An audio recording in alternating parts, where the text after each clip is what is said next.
T-minus 2 hours and 13 minutes.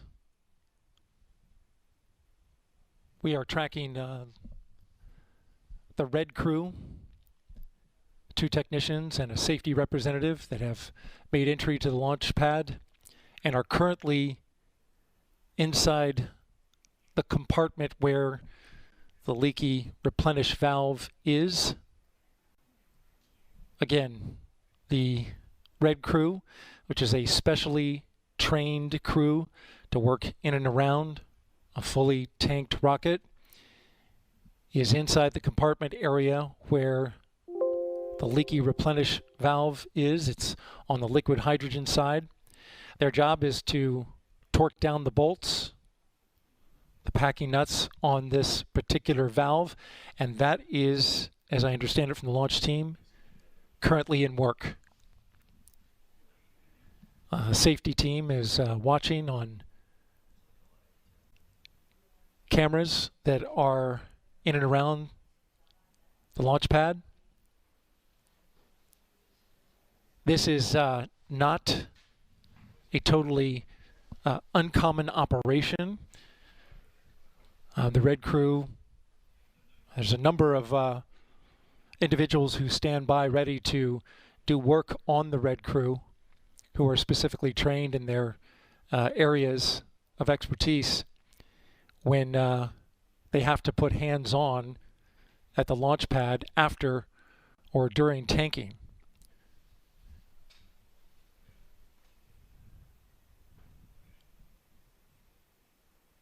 So this is likely to eat into the launch window. An update on the tanks. We are in replenish on both the liquid oxygen core stage and upper stage. We are in stop flow for liquid hydrogen on the upper stage and the core stage. And that stop flow, of course, is related to the intermittent leak on the replenish valve that's on the side of the mobile launcher.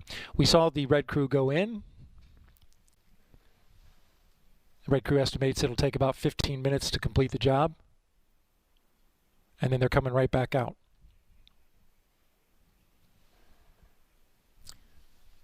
This is Artemis Launch Control.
T-minus 2 hours and 7 minutes and counting. We are currently tracking work done by the red crew, currently out at the launch pad, a specially trained crew, torquing down some bolts on a hydrogen replenish valve. The safety team has eyes on it. They're currently doing that work. I want to make a programming note for you. Currently, if you're watching NASA TV's main channel, we are now going to begin the special launch broadcast that we have planned. Meanwhile, over on the NASA television media channel, we will continue with operational commentary. Again, we're getting ready to start a launch broadcast, a special launch broadcast on the NASA TV main channel, but we will maintain operational commentary on NASA TV's media channel. Please stand by for that. This is Artemis Launch Control.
"50 years after we last left footprints on the moon, NASA's Artemis 1 is our first bold step towards getting us back there and pushing us farther than we've ever been before."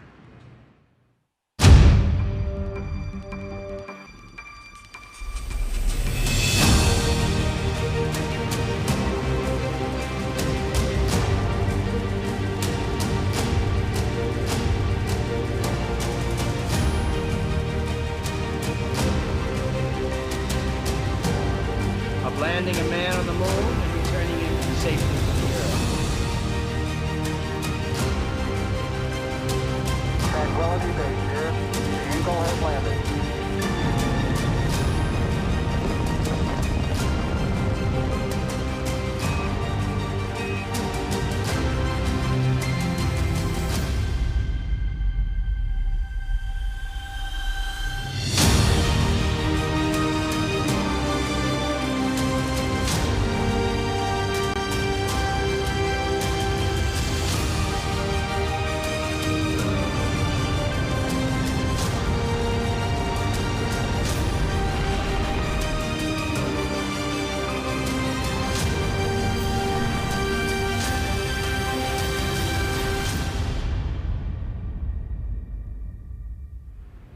You are looking at the world's most powerful rocket and Orion spacecraft live on Launch Pad 39B. Artemis 1 embodies the hard work of thousands across the world, determined to explore for the benefit of all. Welcome, and thank you for joining us live at Kennedy Space Center, where the energy here is palpable as we attempt to make history today. I'm Megan Cruz, and this is NASA astronaut Kayla Barron. Kayla, great to have you here again. So awesome to be here tonight. Well, some of you may know this, but Kayla served as a mission specialist for NASA's SpaceX Crew 3 mission.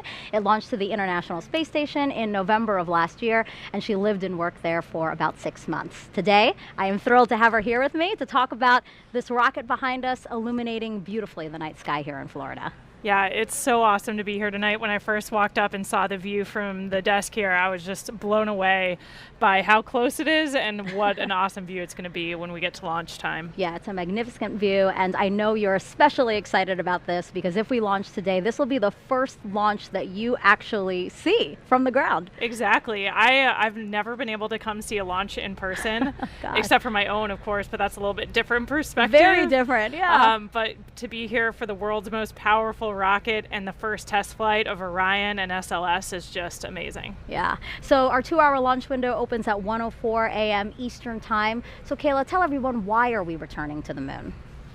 We are returning to the moon to learn more about it. The moon is a perfect place to learn more about our solar system, how the moon formed, but also how the Earth and the rest of our solar system formed. And we know so little about it. There's a lot to learn by returning there and doing some awesome geology work, but it's also the perfect proving ground for our continuation, exploring further into our solar system and eventually going to Mars. Right. We need to test all the operations concepts, all the equipment, habitats, rovers, suits, all of these things.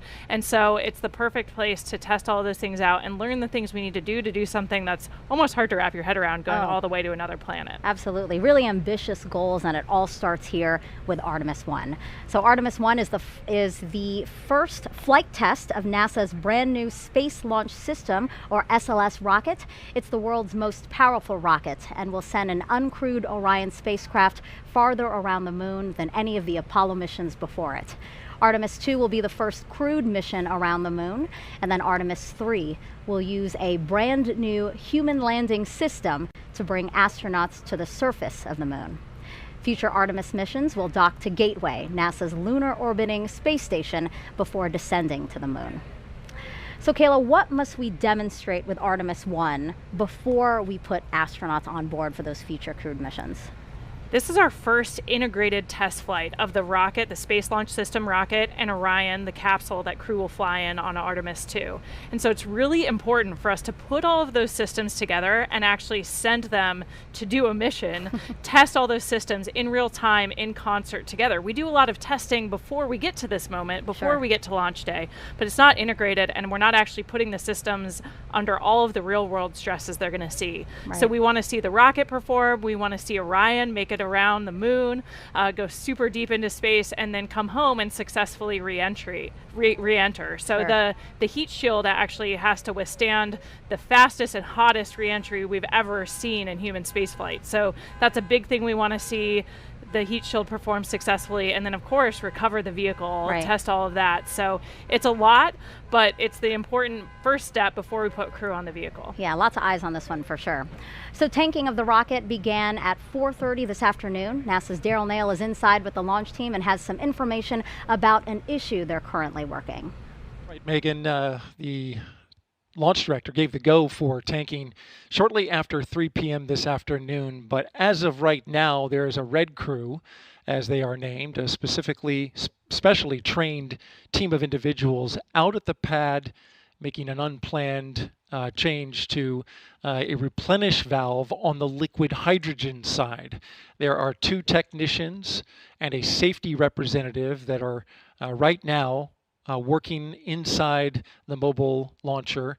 It's in an open air area that has a replenish valve that goes to the liquid hydrogen side of the core stage. Now this happened roughly earlier this evening, probably about an hour ago, when a leak was detected at the core stage liquid hydrogen valve by the launch team here inside firing room 1 at the Launch Control Center.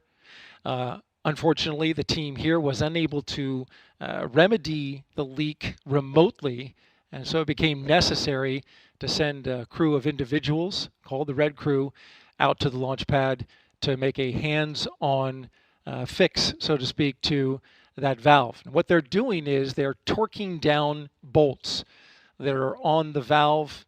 They believe that by torquing these bolts down, they'll get a better seal on that replenish valve, and that should remedy the leak. The leak was detected by the hazardous operations team here inside the launch control when the percentage of hydrogen went above 1%. Now that's significant for this particular area because it is an open air location, the skid valve that runs the liquid hydrogen into the core stage. And we had reached replenish when this leak was detected. Over on the liquid hydrogen side, of course, there's two tanks on the core stage, liquid oxygen and liquid hydrogen. Both had been topped and gotten into replenish when this leak was detected. Currently, liquid oxygen is topped off and stable in replenish, but the liquid hydrogen is in stop flow at the moment, which will prevent them from proceeding forward with a launch until that leak is remedied. Again, this red crew is inside the area, inside the blast danger area, working inside the mobile launcher, torquing down those nuts that are associated with the replenish valve for the liquid hydrogen side of the core stage. Of course, we'll keep you updated on the operation. In the meantime, I'll send it back to Megan. Thank you for that update, Daryl. And yes, we are looking forward to your next update as to what happened with the red team out there on the pad. Now, today will be our third opportunity to launch Artemis 1. The launch team called off the first 2 attempts due to issues while loading propellant into the rocket. The team addressed those issues and planned to try again in September, but then Hurricane Ian made landfall here in Florida as a strong Category 4 storm. Satellite imagery there shows us the storm went right by launch pad 39B. Thankfully, the rocket was safe inside the vehicle assembly building at the time. The team rolled the rocket back to the pad 2 weeks ago, and it stayed there through Hurricane Nicole, which made landfall last week as a Category 1 just south of Kennedy Space Center. Teams inspected everything after the storm and confirmed they were ready to try and launch today. Now, Daryl is one of a team of people helping to bring you today's uncrewed flight test. We have Jasmine Hopkins nearby, also inside with the launch team, who will interview some key players in our return to the moon. We also have Leah Cheshire inside Mission Control at Johnson Space Center. Dan Hewitt with a new tool we're excited to show you. Leo Martin at the Kennedy Space Center Visitor Complex, and finally Brian Cizik with the U.S. Space Force monitoring weather. With 1 hour, 54 minutes until liftoff, how are we looking, Brian? And you showed we certainly had some interesting weather here in East Central Florida over the last several months, but I'm happy to report we're not looking at any type of satellite imagery like the ones you just showed. Overall, weather is looking quite favorable as we head throughout the countdown and into the launch window. So here's what we're looking at right now, really just one area of concern. That's these upper level clouds that are moving in. So there's a cold front in the Gulf of Mexico right now. That's producing some showers in the Gulf, but those are not expected to get to us by the launch window. But the upper level winds are bringing in some cirrus clouds that are moving in. Now they're high enough and thin enough where they're really not going to be a concern. For it to be a thick cloud layers rule violation, they'd have to be a lot thicker and a little bit lower in the atmosphere in order to hold a charge. So that's what we're looking for in these lightning launch commit criteria, not just natural lightning, but rocket triggered lightning potential, as some of these clouds can hold a charge. A rocket can actually induce a lightning strike in an atmosphere that's not strong enough to produce a natural lightning strike. So that's really what we're watching. But right now, weather is go. These clouds, as I said, are high enough and thin enough where they're really not going to be much of a concern. But we are going to be watching it. My colleagues Melody Lovin, Mark Berger, and the rest of the launch weather team will be watching this very closely as we head closer to T0. So let's take a look at the graphic.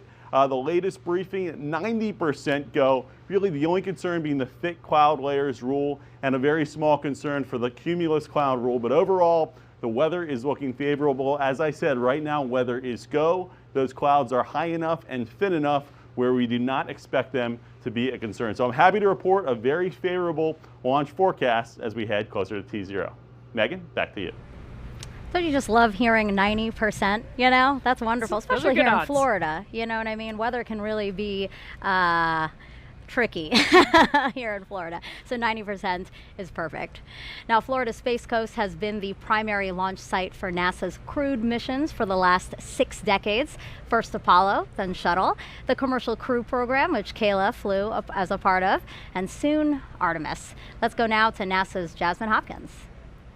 Thank you so much, Megan. We're here in the Launch Control Center amid all the excitement in Firing Room 2, and I'm so glad right now to be joined by our Kennedy Space Center Director, Janet Petro, and our Deputy Director as well, Kelvin Manning. Thank you both for being here. Thank you, Jasmine. Hi, Jasmine. We are so glad to have you. This team has overcome a lot to get to today. We are no stranger to storms on the Space Coast. We overcame Ian, and then Nicole. Janet, how did we embrace the challenge? That's my line, Jasmine. Yeah. I got to say, I couldn't be more proud of the team out here. Everything we did to get to this point, and then to have those 2 storms thrown at us at the last minute. Nicole, all the evacuations. As you know, one time we remained at the pad, and the other time we had to roll back to the VAB. But I got to tell you, across the workforce, whether it was our program people, across the agency, our institutional support organizations, they all came together and worked as a team. And so here we are tonight, looking forward to a great launch. Right, we're a very strong team, and we have been at this for years, for decades. We started off during the Apollo program, but now we've evolved into what we're calling a multi-user spaceport. Kelvin, what does that mean? So when we were getting ready to retire the space shuttle, a lot of people thought we were going out of business, literally shutting down. But our leadership team, we had a vision to create what we called a multi-user spaceport to become the world's premier government and commercial spaceport. And so that's happened over the last 10 or so years, probably a lot faster than we thought it would. But right, if you would say, you ask us, well, what's the future look like? I'll tell you, we're just getting started. Right, the future is very bright for us, and this is a really big day for NASA. I mean, Artemis launched, but an even bigger year for Kennedy Space Center, the Diamond Anniversary, our 60th anniversary. Janet, how have we commemorated that big milestone? Oh, we've had a whole bunch of celebrations all along this year. As you know, Kennedy became a center back in 1962. As you said, we've been celebrating all year long, and I can't think of a better way of culminating our Diamond Anniversary with a launch of the Artemis for the Artemis generation later this evening. Right, that is so exciting. And what does it mean for both of you to be leading the center at one of our busiest cadences we've ever seen? We've had over 40 launches this year alone. What has that been like? We're gonna get past 50 tonight, I think. But for me, I'm incredibly honored to be leading this team. It really is all about the team and the workforce. We have such a highly skilled, a highly dedicated, a highly motivated workforce. We have an incredible mission, and we all come together and embrace the challenge and make things happen. Right. Yeah, it is a privilege to work here, and it's not about us. Like Janet said, it's about the people. It really is. It's about this great team. Janet, Kelvin, thank you both so much for being here tonight. We really appreciate it. Thank you, Jasmine. Go Artemis. Yes, go Artemis. Go Artemis. Absolutely. Megan, back to you. Great to hear from them. So 1 hour and 48 minutes and counting till our 2-hour launch window opens. We heard Dale report out that there is a team at the pad working an issue. So why don't we go back to him now to see if he has an update for us. Yeah, Megan, now continuing to track the Red Crew's work at the launch pad. This is a specially trained team of 3 individuals, 2 technicians, 1 safety representative who are currently right now inside the mobile launcher at the base of the launch pad. They are doing work on a replenish valve, currently torquing down the bolts in order to remedy a leak in that replenish valve that was detected a little over an hour ago. Now, this is significant because currently with a leak, they have had to go into what's called stop flow on the liquid hydrogen tank of the core stage. Normally, under replenish, they continue to flow liquid hydrogen into the tank as it boils off in order to maintain a level of around 100%, but that has been in stop flow, and so at this moment, we are slowly losing liquid hydrogen in the core stage hydrogen tank. The Red Crew went in and is currently working a little longer than expected on the issue. It was estimated that it would take 15 minutes to do the work, but as we're now finding out, the Red Crew is torquing down the bolts and then backing out of the area and allowing the launch team to cycle the valves to test to see if they've got that leak fixed. So as they do this, we understand they will cycle this work, go in, cycle the valves, torque them down again if it continues to leak, and then back out and test the work. And this may continue until they have it fixed. The red crew going onto the launch pad isn't a totally uncommon occurrence, certainly new with the Artemis program, but work like this was done in previous space programs. The red crew is specially trained for this work. They are accustomed to working around in hazardous operation, especially a fully tanked rocket. Again, we are tracking Red Crew's operation out at the pad. It's expected that this will eat into the launch window, which currently we have liftoff at 1:04 a.m. Eastern Time, but the window runs 2 hours to 3:04 a.m. Eastern Time. Again, monitoring the Red Crew's work. We'll have more updates for you a little later on. For now, back to you, Megan. Thank you, Daryl. Some quick programming notes. For the first time ever, we are broadcasting a launch in 4K. You can watch it on NASA's YouTube channel or check your local provider to see if you have NASA's UHD channel. The audio of our broadcast is also available on the local amateur VHF and UHF radio frequencies you see at the bottom of your screen. So if you're here along the Space Coast and interested in that, make note of those frequencies now. Or you can watch today's launch with live commentary in Spanish. That broadcast starts at midnight on NASA en Español's YouTube page, which we're showing you now at the bottom of your screen. Now, Kayla, why did NASA choose the name Artemis for our return to the moon? Well, in Greek mythology, Artemis is the twin sister of Apollo. So it's really a connection back to the Apollo era, the amazing things we did as part of the Apollo program. But we wanted to give a nod to the future. You know, Sure. it's a new set of missions. We're with new objectives. So it's a connection to the past with an eye towards what we might do as part of the Artemis generation. Yeah, let's talk about what those future ambitions might be. I mean, landing the first woman and first person of color on the lunar surface, that is a worthwhile ambition. Oh yeah, absolutely. I think we've come a long way since Apollo in so many ways in the space program, but one of the ways we've evolved is our astronaut corps more closely reflects the nation it represents now. Sure. So those crews will be more diverse, and we think those diverse perspectives, not only in our astronaut corps, but our larger team, only make us a stronger one. Yeah, all right. Well, coming up, we are going to hear from some of the Apollo astronauts and learn more about what we will accomplish for humanity by going back to the moon.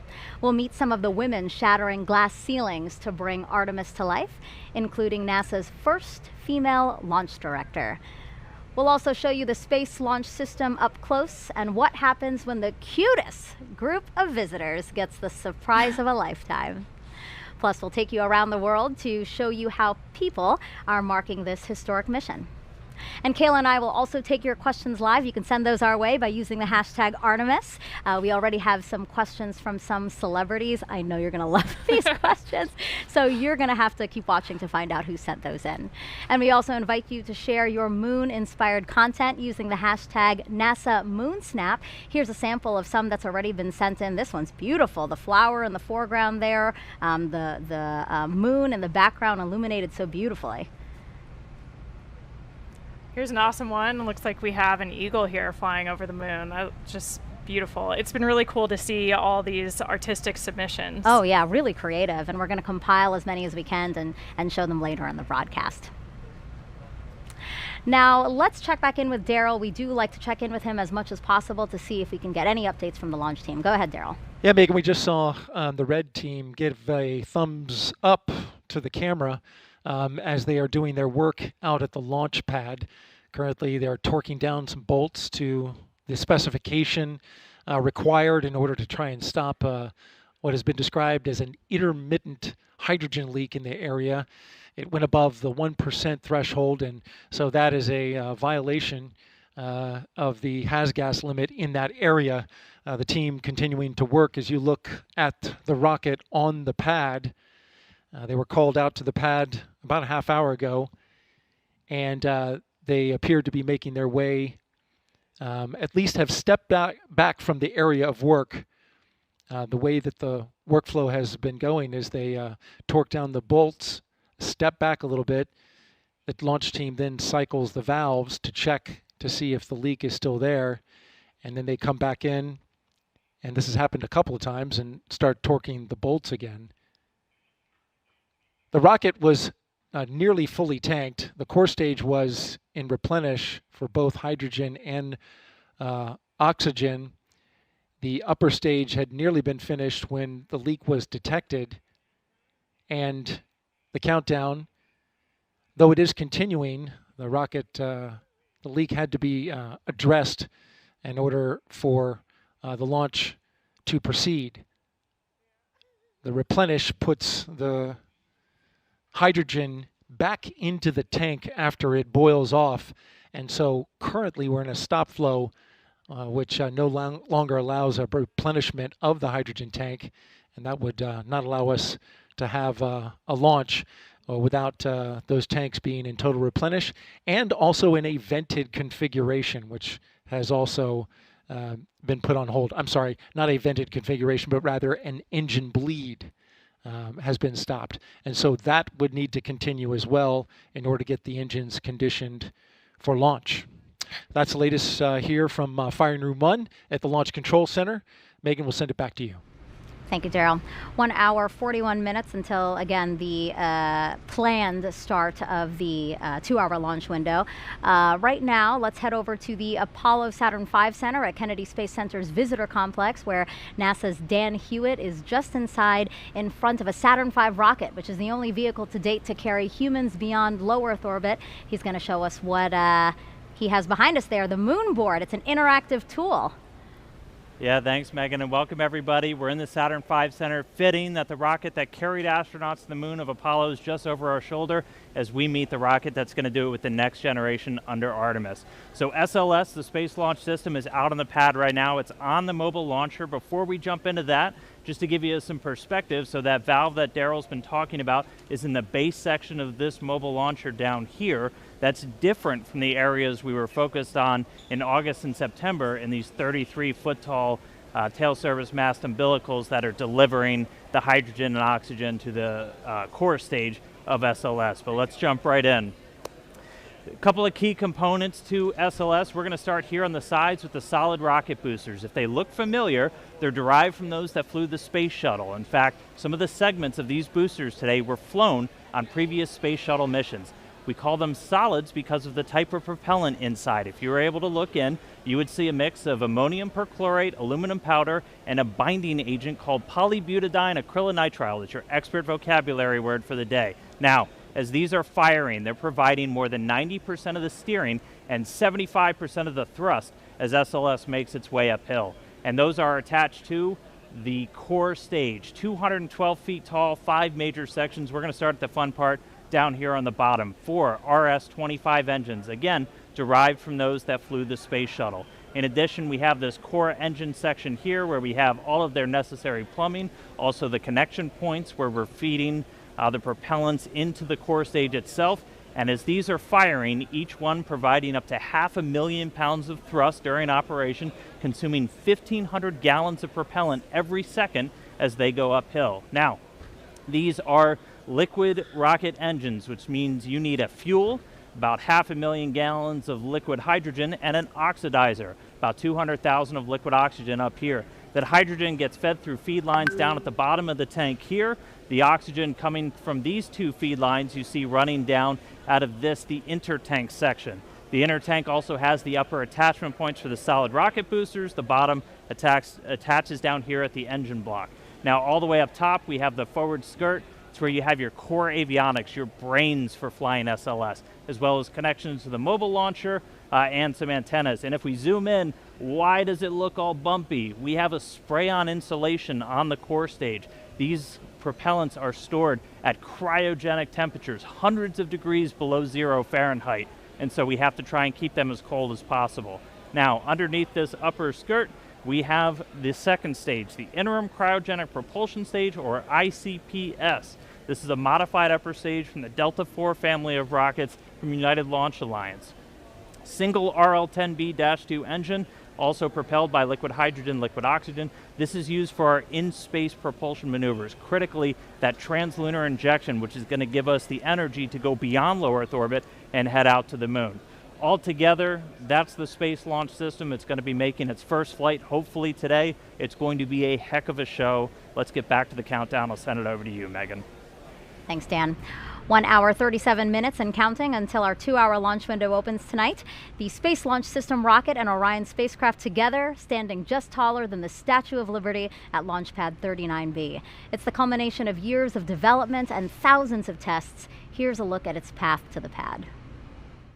The Space Launch System is really the backbone of the Artemis missions. It's the truck. It's the big carry vehicle. It allows us to carry both crew as well as the equipment that we need to live and work on the moon.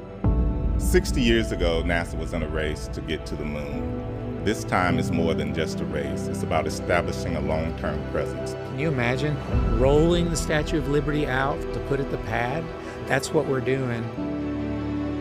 It will lift up from Earth with more power than the Saturn V, which was the first vehicle to take us to the moon. Artemis is our next giant leap.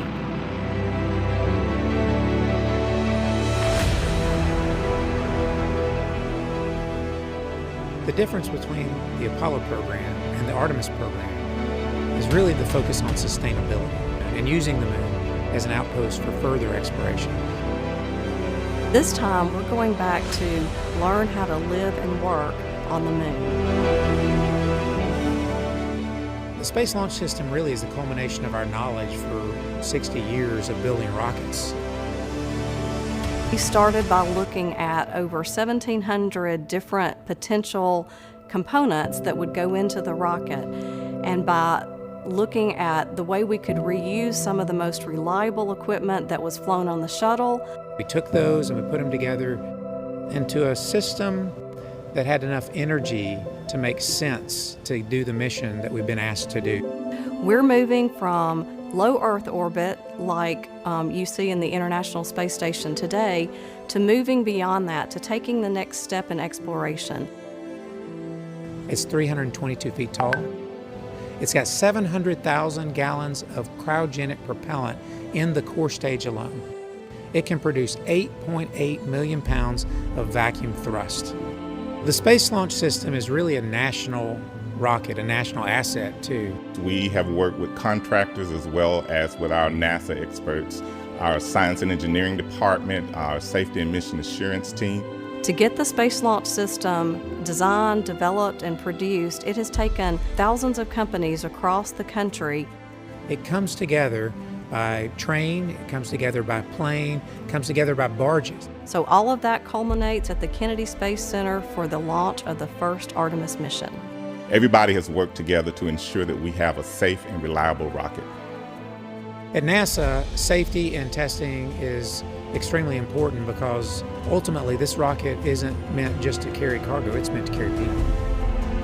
It takes all types of education, all types of backgrounds, all types of diversity to do the things we do, and it'll be great to see a diverse crew land on the moon. Where the Space Launch System comes in is providing that reliable transportation so that we can start flying these rockets on a routine basis to take people and to take payload to that outpost, the moon, and also the gateway system. We have a generation who've never seen deep space exploration, and this will give them an opportunity to see that this is something that they can potentially do themselves. It's going to be a paradigm shift for NASA. We're going to be back to looking at things that nobody's ever done before.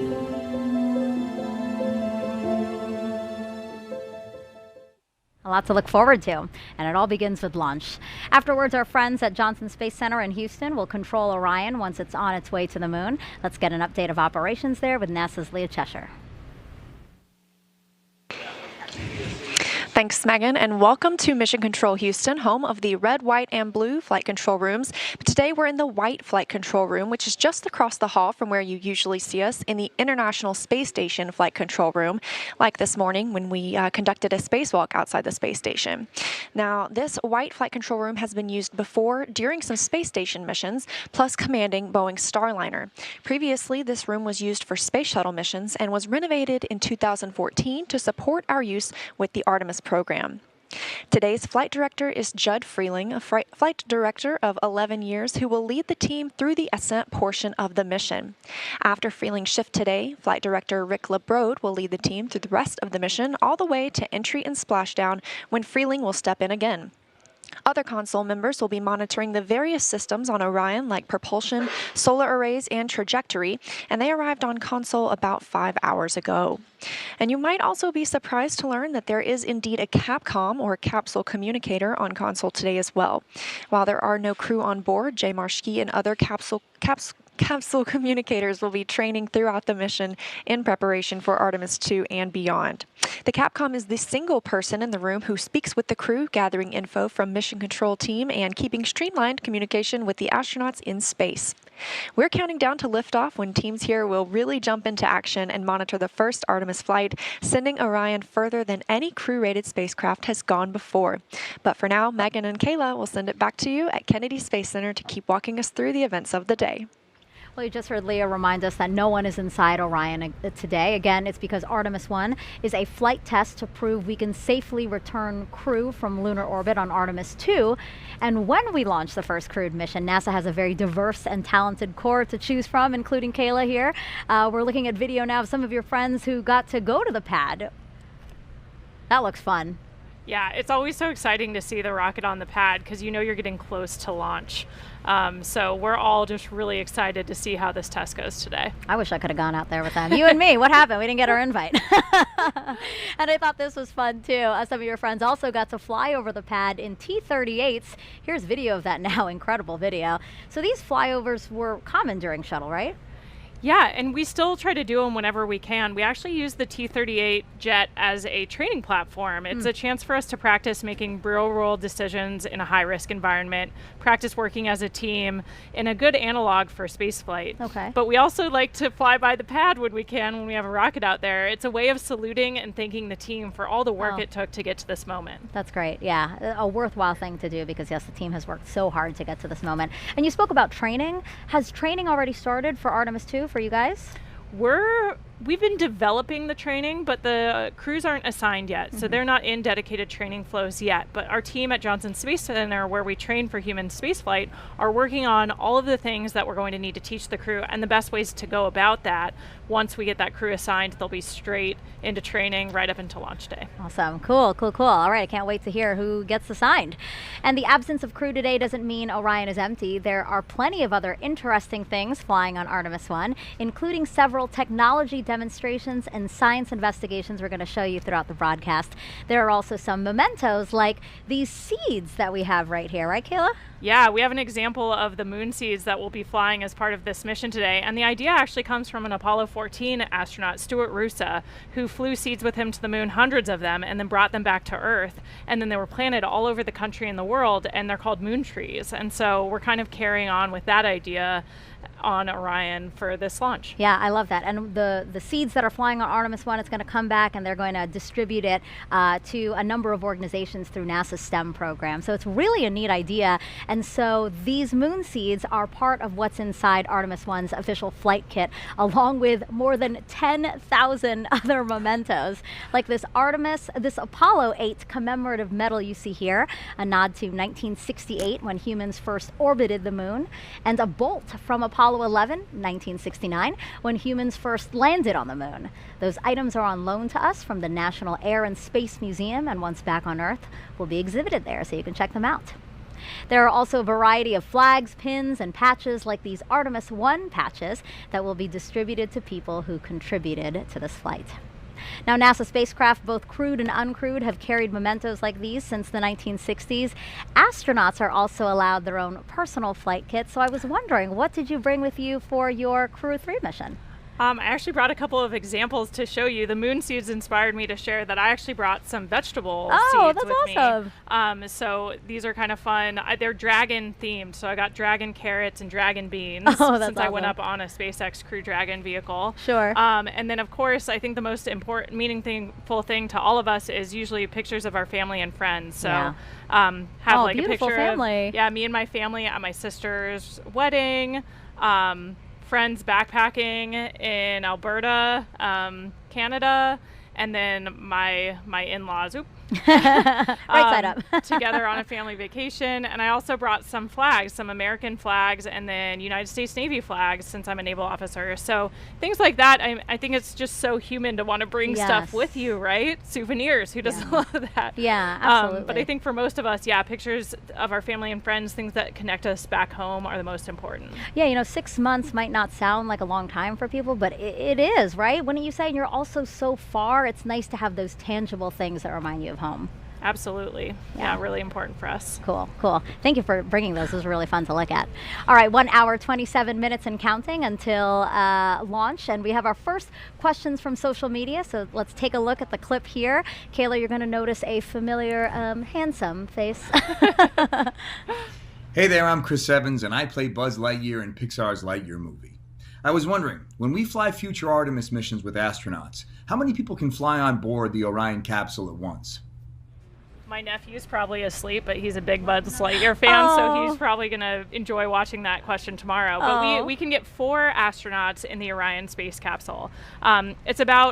It's a little bit bigger than the Apollo capsule, about 30% more habitable volume. And so instead of supporting 3 crew for about 2 weeks, Orion can support 4 crew for about 21 days. Okay, good. Good first question.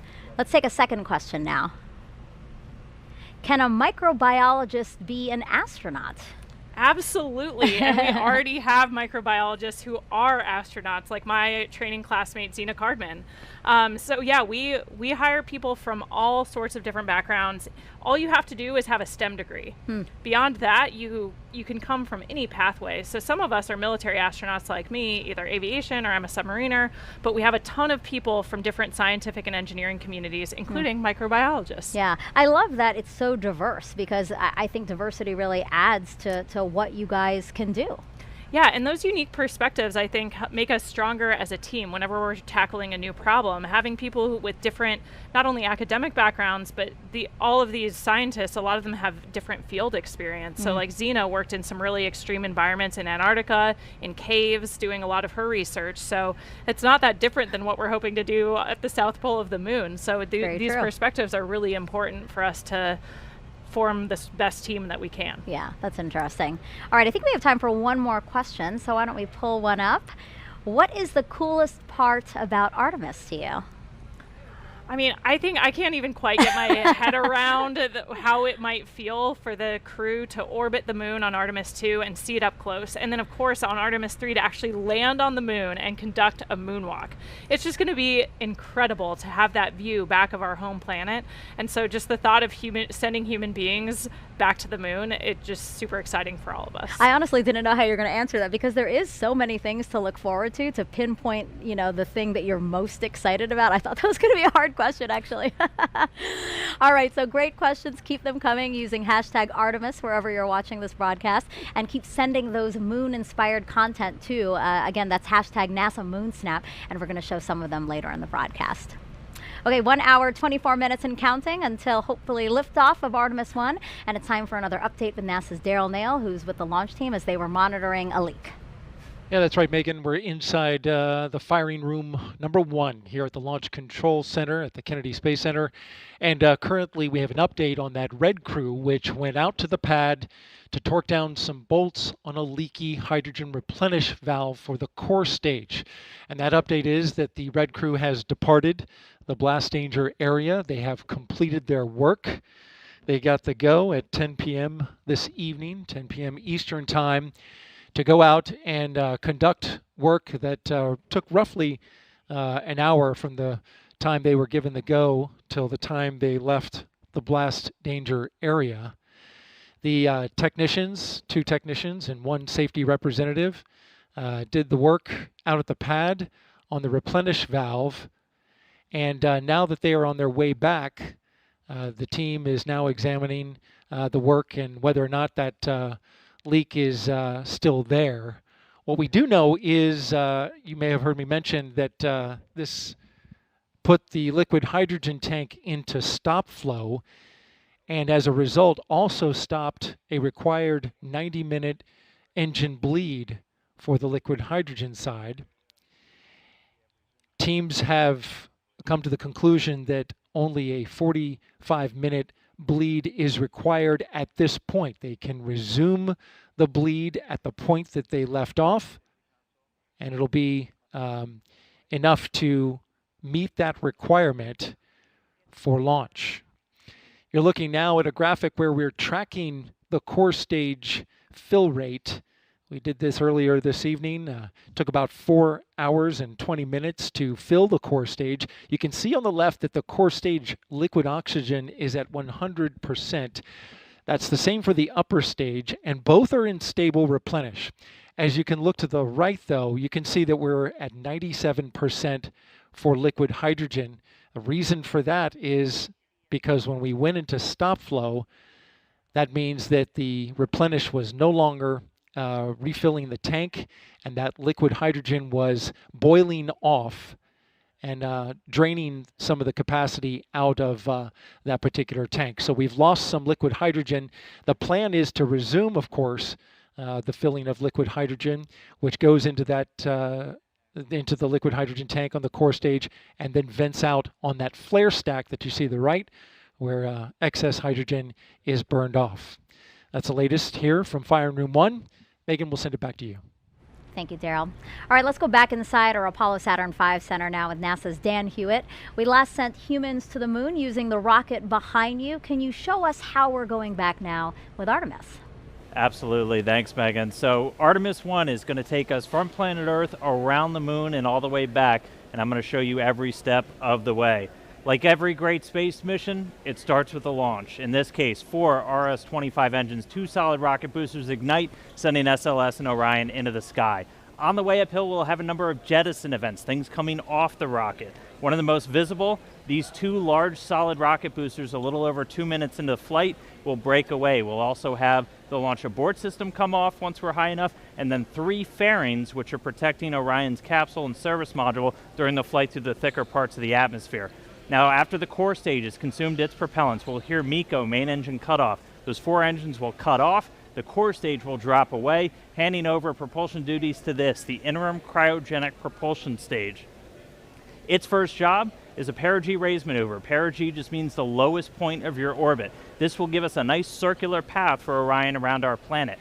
While it's there, we can really check the spacecraft out, make sure everything from electrical systems, guidance, navigation, and control, communications are all functioning before we commit it to heading to the moon. And we do that with this, the trans-lunar injection. This will be about an 18-minute firing on today's timeline, and this is done to give us enough energy to get out of low Earth orbit and make our way to the moon. Shortly after that, the ICPS will separate. It'll do a disposal burn, sending it around the moon and into an orbit around the sun. But from there on out, propulsion duties get handed over to the European service module. It's going to make a couple of outbound trajectory correction burns on the way out, critically testing that orbital maneuvering system engine, that large one on the very bottom, that's going to be needed when we start making our maneuvers around the moon to get into what's known as distant retrograde orbit, or DRO. To do that, we're going to do the outbound powered flyby, dipping in about 70 or 80 miles off the lunar surface, really pushing with that large engine. That's going to slingshot us around. We're going to do a final orbit insertion maneuver, and then we will be in DRO, distant retrograde orbit, this dotted line right here. Distant, we're about 40,000 miles off the lunar surface, and retrograde, because the moon orbits the Earth in a counterclockwise fashion, we're going to be going clockwise, opposite retrograde. It's a very stable orbit, doesn't require a lot of energy to maintain your space there, really lets us put Orion through the paces, learn about using this spacecraft in deep space. But eventually it'll be time to come home. We'll fire up the engines once more, do a departure burn. This is what commits us from departing the moon and heading back home. We'll dip in close to the surface once more for the return powered flyby and execute correction burns on the return transit as we target a splashdown in the Pacific Ocean. Before that happens, the spacecraft separate. The European service module's job is done. It drops away to burn up, revealing the heat shield. This is goal number 1 for this flight, is testing that heat shield at lunar return velocities, because when we hit the upper atmosphere, we're going to be moving more than 20,000 miles an hour, heating that up to more than 5,000 degrees Fahrenheit. So really need to make sure that that can withstand that heat of reentry. After it makes it through, parachutes deploy, Orion splashes down in the Pacific, a Navy ship and other recovery assets are standing by to pick it up out of the water and bring an end to the first mission in the Artemis program. So that's all still going to unfold. It all starts with launch today though, so let's get back to the countdown. Over to you, Megan. Our return to the moon would not be possible without our partners across the country and the world. So joining us now is Frank Davina, head of ESA's European Astronaut Center. Good evening to you. Good evening. Well, so I want to ask you, talk to me about Airbus and how that company and ESA contributed to the Orion spacecraft. Well, Airbus is of course the lead manufacturer and integrator of the service module of our Orion capsule, and that will fly to the moon. So this is a very important part, of course, because without the service module, it's clear that we would not get to the moon or would not be able to return from it. So it's a very important partner for ESA, but there are industries across Europe, not only Airbus, but across Europe, that are contributing to the service module in Italy, in France, Belgium. Really, it's a really European project. Yeah. Frank, we've been close partners, NASA and the European Space Agency, for decades now, and partnering on things like the space station, scientific exploration, and of course commercial crew missions. Matthias Maurer, ESA astronaut extraordinaire, was on my crew, Crew 3. Can you tell us a little bit more about what makes these partnerships so important? Well, it's important, these partnerships, because we want to do sustainable exploration of the moon. We want to explore space on a sustainable way. And I think partnerships in that sense are essential. One nation alone, could they do it? The US maybe, yes. Europe certainly could not participate to a lunar program by themselves or could not do it by themselves. But I think if we do it as a partnership, we can go a lot further, we can do a lot more. We can leverage technologies, we can leverage talent in all these countries across the globe that can really push the partnership forward. So looking ahead to future Artemis missions, we're going to have ESA astronauts on board those. Have you guys begun preparing for that training, anything like that? We have actually started preparing already for lunar missions, surface missions. We have a program called Pangaea in ESA, which is basically, there are NASA astronauts participating in those trainings. Stephanie was just over with us just 1 week ago. Doing field trips, and we are actually starting to prepare to see also which technologies do we need to use that we can at the best possible way do science on the moon, because of course we just do not go there to walk around or do two things. We want to do real science, we want to do discoveries, we want to live there for a sustainable way. So which technologies do we need? And that we are actually starting already in the European Astronaut Center. We actually started already more than 5 years ago developing this training program. So yes, we are involved again together with our NASA colleagues and colleagues from the international partners to start preparing crew to really do sustainable surface exploration of the moon. Yeah. And you guys are doing more than just crew, right? You guys are contributing to the Artemis programs in other ways? We are contributing to the Artemis program in many ways. Of course, the service module that we will see launching here hopefully today is the biggest part today. But we are looking into a lot of other capabilities. First of all, there is the gateway.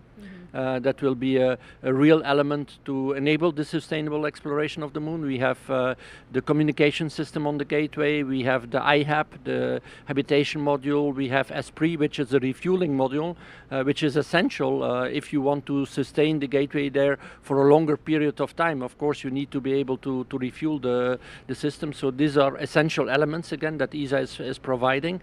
We're also providing small technology experiments, radiation, for example, will be very important.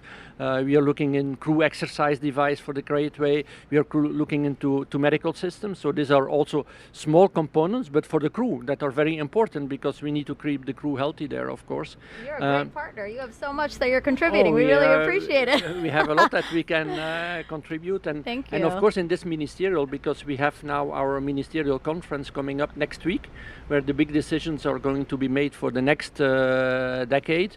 And there we will propose a European lander that will bring logistics to the moon. And this logistics capability that will be a big part of the integrated Artemis program will allow us to have European astronauts actually walking on the moon. So that is really interesting for us. Wow, Frank, thank you so much, and we continue to look forward to the contributions that we can make together with this partnership. Thank you so much. Thank you for having me, and good morning to the viewers in Europe. Thank you so much. All right, and speaking of viewers, we have a ton of people out here on along the space coast of Florida watching today's launch. So let's head on over to NASA's Leah Martin. She's over at the Visitor Center with a whole bunch of excited people. Oh my goodness, Megan. You know, this normally is a time of night that people are winding down and getting ready for bed, but there is not a single person here who has sleep on their mind. Everybody is so excited, on the edge of their seat, trading stories, talking about previous launches and being excited for this one. And I'm actually joined here by 3 women who are thrilled to come out and watch tonight's launch. What does it mean to be out here and see this historic launch tonight? It's an amazing moment. I grew up on the Space Coast watching launches, and so to be out here tonight, it's incredible. It's an amazing feeling to be out with all of these people celebrating, and we're super excited to be here. And Isabel, I know that you said that you have been having your eyes on this launch. You've been watching on the previous attempts. What does it mean for you to be here tonight? Well, yeah, this is our 3rd attempt here. We were here for the 1st and 2nd here at Banana Creek, so we're really excited. The energy out here is electrifying, and we can't wait to see this thing go off. Now, this is the first of a series of missions that are becoming increasingly more complex. What are you most excited about for the Artemis missions? Yeah, I am so excited to be here. I just feel so honored because, as you know, this isn't just a momentous launch for humanity as a whole. It's so important for gender and cultural minorities across the globe because Artemis is landing the first woman and the first person of color on the surface of the moon. This is this generation's Apollo. And so all of the people who didn't have the opportunity to live through Apollo and be inspired by that have the opportunity today to witness it. And I'm just so grateful to be here. I can't wait to see the positive impact. One more question. This is going to be something that you guys, I'm sure, will remember for your entire lives. How are you marking this? Do you have any special plans of capturing these memories and being able to pass them on to people in your life? Well, my son is growing up here. I didn't grow up here, and so he's going to grow up here on the Space Coast, and I just can't wait for him to just grow up with the Artemis missions. Well, Megan, we're out here. We have our eye to the sky, and we can't wait to see it go. Back to you. Really great interviews, and wow, I saw that drone shot that we had showing all of the bleachers filled with people there to watch the launch. That was incredible. If you're just joining us, welcome to NASA's live launch coverage of Artemis 1, our return to the moon in almost 50 years. I'm NASA's Megan Cruz, and this is NASA astronaut Kayla Barron, who flew on NASA's SpaceX Crew 3 mission and returned home earlier this year after living and working on the International Space Station for about 6 months. I gotta ask you, how was that experience? It was incredible. We had such an amazing time up there. The Expedition 66 crew was awesome. I've been saying since I got back that we're the happiest crew in the history of the space station, and nobody's been able to really challenge me on that yet. You guys look very happy in that photo. Oh man, we were just like a family up there executing an incredible mission. Some amazing science experiments. We got to do 3 spacewalks. It was just, you couldn't have planned a perfect first mission for me, Matthias, and Raja, and of course our veterans up there, Mark and Tom. It was amazing. We had an incredible time. Yeah. Wow, look at that photo of you in the cupola. That is amazing. Yeah, the views are beautiful. It's just like every time you look out the window, it takes your breath away. Wow. And now here you are adding some valuable insight into Artemis 1. This is our 3rd opportunity to launch NASA's brand new Space Launch System rocket and Orion spacecraft. This is an uncrewed flight test to pave the way for future crewed missions, starting with Artemis 2. And Kayla, you could be chosen to fly on some of those future missions. How does that make you feel? Honestly, it's a little unbelievable to me. I could barely imagine what it'd be like to go to the space station until I did it. And just thinking about what it would be like to look back at the Earth from orbit around the moon or even standing on the moon kind of blows my mind. Wow. So yeah, it's hard to even imagine that that's true, but it's a really special time to be at NASA and an even more special time to be in the astronaut office. Yeah, that's a beautiful picture of you seeing the moon, right? Yeah, that's sort of a moon spotting adventure there. I've got binoculars. One thing that's really cool about seeing stars and the moon from orbit is you're not looking at them through the atmosphere. So you get these very clear views. And the moon is always super spherical. You never get these like sort of slices that look kind of flat from Earth. Up there, you see it in 3D, it feels like. Wow. So yeah, I think we all sort of fall in love with the moon from space in a whole new way. Yeah. Well, today's launch attempt comes amid a very busy year for us at NASA. Some of the highlights include 2 more commercial crew launches with SpaceX, Crew 4 in April, you're seeing there, and Crew 5 last month. In May, NASA and Boeing flew OFT-2, the second uncrewed flight test of the Starliner capsule. The goal is to certify the capsule for regular flights to the International Space Station after a crewed flight test next year. In July, we released the first images captured by our James Webb Space Telescope, and wow, they are magnificent. Pictures like these could help us answer some of astronomy's biggest questions about how our universe began. And then in September, we intentionally slammed the DART spacecraft into asteroid Dimorphos and successfully changed its course. The asteroid wasn't headed for Earth, that's important to say, but the test was to show that we could defend our planet if needed. And recently, 2 other missions that benefit the Artemis program. Last week, we tested a new inflatable heat shield that could help us eventually land humans on Mars. And just 2 days ago, Capstone arrived at its intended orbit around the moon. The small satellite launched from New Zealand in June and will now test the unique lunar orbit for a future space station there. You heard us talk about a gateway. Now, Kayla, what do you think about all that NASA is accomplishing? I mean, those are all just amazing examples of why it's such a cool time to be part of human spaceflight and the larger space program. We're learning so much, not only about our home planet, but our galaxy and the universe. Like those James Webb images just capture my imagination every time they release a new set. Yes. And so we have a lot going on and a lot to be excited about right now. I hope people are following along for it because it is truly great, and we want people to share along with that. So, all right, 1 hour, 6 minutes and counting from liftoff of Artemis 1. Let's head back to the Launch Control Center with Daryl Nail. Yeah, thanks, Megan. And so we get an update for you now. The Red Crew, of course, completed its work on torquing down the bolts for that replenish valve on the core stage hydrogen side. And now we are back in replenish for core stage hydrogen, which is good news. The team now looking to work on that upper stage, and we understand for the update to the NASA test director, they just informed the NTD that they can start getting back the flow on the upper stage as well. It went into a stop flow roughly around 10 p.m. Eastern time after a leak was detected. You can see the core stage status there. Liquid oxygen side is in stable replenish, both for the core stage and the upper stage of the rocket. Over on the right side, you can see we've lost some hydrogen since going into a stop flow that allowed some liquid hydrogen to boil off during about an hour or so while a Red Crew was sent out to the launch pad to make repairs.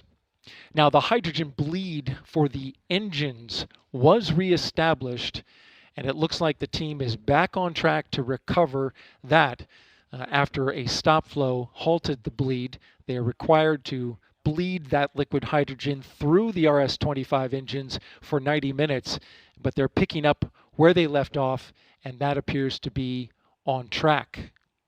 In the meantime, we've had an update from the range, and the range has informed the NASA test director that currently at the moment, if we were to launch now, they are no-go due to the loss of signal on a radar site. That's currently being worked right now. Again, the range advising the NASA test director that they are no-go. The range is not clear for launch until they remedy that issue on their radar site. And so we're also tracking that. In the meantime, we started this at 3:23 p.m. Eastern Time.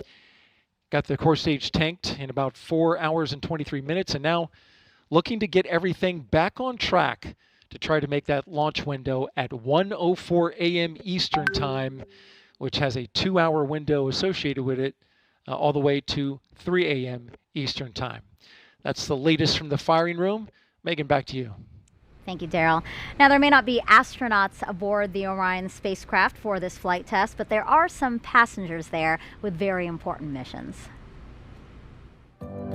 Inside the Orion spacecraft, as we fly around the moon, we have some cool experiments going on to help us understand what the environment is like. Although there's no humans aboard Artemis 1, we do have a few special passengers aboard that will help us pave the way for future Artemis missions. So there's basically 3 occupants riding. You can kind of think about it like 3 astronauts. We have a moonikin. We will also have 2 torsos that are learning about the moon and learning about the environment for our astronauts before they go. We have a mannequin on Artemis 1. We call him our moonikin for short. That moonikin is called Commander Moonikin Campos. The name is actually in homage to Arturo Campos, who was an important person who helped bring the Apollo 13 capsule home. The moonikin will sit in the commander's seat, and it will wear a suit just like our astronauts will wear. Moonikin Campos is actually weighted to simulate an actual human aboard the Orion spacecraft. So it will help us understand what our astronauts will experience as they go to the moon and home. The Orion Crew Survival System suit and the Orion seat were designed simultaneously to fit together as a seamless package. The actual design of the suit was built into the Orion seat, such that when they're in the suit, in the seat, it is a true cocoon of protection for them. During this test flight, the seat will actually be instrumented with accelerometers. Sensors that tell us how much the chair is shaking during launch and re-entry, and how many G-forces or gravitational forces it experiences. We expect Commander Moonikin Campos to have a very exciting ride on his way to orbit. The thrill of launch, the experience of weightlessness, the excitement of landing. What we learn on Artemis 1 with our mannequins assistants will help us better understand how a human will actually behave in the seat, both for landing and for launch, to allow us to ensure their safety. In addition to the moonikin, we'll have 2 seats that have basically what's like a human dummy, an upper torso that are detecting how much radiation they're experiencing. It's called the Matryoshka Astrorad Radiation Experiment, MARE. MARE is an international collaboration with German Aerospace Center, DLR, and with Israel Space Agency. The MARE experiment consists of 2 anthropomorphic phantoms called Helga and Zohar that are simulating a female body in a space radiation environment. One of those will be wearing a safety vest, the Astrorad radiation vest, that we hope will help protect our astronauts from radiation. Each one of the 2 phantoms will be equipped with about 20 battery-operated radiation instruments. So between the 2, we'll be able to determine how well we can protect our astronauts from radiation events. Space radiation is a mix of high-energy, heavy-charged particles that originate from the sun. To put things in perspective, 1 year of Earth exposure to cosmic rays is equivalent with 1 day of space radiation exposure in deep space. The purpose of the MARE experiment is to learn more about the radiation exposure as well as the biological effects of different organs. So basically, it's like we have 3 occupants inside Orion that are learning about the moon and learning about the environment for our astronauts before they go. Going back to the moon with new exploration goals and new technologies will help us gain better understanding of the challenges we encounter with deep space exploration. We will have to develop new technology and solutions to meet really difficult challenges. But that's what NASA does. That's what Artemis is all about. And we have one more passenger to tell you about. It's everyone's favorite beagle that's had a special connection with NASA ever since Apollo. Artemis is NASA's plan to go back to the moon, and Snoopy is to be the zero gravity indicator. A zero-G or zero gravity indicator demonstrates the moment that the crew in the spacecraft reach weightlessness. Snoopy is about to take his first trip around the moon. The relationship with NASA and Snoopy goes back about 50 years since the Apollo days. He was the face of the safety campaign, the icon for NASA's culture of safety and mission success. So NASA and Peanuts have a Space Act agreement. And we collaborate together on STEM content. And we really were excited when it was decided that Snoopy would be the zero gravity indicator on Artemis 1. We wanted to go all out, so we created a custom Snoopy. And the spacesuit is actually made out of material worn by the NASA astronauts. Everything was done with extreme detail. They cut patterns for his suit, even how his collar worked and how the NASA meatball logo looked. We're very excited. I'm personally very excited. I can't contain the excitement I am feeling about this day. Snoopy is going farther in space than he's ever been before. This is a day that we've all been waiting for. It's fantastic. And we snapped this picture of Snoopy and Orion. He's comfortable and ready for his journey to the moon. Lucky for us that Snoopy has this twin that's staying here on Earth. That way we can take a closer look at how cute he is. And this orange suit, I mean, it is amazing. It's actually the same material that would be worn by Artemis astronauts, right? Yeah, you know, the suits we'll be wearing in Artemis ultimately are an update of the suits that the shuttle crews wore. They're this iconic orange color. And we've updated them, though, with new technologies and also new crew capabilities so that they can best protect the crew in our return to the moon. I actually got to work with that suit team before my assignment. That's cool. And so the suit's kind of near and dear to my heart. Yeah, I think we have a picture of you wearing the suit as part of when you were helping to design it, right? Yeah, so I was our representation from the crew office, from the astronaut office, to the engineering team that's working on putting this suit together. So I got the chance to wear it for some of the early testing, and it is an amazing suit, and it'll protect us while we're in the vehicle. Cool. So what was your zero-G indicator? Yeah, like the video mentioned, we always choose stuffed animals. So we actually had a turtle. We named her Pfau, which is German for peacock. And we chose that because Raj and I are from the turtle training class. So we thought it would be fun to have a sea turtle as our zero-G indicator. But we wanted to have a nod to Matthias, who is a German astronaut, so that's why we gave her a German name, and Tom, who's from the peacock class. So she's peacock colored, and it kind of worked for everybody. I was about to ask, I was like, wait, why is it German for peacock, but it's a turtle? Yeah, exactly. Now I get it. It was, diplomacy, crew diplomacy move. Now I get it. So we had turtle, we have Snoopy here. Why is it always toys? I think the tradition goes back to crews taking stuffed animals from their children and sometimes flying the stuffed animals of their kids. That still happens to this day when a crew selects a zero-G indicator, but they're convenient because they're nice and soft. So if you're going to allow something to bounce around in the capsule, you want to make sure that it won't hurt the crew or any of the equipment. And they're cute. I mean, yeah. come on. Who doesn't want a mascot? Makes you smile, yeah. Absolutely. Well, NASA's workforce has changed over the last 50 years. For Artemis 1 today, women make up 30% of the launch team. But when we first stepped on the moon with Apollo 11 in 1969, take a look at this picture here. You see this woman highlighted near the center there? That's going to be Joanne Morgan, and she was the only woman in the firing room. She now has a special message for the Artemis generation. Hello, I'm Joanne Morgan, and I am so excited for Artemis 1. This flight test will bring new knowledge to people on Earth, and I'm thrilled to see such a diverse team at the LCC making it happen. Firing Room 1 is a different sight today than when I was on console for Apollo 11. I was totally focused on doing my job and never thought about being the only woman in the room. Today, women at NASA are center directors and launch and flight directors and have substantial roles in engineering, science, and technical areas. This is so important for a new generation, the Artemis generation, to see how individuals are leaders and contributors to the mission, and for youth across America and the planet to see this as well. After 50 years, it is gratifying to see this change, and I can't wait to see what you all accomplish together. New century, new generation, new mission to the moon and beyond. Godspeed, Artemis team and Artemis 1. I think it's so great that we know she's following along and interested in this mission too. Yeah, it's so awesome to see the women who have come before us at NASA and paved the way for a much more diverse team to contribute to these amazing missions. Yeah, and speaking of women breaking the mold, before serving as a NASA astronaut, I know you were a naval officer and a member of the first class of women commissioned to the submarine community. How amazing is that? I mean, what would you say as you look at these pictures? What would you say to women, young girls who might be thinking, hey, I might want to join a predominantly male field?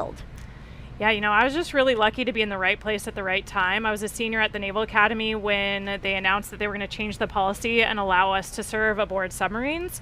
But even before that change happened, I knew that I was passionate about serving in that role and I was dreaming about it. So I think allowing yourself to really examine what your passions are and be brave enough to dream that you could actually do those things. I had awesome mentors who encouraged me along the way and told me never close a door on yourself. You know, you always want to put yourself in the roles you're most passionate about, especially if you're going to challenge yourself. Doing something you love that's hard is so much better than doing something that you're not as well suited to. So I was just lucky I had some awesome leaders in my life who encouraged me to be brave enough to dream so that when those opportunities presented themselves, I was ready to take them on. Yeah, no, that's great. Having mentors is always so important because, yes, sometimes you don't know what path to take, especially if you're blazing your own. So it's always so nice to have somebody to talk through some of that. Absolutely. 52 minutes until the opening of the 2-hour window for Artemis 1 today. Once it soars off the launch pad, our colleagues over in Houston will take over. Leah, how are things looking in mission control right now?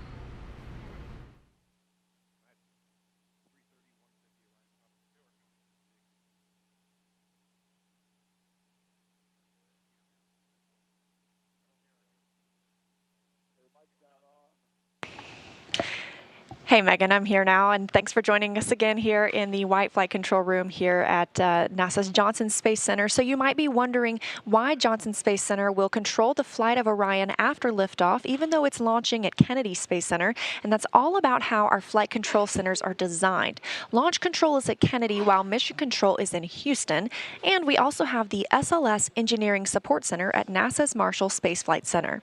Ever since the Gemini 4 mission in 1965, all flights have been commanded from Houston after launch, so we have the infrastructure and the experience here at Johnson Space Center to work through long-duration missions with, or in this case, without crew. Additionally, launches must be conducted over water rather than over populated areas, which makes Kennedy Space Center a prime location. Again, we're ready to jump into action once SLS takes flight, and this room will be staffed around the clock until Orion splashes down at the end of the mission. We're excited to continue that work today with Artemis 1 and throughout the Artemis program, but for now, we'll turn it back over to you, Megan and Kayla. Now, the fully stacked SLS and Orion system was rolled from the vehicle assembly building to the launch pad about 2 weeks ago. We captured this video of the 4-mile, 9-hour journey. It took a special transporter and a special team of people to make it happen. Hear from them what it's like to shoulder the weight of this moment. The crawler transporter is a machine that goes and picks up the mobile launcher, the SLS rocket with Orion. It's basically the cornerstone of the mobile launch concept. Without the crawler, you couldn't transport the mobile launcher and the vehicle from the VAB to the pad or the pad back to the VAB. And it was designed and built for the Apollo program to move Saturn V's to the launch pad. Since then, we've modified it and used it to move the entire shuttle program. And after the shuttle program, we did extensive modifications, and now it's to be used to move Artemis to the launch pad. The crawler is 136 feet long from end to end. It's 114 feet wide from the edge of the truck to the other edge of the truck. It weighs 6.6 million pounds. It has the power to do 2 miles an hour, but you never want to go that fast. Generally, we're around 0.83 for SLS. Artemis will be one of the heaviest loads we've ever carried and one of the tallest loads we've carried. I am exceptionally proud of our team. They're very talented, they're very committed, and they're just all around good team. I think any problem that crops up or anything that comes up, we'll fix it and we'll get moving again. And again, it starts right here with the crawler. So if we do our job and everybody else does theirs, man, we're gonna have a successful launch. We're going back to the moon. This is gonna be just fantastic. Such an impressive team, and the crawler, Kayla. I mean, this is a certificate from the Guinness Book of World Records.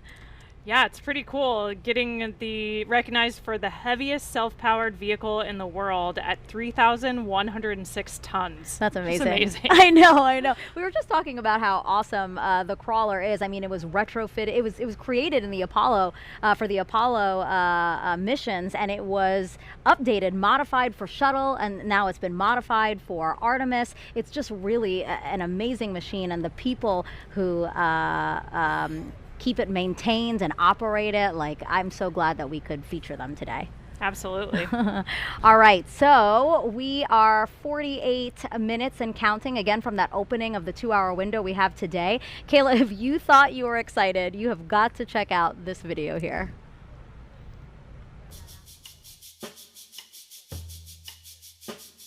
This is really cool. We got some children that are on a bus, and they're going to come here to the vehicle assembly building, and the administrator and I are going to jump on the bus and surprise them. We're going to give them the opportunity to come in and go up the elevator with the rocket. Wow! It's so cool! Hello! Look at that thing! Whoa, that's awesome! Hey guys, would you like to see a moon rocket? Yeah! Because it is the future of our country, indeed the future of the world. And we saw what our space program does for science and technology and engineering and mathematics. We saw that in the Apollo generation. All right, guys, what do you think?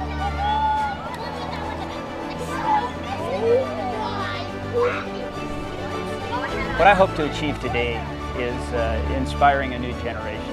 I mean, the more people that we can get to see up close and personal this rocket, it's awe-inspiring. And I cannot wait till the launch. When America sees our rocket actually launch on a test flight to the moon, you know, it's just going to spark a whole new push for what we are doing. Best day of my whole life ever. It's going to be incredible. It was a dream come true. This rocket is definitely going to the moon. I think it's really amazing. And I was actually really excited because I've never seen a rocket like this close up.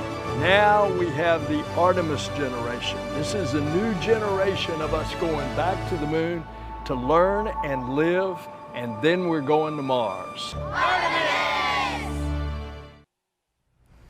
I told you they were so excited. They're so cute. Their faces, it was amazing.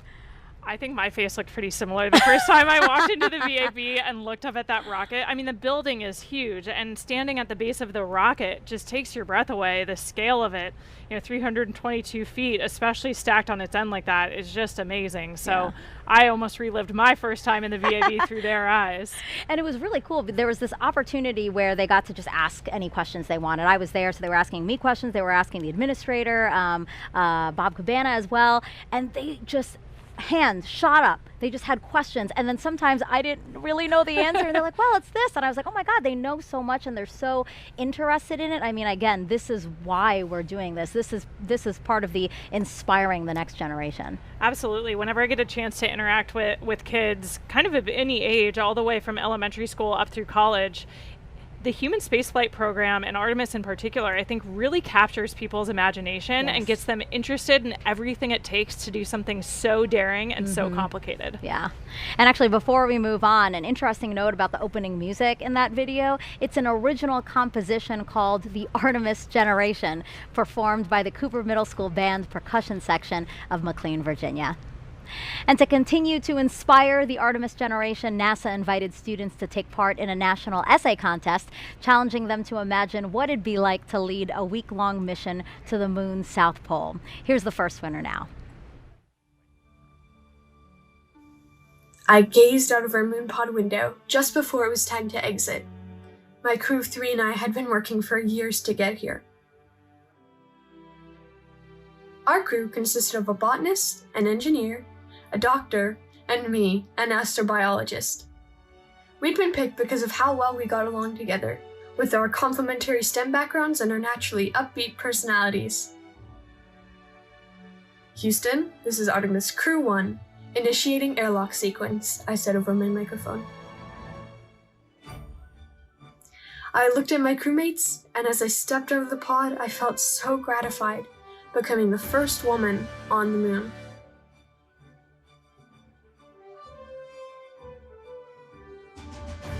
Our purpose was to set up a moon habitat containing the 4 things needed to keep a crew safe: oxygen and clean water, a waste disposal system, the veggie project for food, and a protective outside shell made of regolith and mycelium.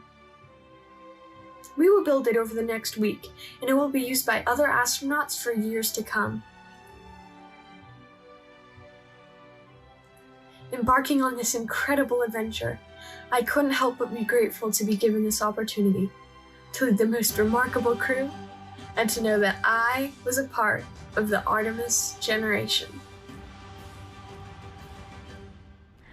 So that was beautifully written by Taya Sauer of Laguna, California, and she was one of 3 essay winners. The 2 others were Austin Pritz of Walcott, Indiana, and Amanda Gutierrez of Lincoln, Nebraska.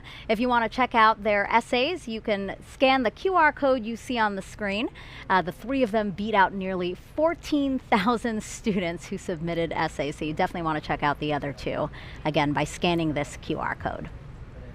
So right now you're looking live at right outside of Kennedy Space Center's visitor complex. We have plenty of bleachers set out to accommodate, as you can see, a lot of guests that are hoping to see the launch today. So why don't we go in there and check back in with NASA's Leo Martin.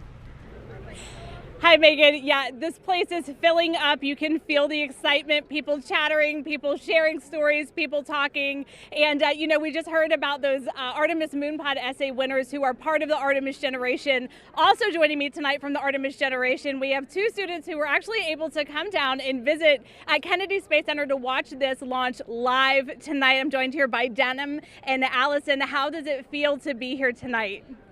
Really, when I first found out, I was really nervous. I didn't really know what to expect.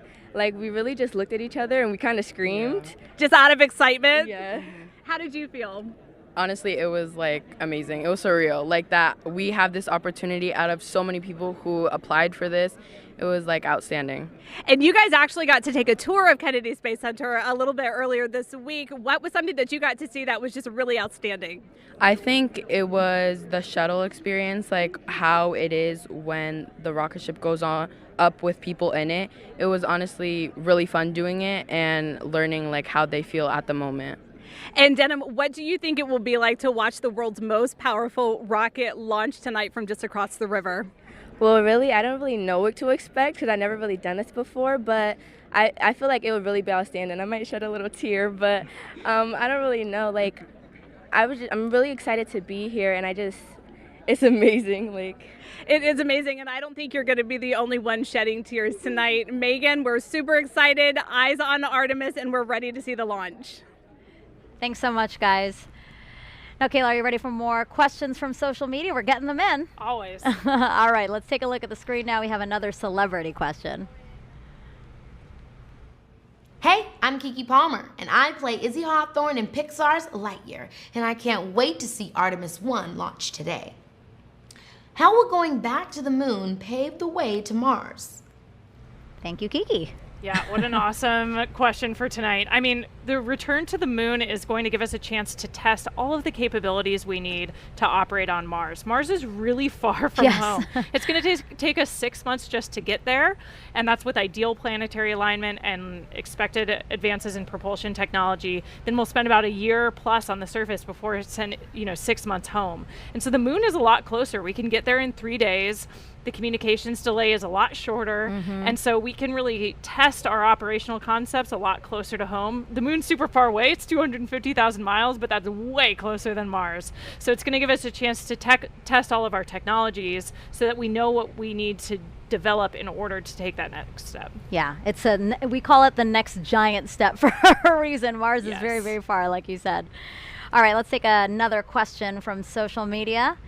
Kayla, what inspired you to be an astronaut? You know, my journey was a little bit different than some of my colleagues. I didn't grow up specifically dreaming of becoming an astronaut. I don't know what the barrier was there. I was aware of and inspired by the space program, but I never allowed myself to dream of becoming an astronaut until I had served on a submarine, actually. think that operational experience that's so similar to what we do in the space program, if you think about it, we're sending humans to live, work, and do something of importance in a place where people aren't supposed to be, the depths of the ocean or the vacuum of space. And so I think those experiences gave me the confidence to even dream that I could become an astronaut, and then inspired me to apply in the first place. And that doesn't deter you, again, like being in a place where, yeah, we're not supposed to be, a confined space at that. Yeah, I think those parallels, I got a chance to meet an astronaut after serving on my submarine, Kay Heyer, who's also a Naval Academy graduate, class of 1981.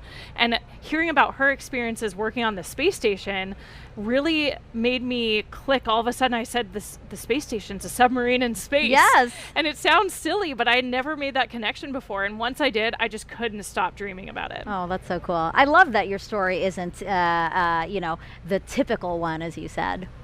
Okay, I think we have time for one more question. Is Snoopy ready and excited? Of course. I think like any crew member, Snoopy's been training for this moment. He knows what to expect in a nominal and an off-nominal launch and all the actions expected of him. So like any good crew member, he's ready to go. And he has a suit that's been tailored to him. It's especially made for him, the way that the astronaut suits are especially made for them. So yeah, I think he's ready. Yeah, seeing the moon up close, he's ready to go. So keep those questions coming. Use that hashtag Artemis and tweet or drop them in the comments wherever you're watching this broadcast. And don't forget those NASA Moon Snaps. Hashtag NASA Moon Snap for your moon-inspired content. Okay, we are now 37 minutes from the opening of our 2-hour launch window today. Let's check back in with Daryl with the launch team. Yeah, we've had a couple of issues that the launch team has been working, and we have an update on both of those. First of all, is the leak, the liquid hydrogen leak in the replenish valve out at the mobile launcher. We understand from the launch team that that leak has not recurred.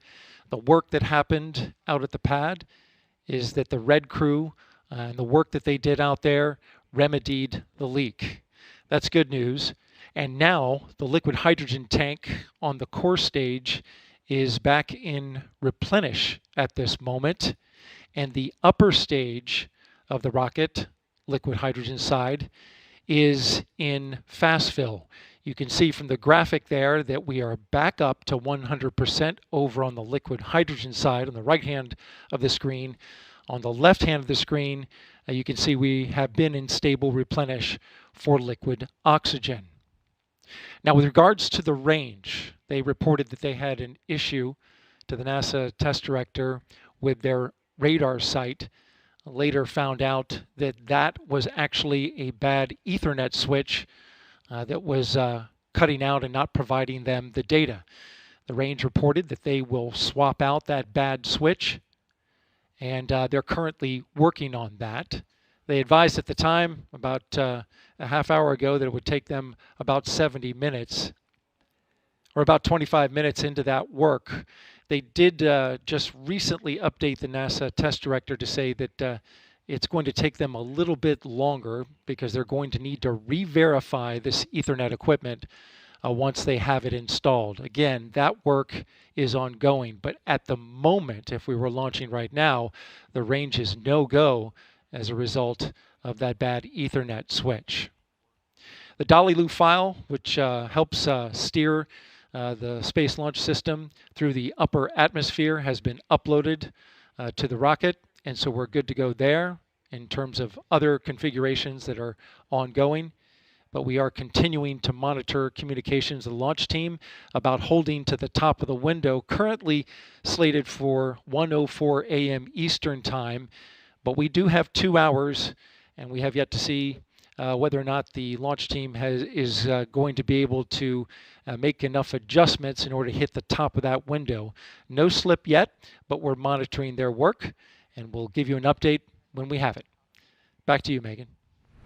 Thank you, Daryl. Really great news about that leak. Kayla and I actually said, wow, that's really great news. So we'll wait on your next update. Let's go back live now to Kennedy Space Center's visitor complex, where we have NASA's Dan Hewitt inside there with our new moon board. Dan, let's focus in on Orion now. It has 3 main elements, right? That's right, Megan. And Orion is the spacecraft that's going to be carrying our Artemis astronauts off of planet Earth and then returning them home. As you said, 3 major components, so we'll jump in here at the top with the first one, the launch abort system. This is a critical safety feature on Orion, designed to pull the capsule away from the SLS stack in the event of an emergency on the pad or the way uphill. And it does that using 3 solid rocket motors. The first one, the abort motor, can fire within milliseconds of automatically detecting an issue, pulling the capsule away to a safe distance.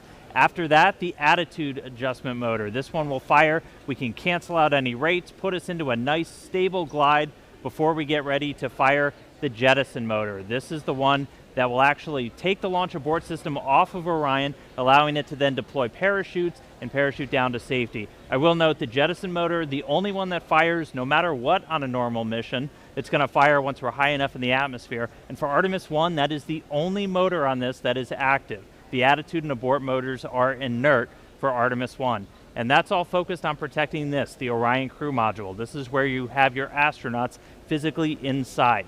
In the capsule, you have everything you need to keep a crew safe, happy, healthy, thriving in deep space. You have a pressurized environment, seats, crew displays, toilet, everything that you need. On the outside, couple of critical features. On the bottom, the heat shield. Remember, this is goal number 1 for this mission, is testing that heat shield. It's an ablative structure made to survive that fiery re-entry at the end of a mission. Along the outside, you see these small gray circles. Those are reaction control system thrusters. Orion can use that at the very end to control the yaw, pitch, and roll as it's hurtling through the atmosphere. We have windows. You need windows to look outside. 2 on the front, 2 on the sides, 1 in the side hatch, 1 up top in the very top docking hatch. Those are different layers of glass and acrylics for pressure and thermal control. We have a docking system, an uprighting system, parachutes, all for the very end of the mission. Third and final piece, down here at the bottom, the European Service Module. This has all of the propulsion assets for after SLS has done its job. Starting on the bottom, the large orbital maneuvering system engine. This is the one that's providing the most thrust for all of those key maneuvers around the moon. 8 auxiliary thrusters also around the aft to the bottom part of the service module to provide some additional push as well. And then 24 of these smaller reaction control system thrusters. They can be used for attitude control, which way you're pointing, as well as small translational maneuvers moving side to side.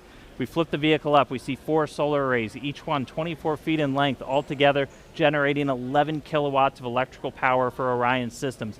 Inside the service module, you have tanks for things like the thermal control system, potable water when we have a crew on board, and also pressurized oxygen and nitrogen for an atmosphere, which gets fed through this umbilical here to the crew module, along with electrical lines. That's also what's going to separate us at the very end of the mission. So that's Orion. It's going to be making its first flight around the moon on Artemis 1. Can't wait to see it, taking those selfies around our lunar neighbor. Send it back over to you, Megan.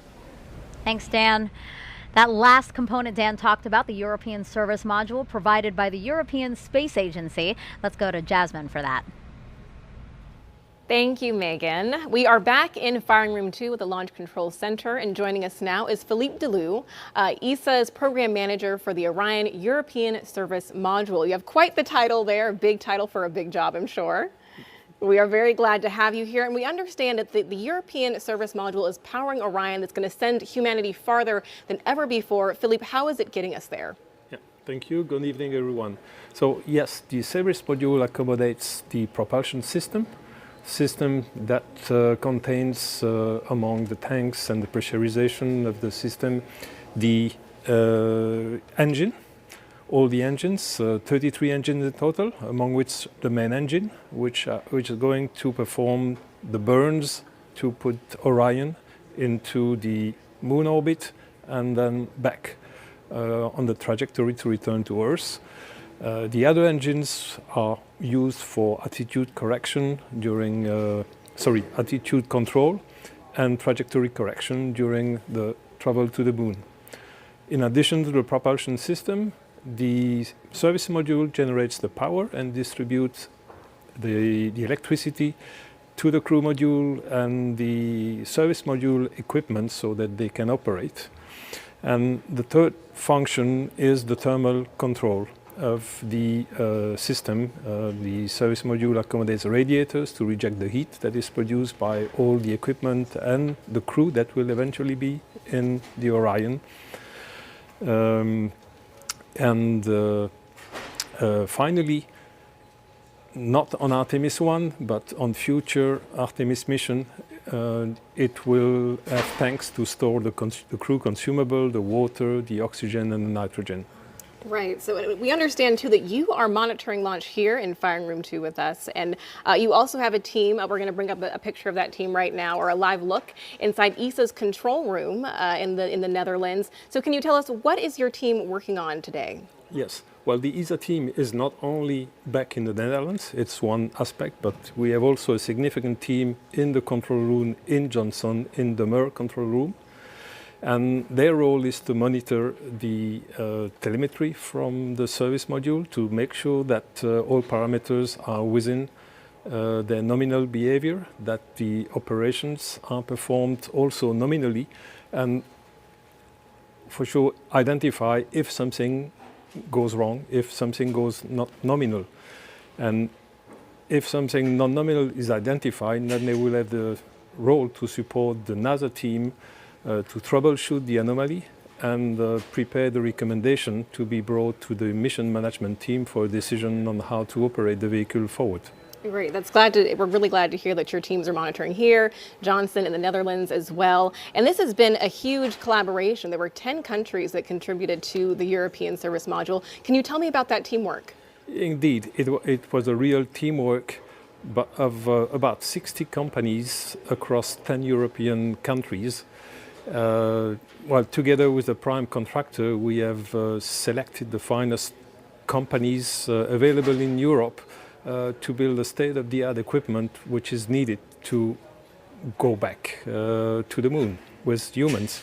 Right, we're going back to the moon and farther even beyond. Thank you so much, Philippe. I really appreciate you being here tonight. You're welcome. Thank you very much. Of course, of course. Megan, back to you. Now it's time to check back in with Mission Control in Houston. Leah, how are things over there?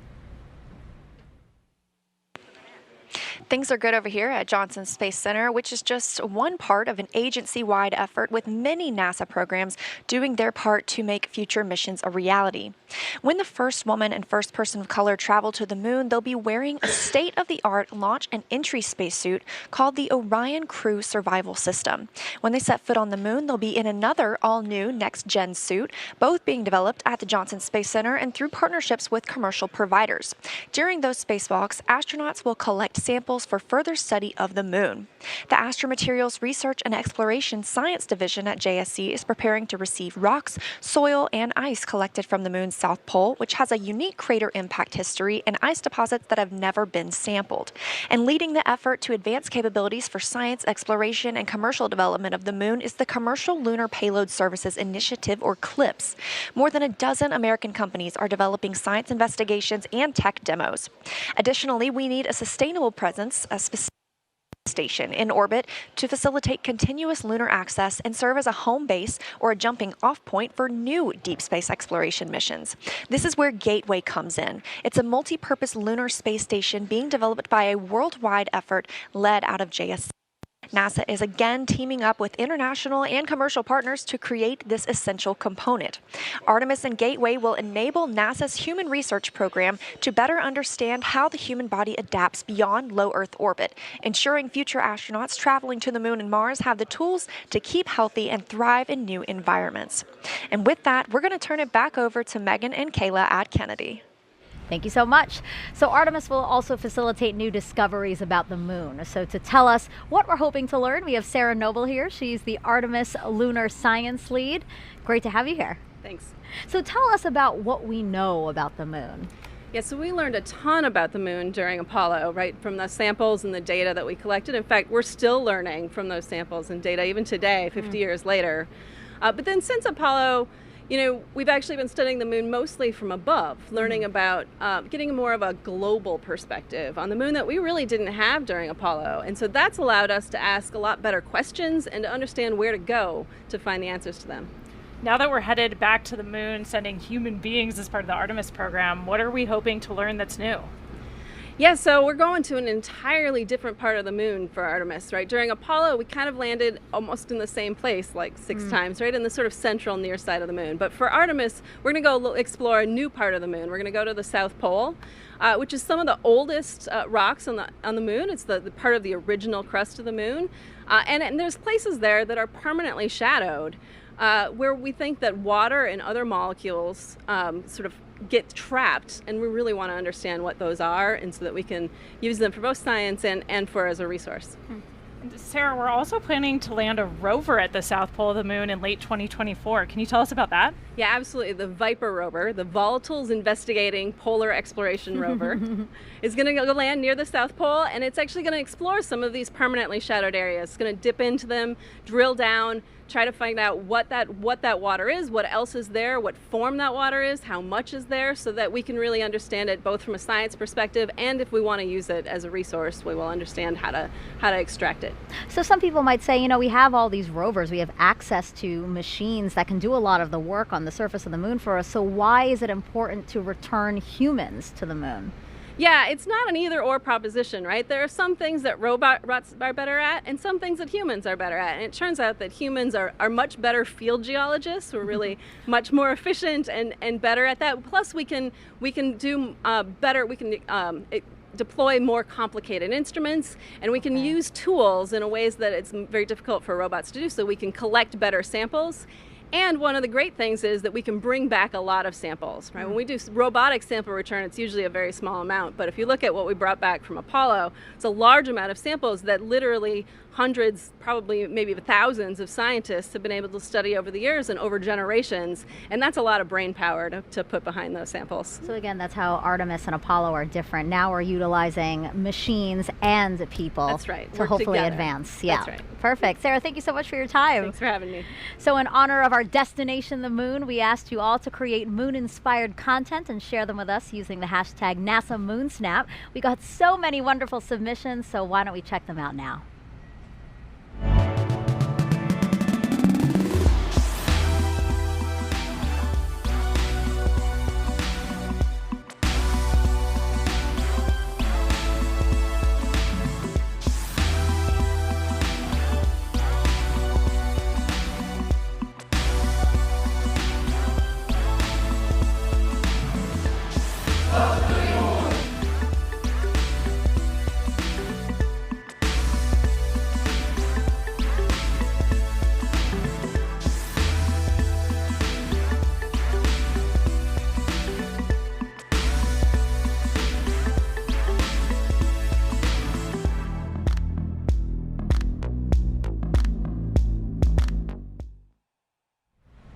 That was a really cool look at all the different kinds of creations, recipes, and also art, and it was great to see what people submitted. Yeah, it's awesome to see the creativity out there and how people are engaging with this mission in so many different ways. Yeah. So I know that you didn't submit it yet, but you did create a moon snap, so to say. So why don't we take a look at that picture?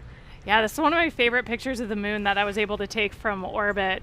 I think for me, it kind of reminds me of that iconic picture of moonrise or Earthrise from the moon from Apollo. And it's kind of that in reverse. I think there's something about seeing the moon from orbit around the Earth that makes it seem a little bit easier to imagine what it'd be like to have that view from the moon looking back at our home planet. Yeah, you should definitely submit that because that's an amazing photo. Did you take that yourself? Yeah, out of the cupola window aboard the space station. Wow, the resolution's great. The cameras we have up there are incredible. Yeah. It's awesome. So I haven't taken a moon snap, so I had nothing to submit. So how do you feel about creating a moon snap with me? Let's do it. All right, well, take that, if you don't mind lifting it up, and we're just going to snap a photo here. Oh, lighting. Perfect. So I just created a moon snap. I love it. I'm going to share it. And again, this is just to encourage people to really get involved in this mission. So we will continue to collect and share those photos. So again, if you have a NASA moon snap, just use that hashtag. Okay, Artemis 1 comes amid a very busy year and exciting year at NASA. Some of the highlights include 2 more commercial crew launches with SpaceX, Crew 4 in April, and then Crew 5 last month. In May, NASA and Boeing flew OFT-2, the second uncrewed flight test of the Starliner capsule. The goal is to certify the capsule for regular flights to the International Space Station after a crewed flight test next year. In July, we released the first images captured by our James Webb Telescope, and oh my, those are really beautiful, fascinating photos, and they're going to really help us answer some of astronomy's biggest questions about how our universe began. And then in September, we intentionally slammed the DART spacecraft into asteroid Dimorphos. Boom, look at that. And we successfully changed its course. The asteroid wasn't headed for Earth, but the test was to show we could defend our planet if needed. And recently, 2 other missions that benefit the Artemis program. Last week, we tested a new inflatable heat shield that could help us eventually land humans on Mars. And just 2 days ago, Capstone arrived at its intended orbit around the moon. The small satellite launched from New Zealand in June and will now test a unique lunar orbit for a future space station there. Artemis 1 heralds a new era in the history of human spaceflight. It marks a pivotal next step in humanity's return to the moon, ushering in a new generation of astronauts, technology, and research. This critical flight test sets the course for a bright future at the moon. It represents our ability to safely send Artemis astronauts and critical hardware to lunar orbit. Humanity will experience Artemis in different ways than we did Apollo. We will explore new areas of the moon with 21st century materials, technologies, systems, and operations. Gateway will be humanity's first space station to orbit the moon, built with next-generation technology. Gateway will not only provide a deep space outpost for future lunar expeditions, it will also serve as a station for landers, experiments, and supplies. Starting with the core power and habitation elements, Gateway will grow with increasing capability as international partners contribute new habitat and refueling modules, observation windows, external robotics, and more. Gateway will enable longer stays and more science to be conducted on and around the moon than ever before. And one day, it will help set the stage for missions to Mars. A highly skilled, diverse core of astronauts will be selected for Artemis missions, including the first woman and first person of color to step foot on the moon. Aboard Gateway, the crew will conduct exciting research from their unique deep space vantage point. Gateway will also be a transfer station for astronauts to board innovative human landing systems that will ferry them to and from the lunar surface for exciting scientific expeditions near the South Pole. Once on the moon, Artemis astronauts will use expertise in fields like biology and geology to conduct groundbreaking research in modern spacesuits using advanced tools. They will drive new rovers to investigate the lunar terrain and unlock some of the greatest mysteries of our solar system. Artemis 1 cements our capability to send astronauts and cargo to the moon for years to come. We're going back to the moon. We are Artemis. As we approach the opening of our 2-hour launch window, we have a special musical performance for you. America the Beautiful, played in honor of the flight test by the Philadelphia Orchestra and Yo-Yo Ma.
A truly beautiful performance. It really has me feeling quite emotional right now. Yeah, perfect tribute for tonight's launch.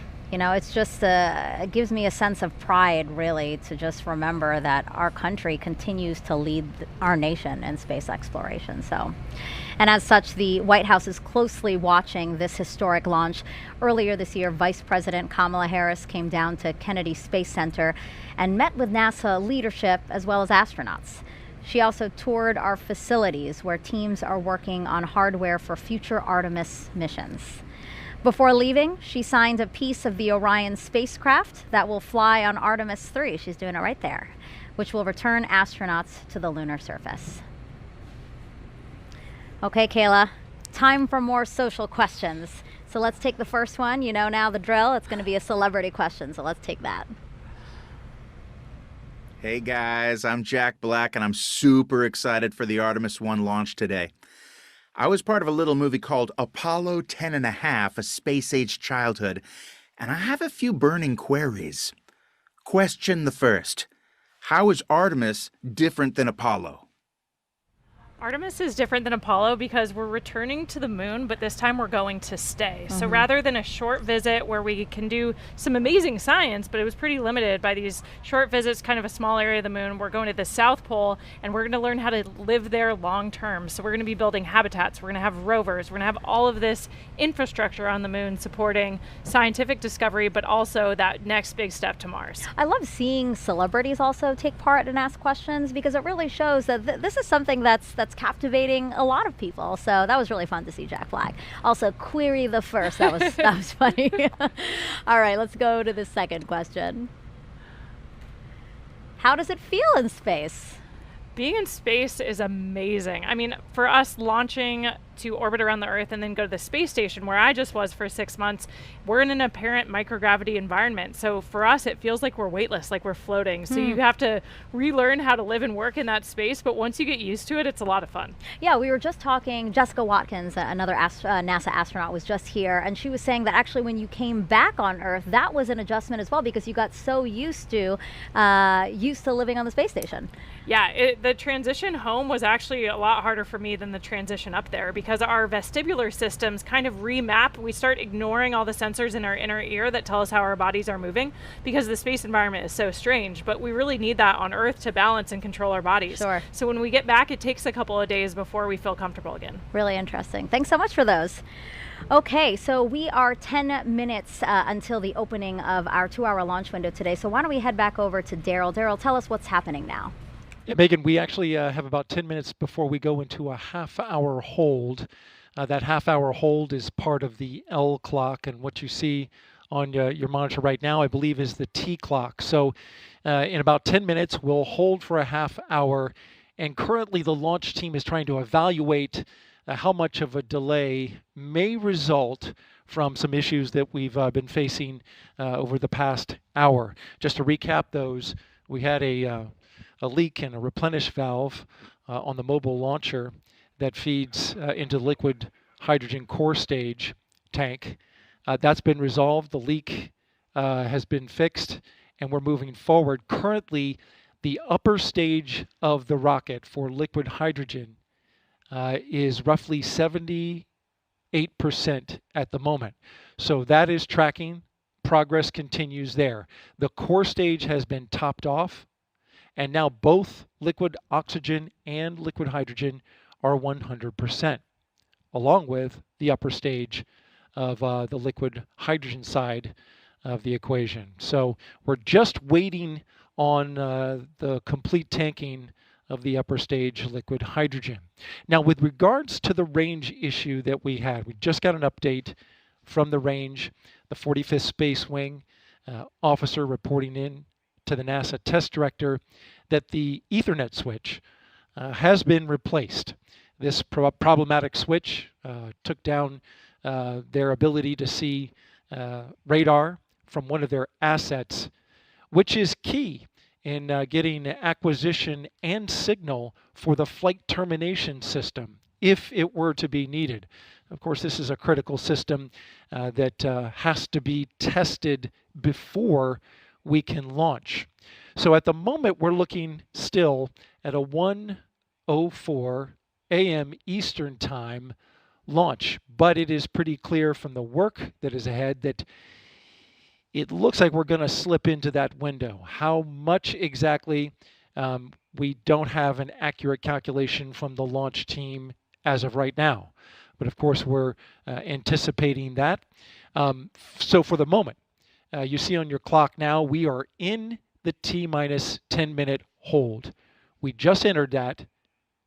And now roughly we're looking at 28 minutes to resume terminal count.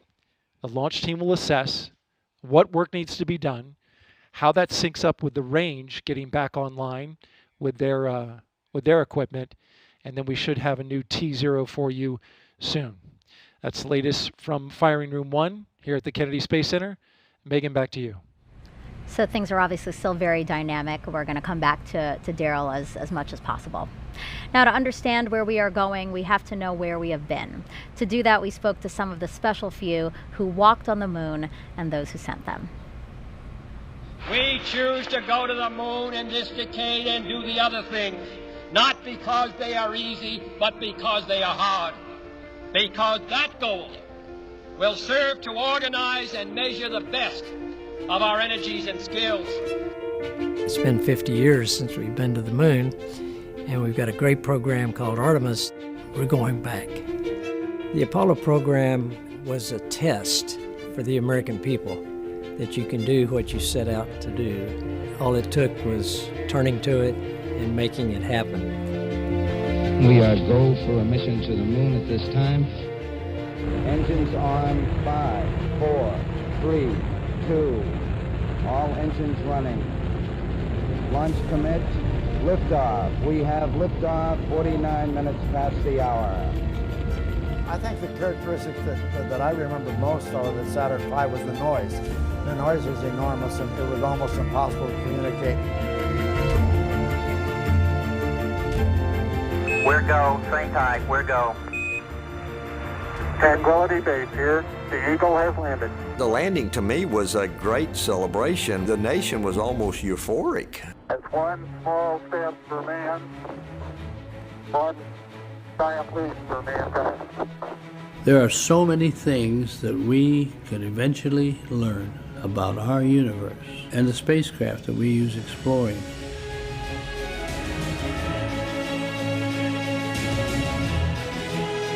We are a nation of explorers. During Apollo, we were on national TV literally every day because we were doing something visible that Americans could see and they could feel and say, look what we are doing.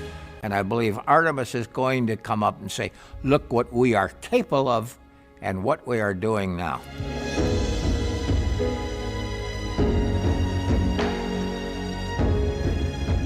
Artemis will stand on the shoulders of Apollo.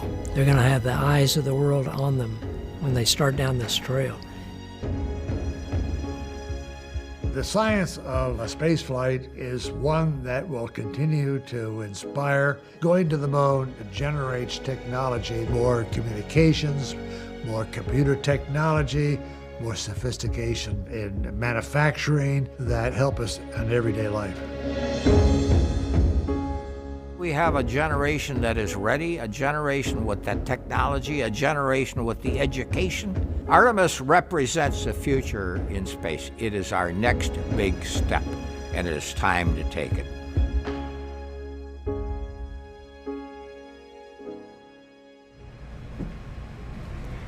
If you're just joining us, welcome to NASA's Kennedy Space Center, where we are showing you a live look of another visitor center. This is the U.S. Space and Rocket Center. Wow, take a look at all of those people who are there hoping to watch the launch today. You know, this is the visitor center for the Marshall Space Flight Center in Huntsville, Alabama. That center played a crucial role in contributing to the Artemis program, so I'm not surprised that there are a bunch of people there watching.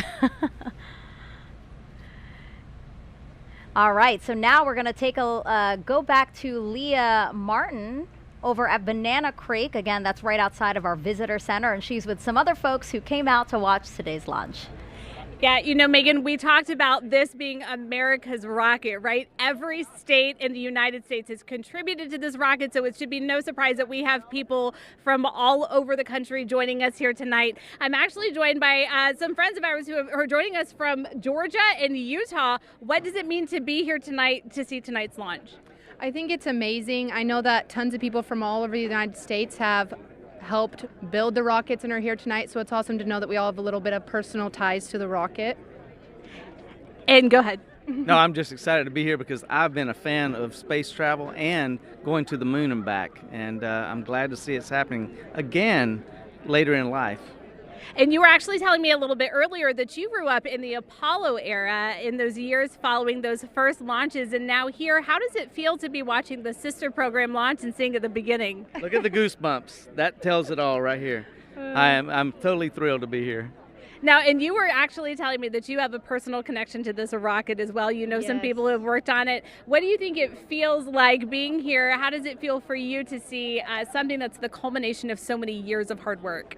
Yeah, I think it's crazy when you think about how long it takes to build it and stuff. Like, I wasn't even born last time people tried to get to the moon. So it's awesome. I think it's so exciting, and I cannot wait. And we have a ton of people who are working tonight still on console. We just want to tell them words of encouragement. What more do you have to say? Oh, I hope it goes tonight. Megan, back to you. Go Artemis. Woo! Go Artemis. Yes, I love that. And again, I just love these drone shots that we're showing of all the people who are here ready, hoping, anticipating launch today. So now let's head back over to Dan. So Dan is in the Apollo Saturn V Center, which is right next to this crowd that you're seeing here. He's inside there, and he's going to tell us more about SLS using an interactive state-of-the-art tool we're calling the Moonboard.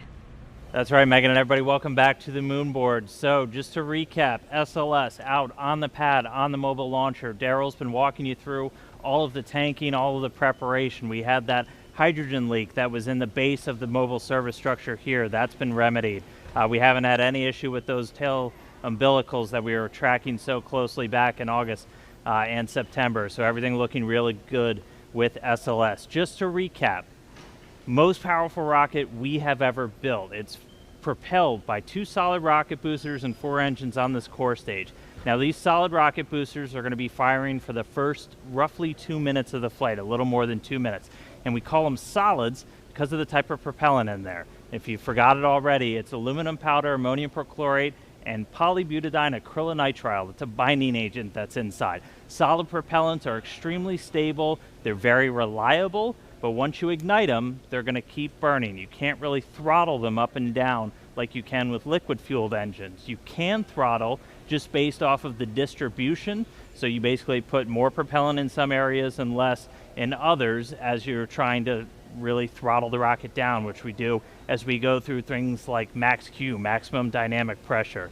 And just a reminder, as these things are firing, they can steer, they can gimbal. The bottom part here, gimbal just means you can really direct, and they're providing 90% of the steering as SLS is making the flight uphill, and more than 75% of the thrust with those 2 firing at the same time.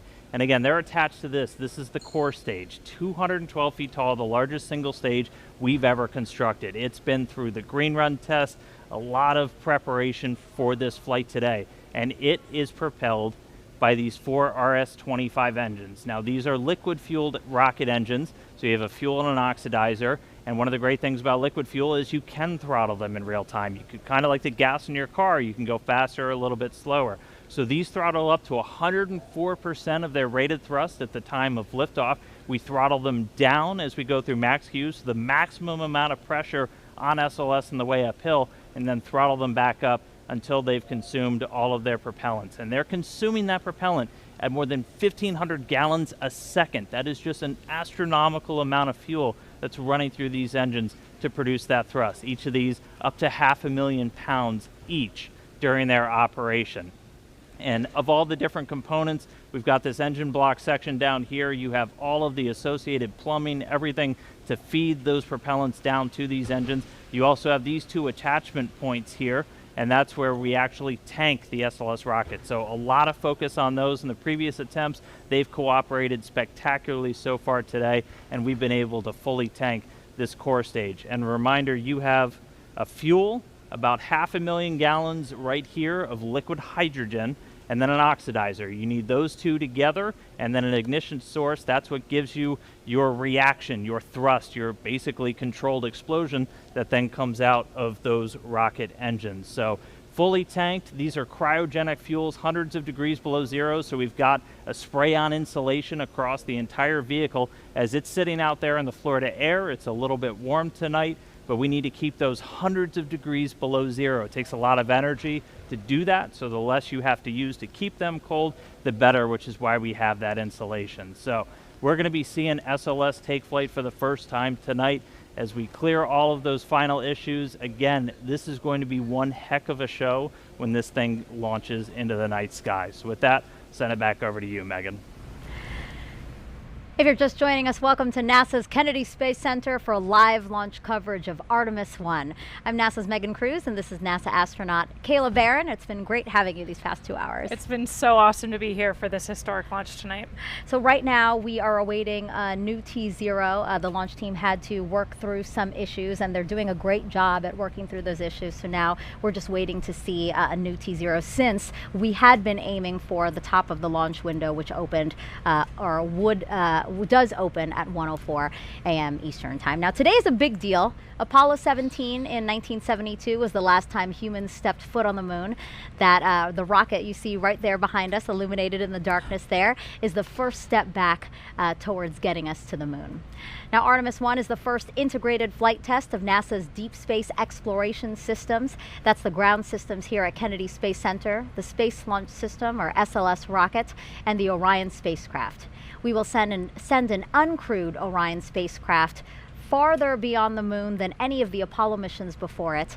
For Artemis 2, Orion will have astronauts on board as it orbits the moon.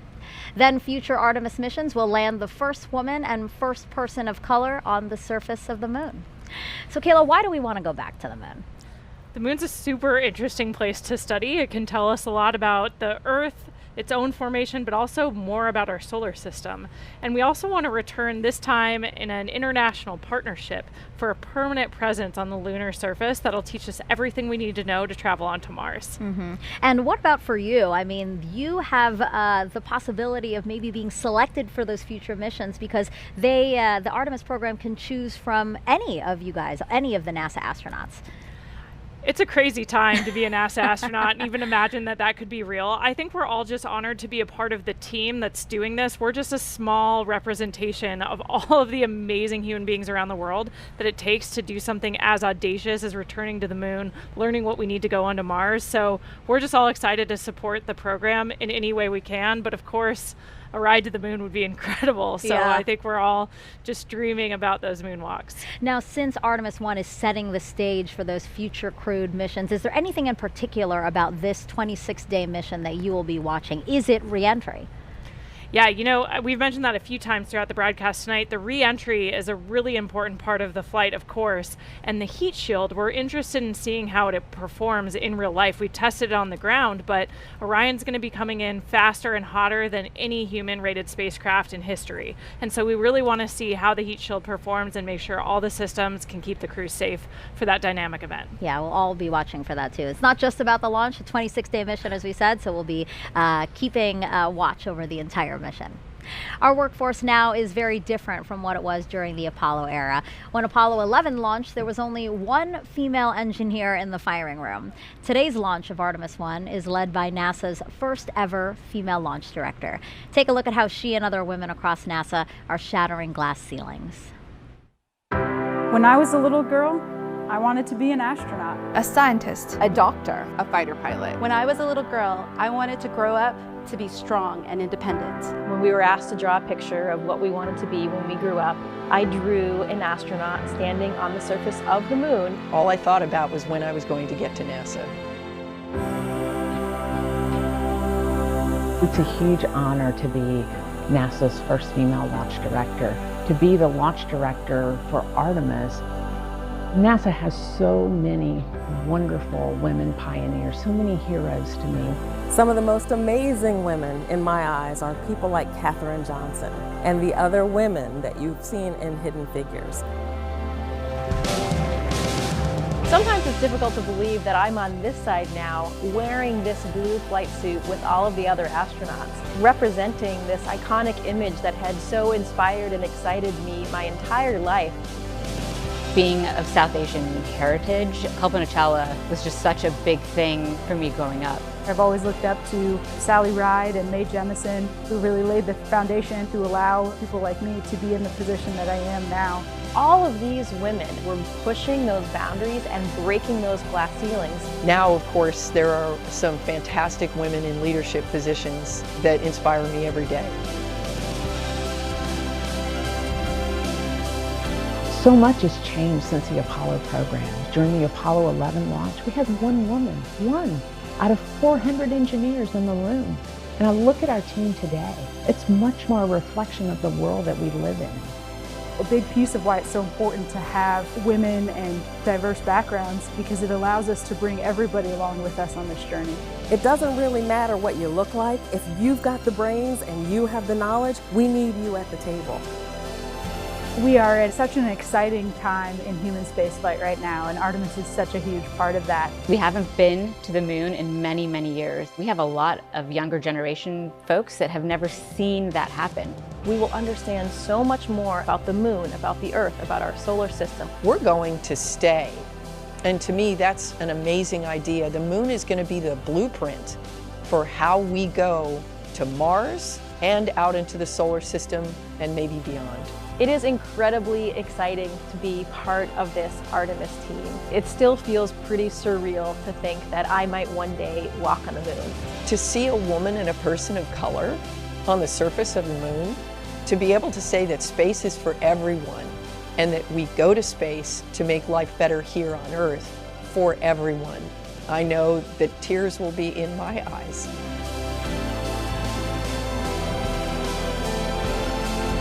My message to women and girls out there is to find your passion, whatever that is. Don't let anyone tell you what you can do or can't do. Only you can realize your dreams. Space is for everyone. And if me being in this role helps to send that message, I think that's a great thing. And I just actually love that I don't feel like a woman at NASA. I just feel like a person at NASA. The women of NASA are Artemis, and we make a difference every day. I am NASA's Spacewalk Office Hardware Manager. I'm the Program Scientist for Space Biology. I'm the Director of NASA's Johnson Space Center. I am Artemis. I am Artemis. 私は Artemis です。 Yo soy Artemis. As some Artemis. Ana. Je suis. Ich bin I Artemis. am Artemis. I am Artemis. I just love the way that that video ends with you and all these other women saying, I am Artemis. What do you think, why is it so powerful to just hear those three words, I am Artemis? Why does that resonate so much? I think it just represents how far we've come since the Apollo era and how we take advantage of the incredible diversity our country has to offer. Having seats at the table for everyone, you know, spaces for everyone. You heard that a few times in the video, and I think we're proving that out every single day in our work, not just at NASA, but with our international partners. I think it's so important to our ability to succeed on these really complex missions. Yeah, I thought that was a very powerful video, and I'm glad that people got that message, young girls in particular. Another person who you saw in that video is Pam Melroy. She's a former astronaut and NASA's deputy administrator. So why don't we head over to Jasmine Hopkins, because Pam is there with her now. Thank you so much, Megan. Yes, I am honored now to be joined by Pam Melroy, NASA Deputy Administrator. This is just a fantastic night. And we just saw that powerful video with you among so many of the great women here at NASA. What is so important about us now being ready to send, you know, the first woman, the first person of color to the moon? Yeah, I loved watching that video.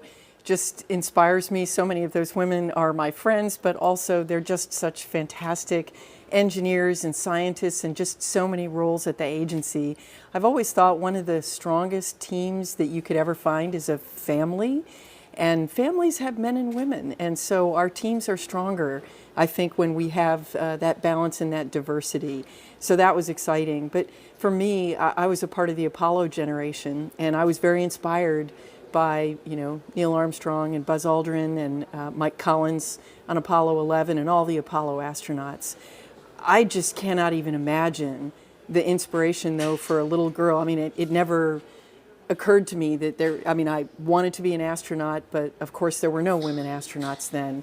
I think what's going to happen now with the Artemis generation is that that first woman and the first person of color is just going to have a huge impact on the next generation. Right. We are just watching with bated breath, and I know that it's going to mean so much to little kids to look up to them. And we understand, too, this is a huge, I mean, when we launch Artemis, it's going to be a global accomplishment. We have the Artemis Accords, which are helping us make sure we explore peacefully. Can you tell us more about those?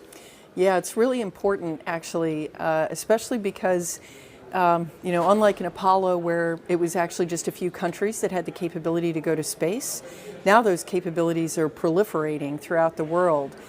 And so what we do with the rocket is really important, and how we go is just as important. And how we go is as teams and with our partners, and with a sense of the responsibility that we have as we go out into the solar system to do it peacefully for scientific purposes and responsibly. Right. Pam, you have a great sense of teamwork, and this is definitely not our first time. You know, there's a lot of things that go into testing out a first-time vehicle. There's actually dynamic activity going on right now. So how does this first flight test of SLS compare to other first times, you know, with Shuttle or with Saturn V before that? Well, I can do even better as a test pilot, right? So there's a history there. In fact, the amazing thing about this is so first flight of a first aircraft, you actually taxi it out to the end of the runway and then run down the runway and come back and check all the data. And then you might take off once and go around the pattern and come back and land. This is a little bit like taking off and going to fly a full mission on your very first flight of an aircraft. And so everything has to be right. So this compares it's very similar to the experiences that all new rocket developments have, where, it's not just about learning the hardware, that's a big piece of it, but it's also about gelling that team together and your procedures and how you're going to deal with issues that come up, because they will come up. They always come up. Exactly. And you have that experience as a test pilot, but also as a former astronaut. In that video, we saw you getting your induction into the Astronaut Hall of Fame, which is pretty cool. So what is your perspective, or what advice do you have for the Artemis astronauts, those ones that are going to maybe set foot on the moon? Oh, well, they don't need my advice. I'd love to elbow them out of the way and go to the moon too. But they are fantastic. I mean, I'm so proud of all of our astronauts. I was just talking to Jessica Watkins, who just came back on Crew 4. This generation is prepared, ready, and excited. And I think they're really excited that we're putting science front and center in the Artemis program too. We're going to learn so much about the solar system from the moon, and even about the Earth.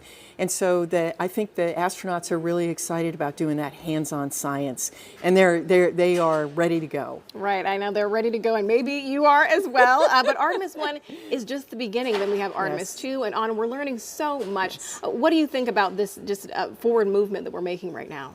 Well, it's really important. This is the Artemis campaign is actually part of a multi-decade effort that we're doing right now, which is really with the goal of creating a blueprint for how we're going to explore with humans and do science throughout the solar system. So we're going to learn through the Artemis campaign on the moon, and then we're going to go demonstrate it on Mars, and then the next destination, who knows where. Right. I mean, we're going so much further than we ever have before. Pam Melroy, thank you so much for joining us. Thank you. Go Artemis. Of course, go Artemis. Megan, back to you. Thank you both for that interview. Now, teams over at NASA's Johnson Space Center are also monitoring today's launch attempt. So why don't we go back over there with Leah to tell us what's going on over there. Thanks, Megan. And you're right. Teams here in Mission Control Houston continue to monitor today's events. Again, they will really kick into action once we have liftoff, and they'll remain on console all the way through splashdown. But quickly, I have to show you something, a little show and tell. It makes me feel like the coolest kid in school. I've got a moon rock here. I hope you can get a good shot of it. It is from Apollo 15, 1971. And when it was brought back to Earth, it was part of a larger rock. In total, it was 21 pounds. This is, of course, a smaller section of that, but we're looking forward to the Artemis program and being able to go back to the moon so that we can continue to gather these kinds of samples, but this time at the lunar South Pole. We've never been there, and we've never brought samples back from that area, so we're really excited to see what might differ in those samples and the ones that we have here. Now, of course, we've got a whole laboratory of scientists that are able to study all of those samples. We just opened some up for the first time earlier this year, so that we're able to test with new technology everything that we can learn about these samples that we brought back now 50 years ago. So hopefully within the next few years, we're bringing some new ones back to use that same experimental process on and tell us a little bit more about the moon. But just had to show this off. Apollo 15 moon rock. We're looking forward to having some Artemis ones here at Johnson Space Center. With that, I will send it back to you at KSC. You were a cool kid before you even had the moon rock, so. But now you're even a cooler kid. Now, the name Artemis was chosen because in Greek mythology, she's the twin sister of Apollo. NASA's Leo Martin is over at the nearby Kennedy Space Center Visitor Complex, where thousands have gathered to watch today's launch attempt. Hi, Megan. I'm actually joined here tonight by a very special group of guests here from Stennis visiting Kennedy Space Center. Why don't you tell me, Ryan, what it is that ties you to tonight's launch? So we were lucky and privileged enough to be able to test the core stage of the SLS rocket that's going to launch today. We got to Green Run, which is a full duration hot fire. It's a very historic time for us at Stennis. It was so exciting to be a part of. It was 7 years of hard work by a lot of really great people. And Jack, Sorry about just so excited to be here to see it.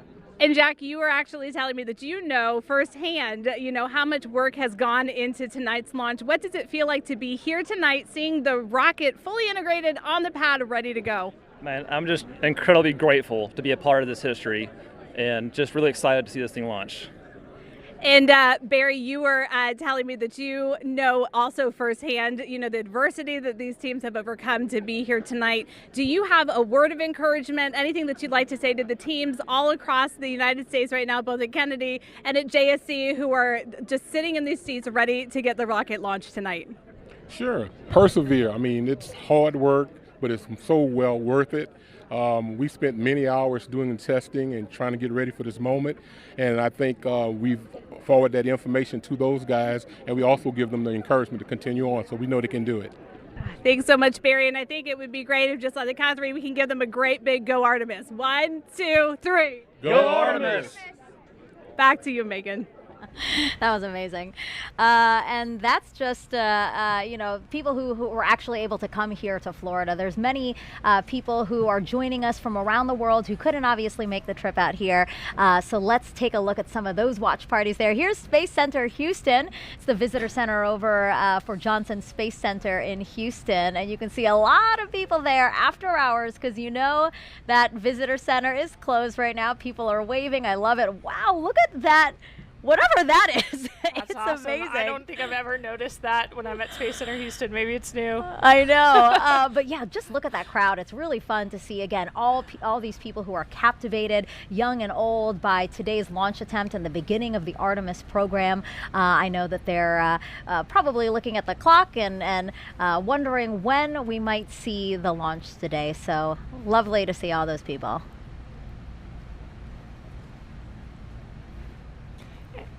And there's the Space and Rocket Center, where we have a ton of people waving their flags, cheering us on tonight for this incredible launch this evening. I love that. They totally look like cheerleaders, and they're embracing it. I love it. And yeah, this is the U.S. Space and Rocket Center. This is the visitor center over in Huntsville, Alabama. As I've said before, Marshall Space Flight Center there is super instrumental in what the Artemis program is doing. They contributed a lot to the mission, so it's nice to see everyone there. And then here is Airbus in Bremen, Germany. So Airbus is the main contractor for the European Space Agency, and together the company and ESA, they provided the European Service Module, which is an important part of the Orion spacecraft. So we have quite a bit of people there. A more reasonable time over there in Germany. It is 7 a.m. So I'm going to say Guten Morgen to them. Did I say it right? Guten Morgen to them over there in Bremen, Germany. Again, the Airbus company. All right, so let's get another check on the launch team with our Daryl Nail, who's inside there and has an update for us. Yeah, that's right, Megan. So we are clearly in a delay now. The NASA test director, who's basically flying the ship for the launch countdown tonight, has said that we are extending the hold that we were currently in at T-minus 10 minutes and counting. And so that puts us off the 1:04 a.m. Eastern Time launch. We're now slipping indefinitely into the hold. And NASA test director Carlos Monge saying that we are currently estimating how much work needs to be done before resuming the polling that is supposed to take place 15 minutes before launch. It then goes to terminal count at T-minus 10 minutes. Now we've got an update on the tanking of the upper stage liquid hydrogen tank. Currently 95% filled. We're in topping on that tank. It is the last of 4 tanks in the Space Launch System that needed to be completely fueled up before we launch. Of course, cryogenic tanking, a complex operation that has seen some delays tonight.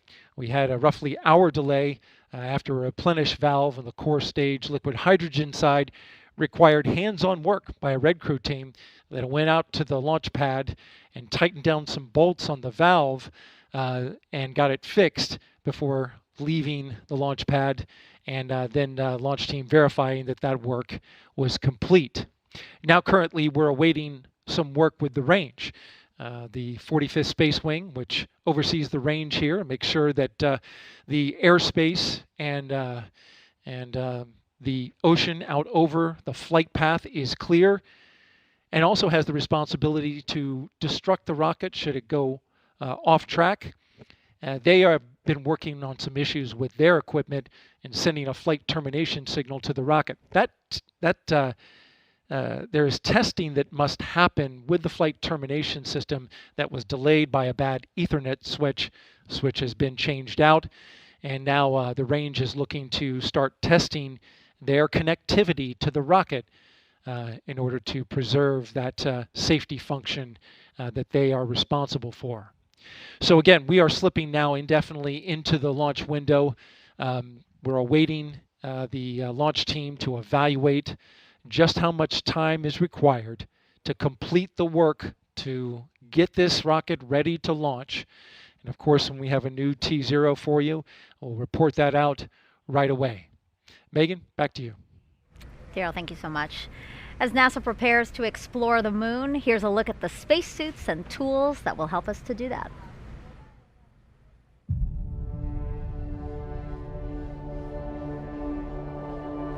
Watching Apollo footage of astronauts doing geology on the surface of the moon is a really great way to think about preparing for Artemis, for putting people on the lunar surface once again.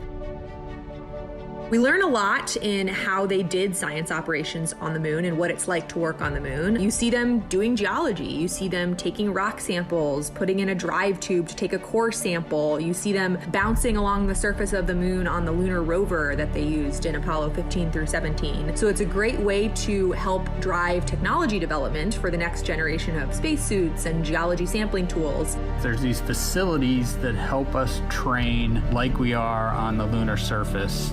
You know, these 1.6G offload systems or putting people in the aquatic environment are great ways to train the mobility part, right? Like, what can you do and how different does it feel to be in 1.6G and do these tasks? We've been training astronauts in geology and geoscience for decades now. The Apollo astronauts had literally hundreds of hours of training in geology before they flew to the moon. It's often said that the Apollo astronauts had the equivalent of a master's degree in geology by the time they flew to the moon.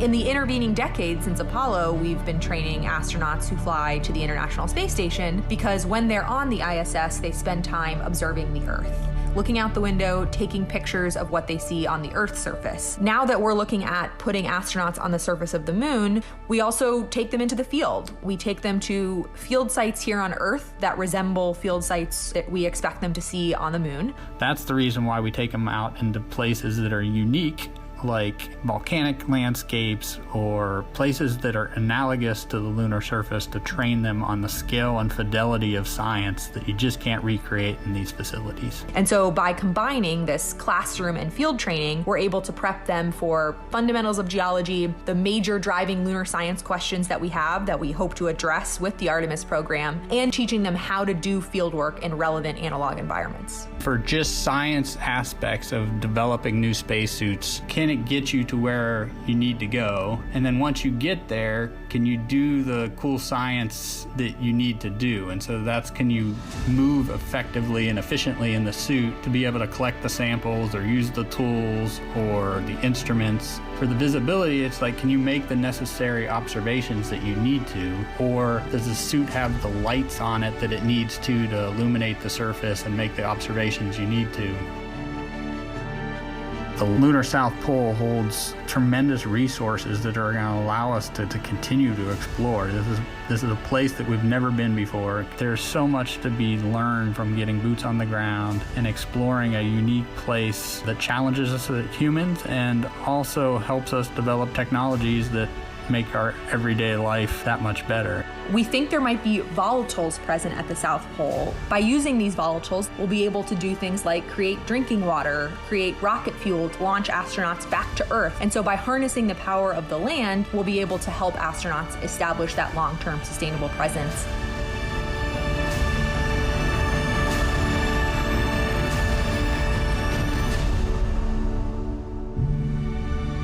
It's human nature to explore. Pushing our boundaries and exploring our universe is, I think, just one of those things that's just stuck in our human nature, and that we need to do it in order to understand the world around us, including our Earth and our solar system.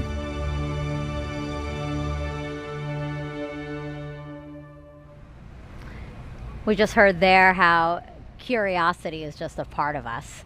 So, with that in mind, why don't we do some social questions? Because some people are very curious to hear what you have to say about their questions. So why don't we pull up the first question here? What are your thoughts on the responsibilities that come with going to space? Obviously a question for you. I am not going to space. Yeah, the opportunity to travel to space comes with a lot of responsibility. I think for all of us, it's a huge honor to be a part of these teams, and the work we're doing is so critical in supporting scientific discovery on the ground. So on the International Space Station, we're a national laboratory. Our crew executed over 350 different scientific experiments during our 6-month mission. And so when you think about that, it's years of work to get one of these payloads or an experiment on the space station. Yes. And sometimes that's someone's life's work you're holding in your hands and executing. And so being prepared for those moments is really important, and understanding how to bring the team from the ground into solving complex problems. We take that really, really seriously. And of course, we want to share what that experience is like. Only a few people have been able to go to space. And as we commercialize space, as low Earth orbit becomes more accessible, that'll change. But still, it's only available to some of us. So we really want to share what that's like and the perspective we gain from our time up there. It's really great to see and hear that you guys acknowledge that, right? Like that this experiment that you're holding, that you're working on for 6 months, somebody has been working on literally for years. I mean, I've talked to some scientists and they're saying, oh, this has been my life's work, 20 years of my life's work. So yeah, that was a really good question. I like that question a lot. Okay, we have another one from social media here. Astro Kayla, have you considered what you might say if you had the opportunity to be the first female to set foot on the moon's surface? No, I have not considered that.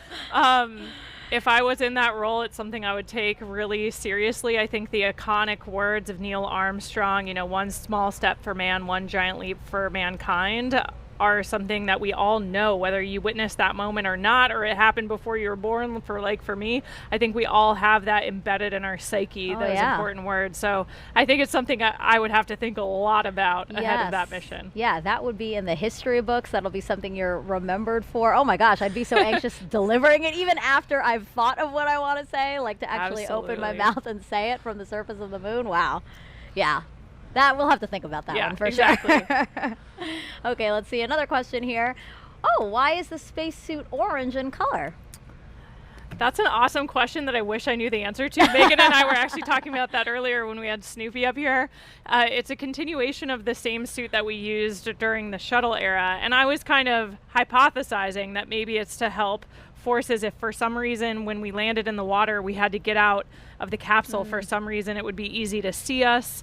But that I'm gonna have to take a phone a friend on that one, I think, to know the real answer. I'm sure somebody will be commenting on social media right now with what the real history behind the orange suit is. I'm trying to think about it too. I'm thinking, does it have anything to do with SLS being orange because of the foam match insulation? Your vehicle. Yeah, why not? Maybe it's that. I don't know. I don't know. We got stumped. That was our first one that we got stumped on. Do we have another question? All right. If you could name one of the moon's craters, what would you name it? Oh man. What would you name it, Megan? I don't know. That's a big decision. I thought you might say the name of your zero-G graph. Oh, FOW? Yeah, maybe. I don't know. That's a pretty big responsibility, I think, to name these geological features. And a lot of the craters on the moon already have names. So I'm sure there's some that maybe they haven't named, they're too small, or we haven't explored them yet. But a lot of them already do have names. Like, we're going to be exploring the edge of Shackleton Crater as part of Artemis mission. So a lot of them are already named and mapped. Yeah. Thanks for throwing it back on me. I was like, I don't know. Do you think our parents or husband or fiance are now upset that we didn't say them? I don't know. I mean, I don't think so. I think they understand. All right. These are big decisions. This is. All right. Last question here, for this segment at least. What will Orion do when it gets to the moon? So for this mission, Artemis 1, it's actually going to orbit the moon and then go into a distant retrograde orbit. And so it'll get really close as 62 miles, and then go way past the moon. And way deeper into space than we've ever been before. So yeah, the Orion vehicle will be checking out all of its systems. We're going to be analyzing that data from the ground, and then we're going to see that it can survive re-entry and a successful splashdown off the coast of San Diego. Yeah, that was a good question too. Okay, well again, just keep those questions coming. You know, we're entering into this launch window, and we do have time, so we'd love to hear from you, and we'd love to try at least to answer most of your questions. So you've been hearing throughout the broadcast all the different science that returning to the moon will enable us to do. So there's actually something called the Prime 1 mining experiment, and that's going to robotically look for ice and other resources below the lunar surface. NASA's first Polar Resources ice mining experiment, also known as Prime 1, will robotically look for ice and other resources below the lunar surface. Thanks to data from spacecraft orbiting the moon, scientists believe that the polar regions contain water ice in the form of ice just below the surface.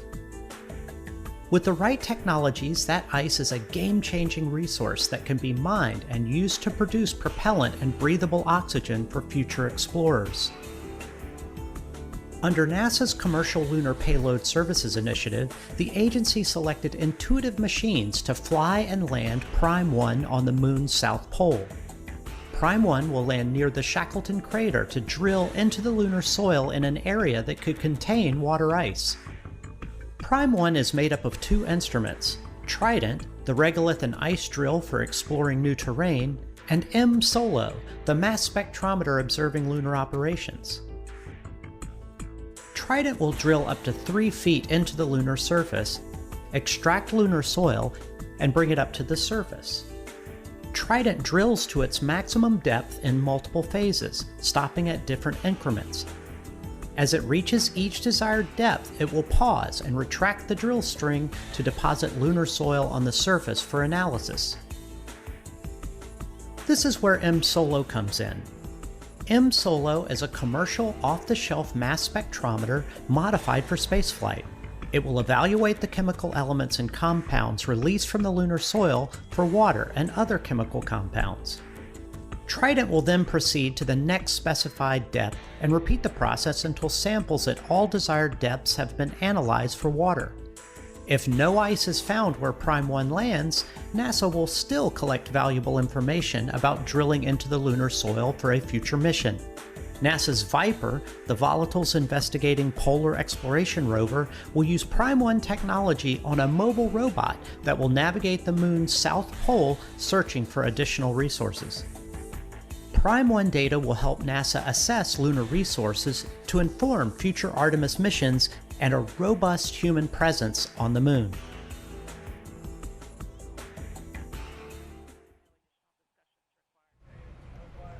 So we are still awaiting a new T0 for today's launch attempt, but for more on what to expect when we launch for this first day, let's go to NASA's Dan Hewitt. He's inside our Apollo Saturn V Center at the KSC Visitor Complex. Hey, thanks, Megan. Everybody, welcome back to the moon board. There's a lot of people here in the complex. I just heard a woo-hoo. People are getting in and out because we have a great view of launch when it's going to happen, and it's going to happen today.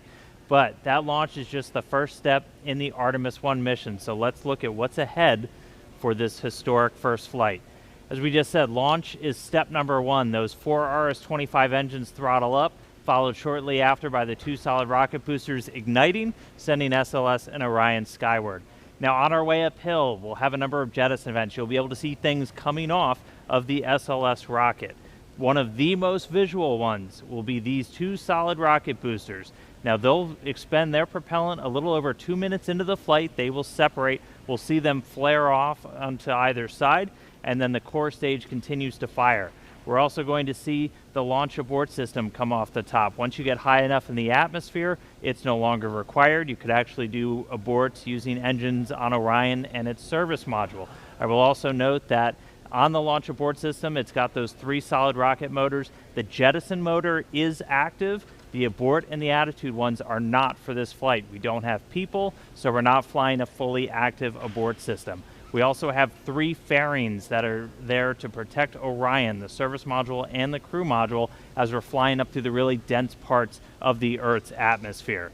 Next up, we'll hit core stage separation. So we've got 4 main engines. We'll hear MECO, main engine cutoff. Those engines will shut down, the core stage will separate, drop away. It's eventually going to splash down in the ocean. And that hands over the propulsion duties to this, our upper stage, the Interim Cryogenic Propulsion Stage, or ICPS. Its first job is to execute what's known as a perigee raise maneuver. So the perigee is the lowest part of your orbit. You have a perigee, that's your low part, and an apogee, that's your highest point. We're going to raise up the perigee, and that's going to actually put us in a nice circular path around the planet. And while we're there, that gives us time to check out Orion. We're flying it in space for the second time, the first time in this fully integrated stack with SLS. We'll be able to look at all of Orion's systems, make sure those solar arrays are capturing the sun's energy and turning it into electrical power for Orion's systems, make sure the communications are working, all of our guidance, navigation, and control. That is your time to make sure you have a healthy spacecraft before you do something that is going to send it to the moon. And that's next up on our list. That's the trans-lunar injection. For today's launch profile, that's going to be a firing of about 18 minutes of that single engine on the upper stage. Now that engine optimized for a vacuum, it's producing about 24,000 pounds of thrust. So it's a pretty big engine, and it's doing that because we need enough energy to be able to send our payload, Orion, beyond low Earth orbit and send it on a path to head out to the moon. Now after that burn is complete, ICPS separates.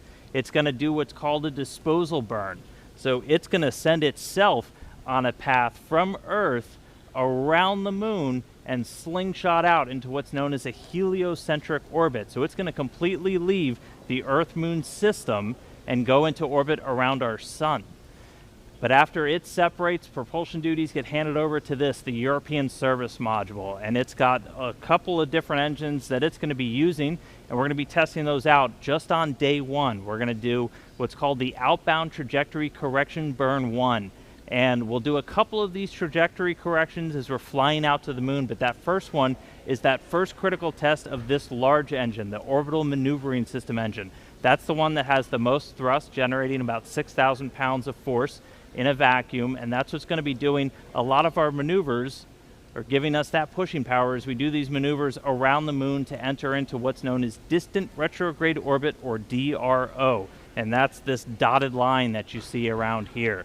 Now we call it distant basically because of the distance we're away from the moon. We're about 40,000 miles, a little bit less, off the lunar surface, and then we call it retrograde because the moon orbiting planet Earth in this direction, going in a counterclockwise fashion, we're going to be entering into a clockwise orbit around the moon, opposite retrograde. Now to do that, we're going to get in close, we're going to dip in off the lunar surface, we're going to be about 80 miles, 80 statute miles off the lunar surface as we do this outbound powered flyby. Again, the major thrust coming from that Orbital Maneuvering System engine. After we do that, we'll do a final maneuver to actually go into that distant retrograde orbit, that DRO. Now, why DRO? Why are we not just going around the moon and coming back on like a free return trajectory, which we did on some of the Apollo missions?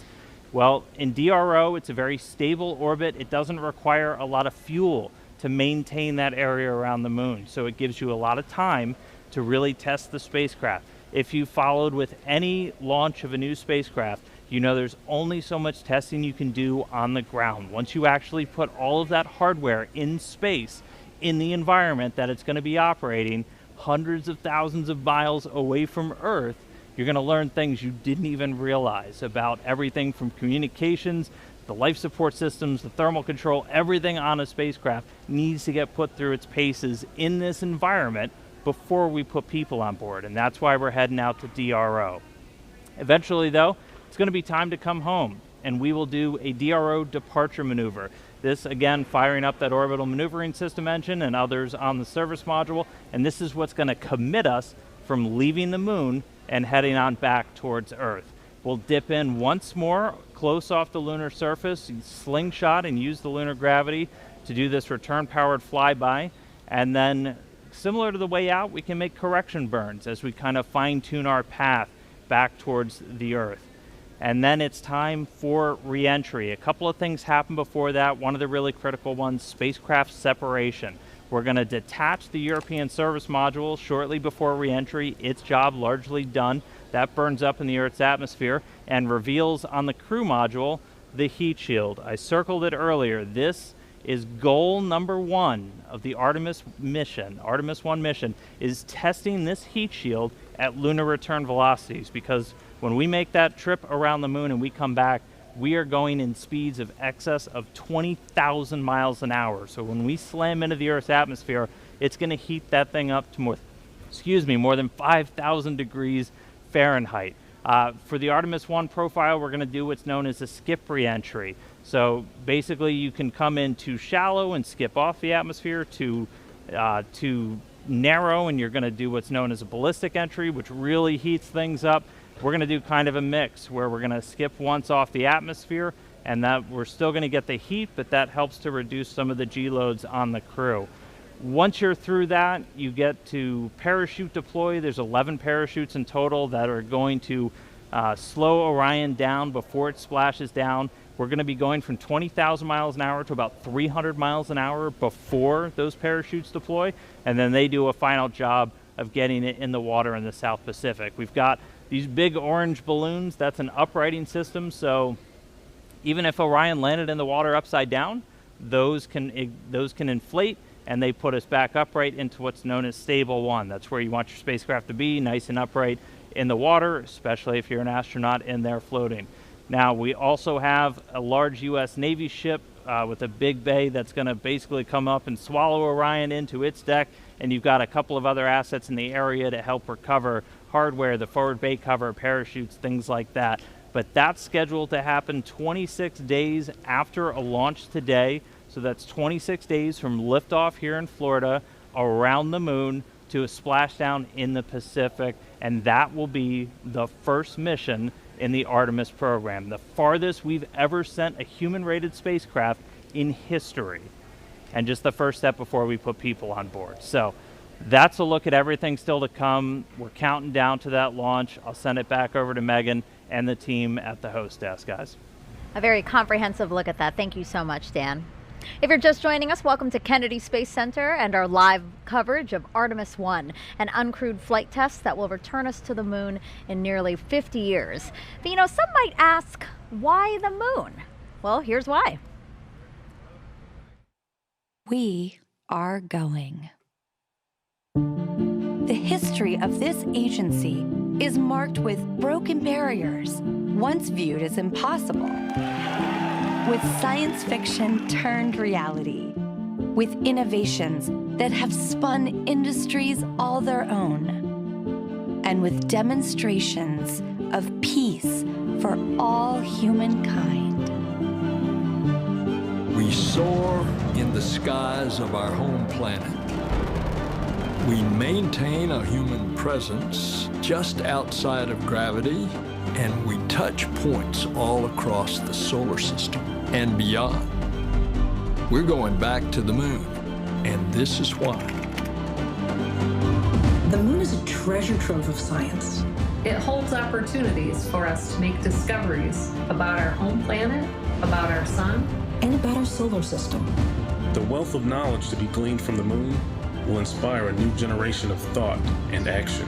Without fail, every major program and mission NASA has invested in has led to technologies and capabilities that have shaped our culture. The breakthroughs of the Artemis era will define our generation and the generations to follow. The tens of thousands of jobs associated with propelling us to the moon today are just the beginning of a lunar economy that will see hundreds of thousands of new jobs develop around the world. This is not an ambition of one entity or one country.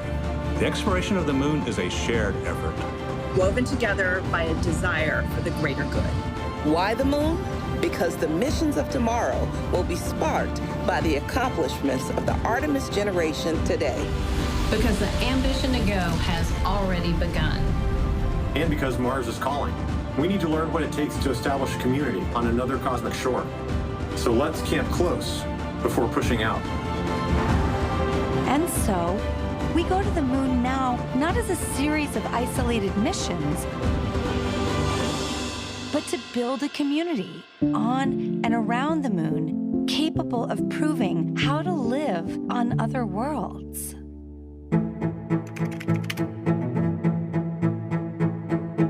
We'll use the lessons from more than 50 years of peaceful exploration to send a new generation to the lunar surface to stay. We will anchor our efforts on the lunar South Pole to establish the Artemis Base Camp, positioning us for long-term science and exploration of the lunar surface. We will prove what it takes to assemble a complex ship in deep space. We will perfect descending down to and returning from a distant surface. We will learn how humans can survive and thrive in a partial gravity environment. With improved spacesuit designs, mobile habitats, and with reconnaissance robots pre-positioning and relocating supplies. We will learn how to utilize the resources we find on these other worlds, starting with finding water ice and purifying it into drinkable water. And refining that into hydrogen for fuel and oxygen to breathe. We will establish fission power plants on the surface of the moon, capable of supporting a growing community of efforts.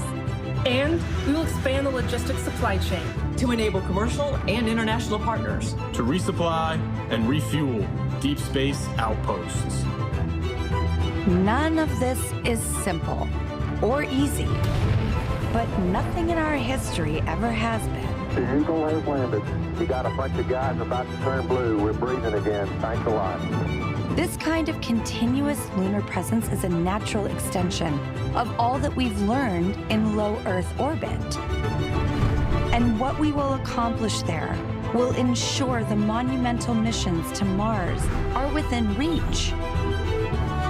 As we ready the launch of the first Artemis mission, and as commercial companies ready their lunar landers for the first private payload deliveries, we have already begun to take the next step.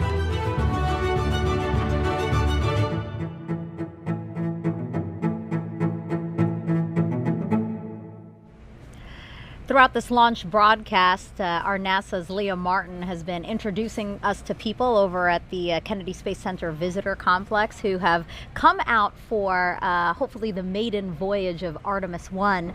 People from near and far, young and old, just really excited to hopefully see this historic flight. So now she's joined by somebody else who has a really interesting story. Leah, tell us about it. Megan, I think one of the most exciting things about being here tonight is being with people who are like-minded, who have such a strong tie to the history of our nation's space program and their love of spaceflight. And I actually struck up an amazing conversation with Scott here, and you were telling me about the special tie that you have to tonight's launch as well. Oh yeah, I literally grew up with NASA. My father went to work with the NACA before NASA. Went to work for Dr. von Braun, followed him over to Marshall Space Flight Center, and became, when it became NASA. He worked on the Jupiter C, Redstone, Saturn I, Saturn V, and then because of that, he brought me here to see Apollo 11 launch. So that was my first launch. I was 5 years old. I loved it. Still remember the sound. That's about all. And then years later, through my flying career, I was able to bring my sons back with my friends that flew the shuttle, and they saw 5 launches and 4 landings. But basically, I wanted to be here. I was here for the first moon launch, the last moon launch back when Uncle Gene Cernan, our family friend, went to Apollo 17. So I wanted to be here for this because it's kind of in our family, in our blood. And hopefully I'll be around for the next one when we go and land again. So that's incredible. So you have NASA actually in your DNA, grew up with the program. Yeah. I knew most of the German scientists. The kids sat in our lap, Dr. Ernst Stirlinger, and my father flew with von Braun because he was a general aviation pilot as well. So they'd get off work and fly. And they were in Life magazine together, National Geographic. So it was fun. I literally knew Al Shepard, all the Mercury, Gemini, Apollo guys, and it was an honor. I would have loved to have been an astronaut, but I went a different route, but I can still come here and see them. We can, and we're so grateful, so thrilled to see you here tonight, and so excited that you will be able to actually compare the last launch and the sound of the last one with the one tonight. It's absolutely going to rock the sky. I want it to be even louder. I want to feel it. Yeah. Thanks so much for joining us tonight. It's been an honor to meet you, and Megan, we're going back to you.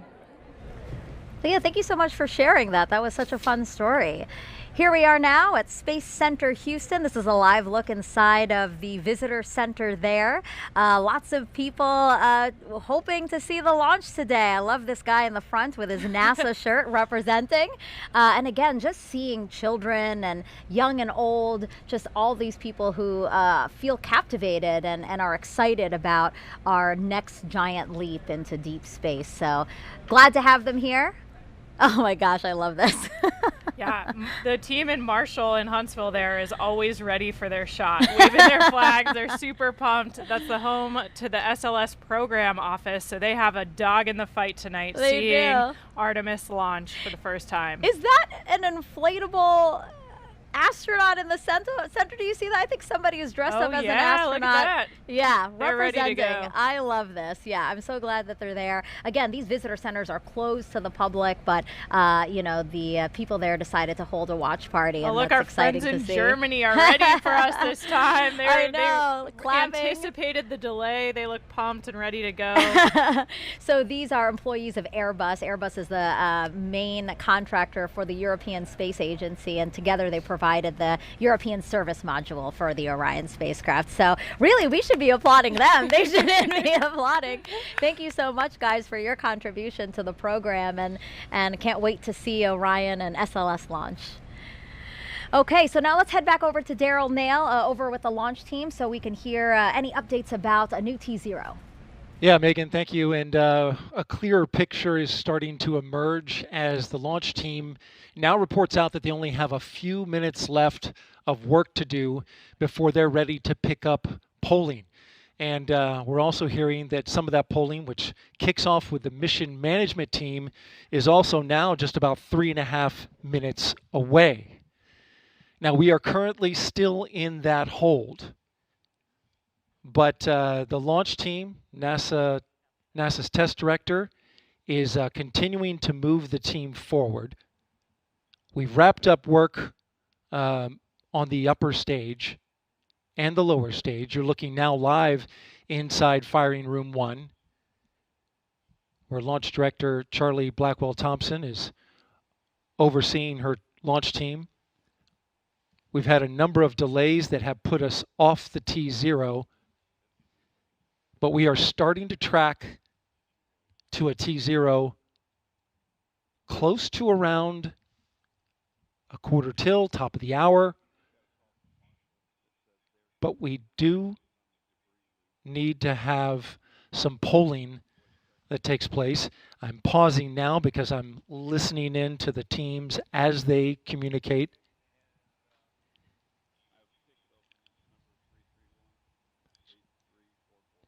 In this launch window, which we're currently 26 minutes into, and it's 2 hours long, it runs until 3:04 a.m. Eastern Time.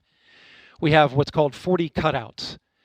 And in those cutouts, they range from about a second to about a minute. These are times where they can't launch.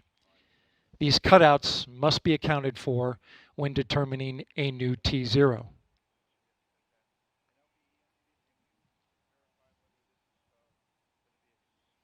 The upper stage of the rocket, which was the last to get ready and configured, just recently the team cycled the liquid hydrogen valves, which is required,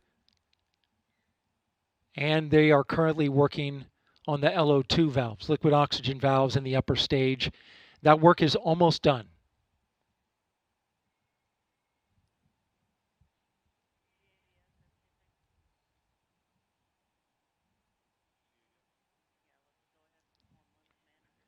We are now a minute and a half away from the poll of the mission management team, which is several minutes before T-minus 15 minutes.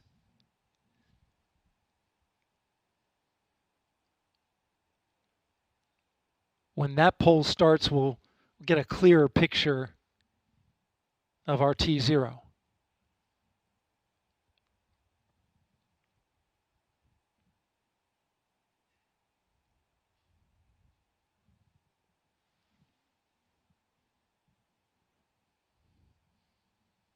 NASA's test director has informed the launch team to all switch to a common communication channel. It's called 232.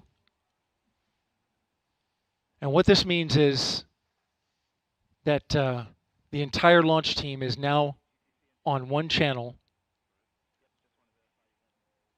and all future communication will happen there.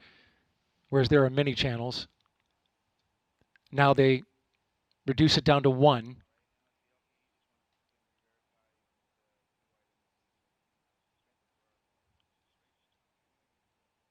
Just heard from NASA test director Carlos Monge.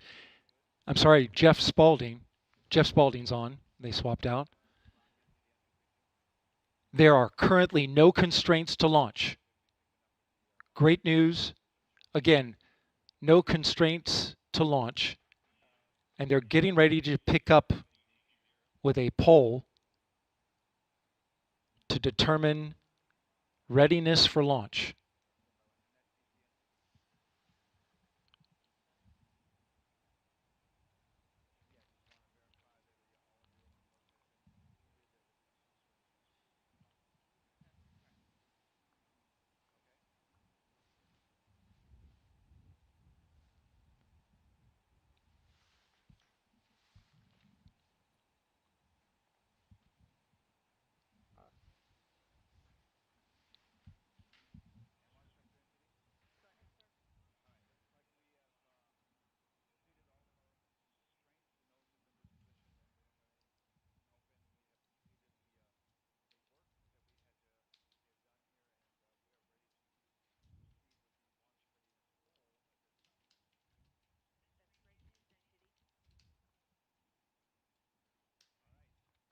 Okay, NASA Test Director Jeff Spaulding getting ready to conduct the readiness poll, so we are getting close.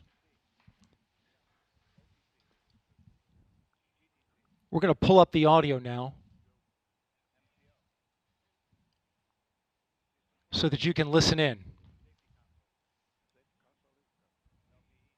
LPs go. And rock. Rockets go. All right, copy all. And Launch Director NTD, our launch team is ready to proceed at this time. I copy all NTD. At this time, I will proceed with my poll. And attention on 232, this is the Launch Director performing the final poll for launch. Verify no constraints and go for launch. EGS Program Chief Engineer. EGS Program Chief Engineer verifies that the EGS, SLS, and ORION Program Chief Engineers have no constraints and are go for launch. Copy, Greg. Thank you. EGS Chief Safety Officer. The EGS CSO verifies the SLS, ORION, and EGS CSOs have no constraints and are go for launch. Copy, John. Thank you. Range weather. Weather has no constraints and weather is go for launch. Copy, LWO. And Mission Manager.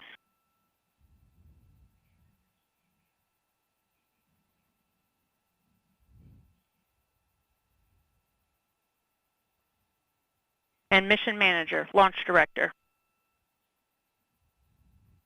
Launch Director, Mission Manager on 232.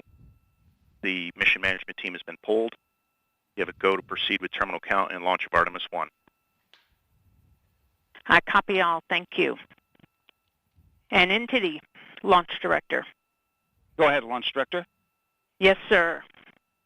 On behalf of all the men and women across our great nation who have worked to bring this hardware together to make this day possible, and for the Artemis generation, this is for you. At this time, I give you a go to resume count and launch Artemis 1. Copy, Launch Director, and thank you. All right, we do have a couple of steps to configure, and then we will be ready to resume the clock. CVSE, NTD. CVSE here. Initiate recording of Orion cameras at this time. In work. R, NTD. RSR here. Perform the booster ignition SNA arm rotation enable. NDT, RSR, booster ignition SNA arm and rotation enable is complete. And I copy. Thank you. Okay, so there you heard the poll from Launch Director. Early.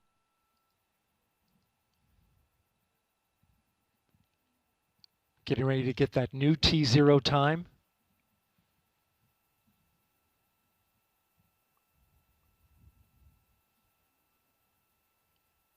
The poll that you heard was the NASA Test Director's poll. And all right, and we have verified no cutouts at this time. And all personnel, we are going to resume the clock. GLS, you can resume the clock on your mark. GLS copies. Countdown clock will resume on my mark. 3, 2, 1, mark. GLS mainline has been initiated. Okay. T-minus 10 minutes and counting. We are T-minus 10 minutes away from liftoff of Artemis 1. As you can see, the clock is now moving. Let's put that up. T-minus 9 minutes and 47 seconds. The L-minus 15 poll complete. Show 06:47:44 is the new liftoff time. Affirm. Okay.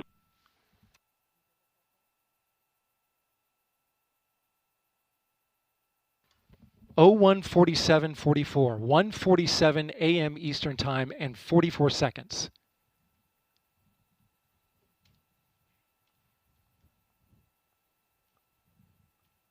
We went straight into terminal count.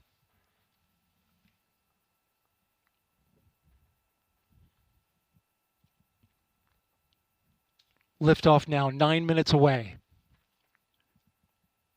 So terminal count. Control has been given over to the GLS, the ground launch sequencer, a computer and software that is doing all of the commanding and monitoring of the Space Launch System.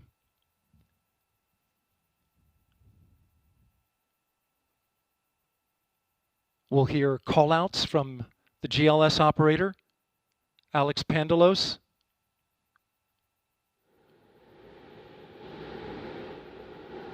as well as NASA Test Director Jeff Spaulding.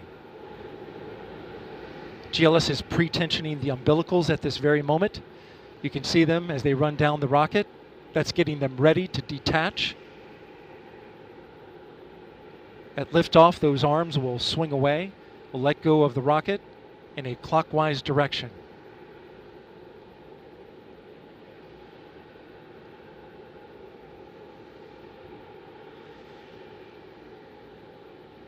T-minus 8 minutes and counting. The GLS is performing up to 100 commands per second, including configuring ground systems for power transfer to the rocket. GLS is turning on cameras, recording video inside and outside the crew module to collect data for engineers. Purging the aft skirt booster with high flow nitrogen. Clear out any hydrogen gas that may be there.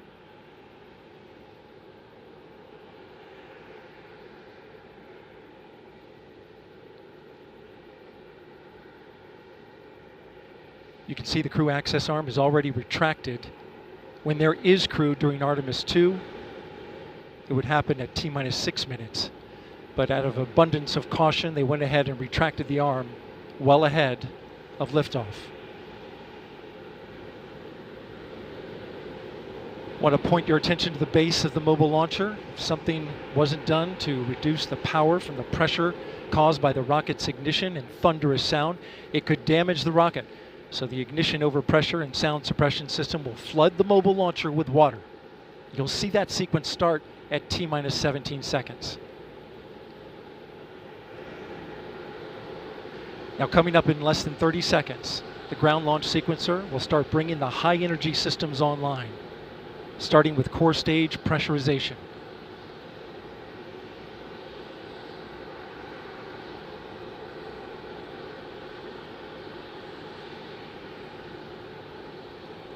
Firing room 1 is completely silent as they listen for the next call.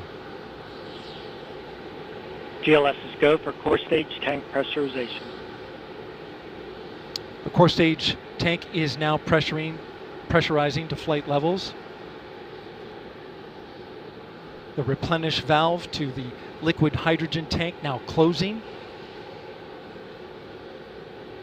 The liquid oxygen tank will come a little later.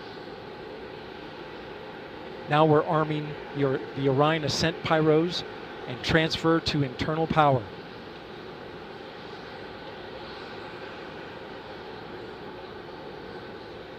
The launch abort system, or LAS jettison motor, is now armed. On this flight, the abort motor is inactive because there is no crew on board.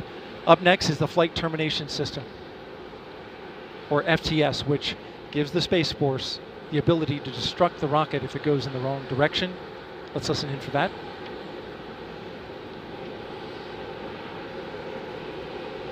GLS's go for FTS arm. The flight termination system is now armed. Coming up at 4 minutes and 40 seconds, a big moment. This is where the RS-25 engines and their bleed go to high flow. It's been a little tricky to dial in. GLS's go for LH2 high flow bleed check.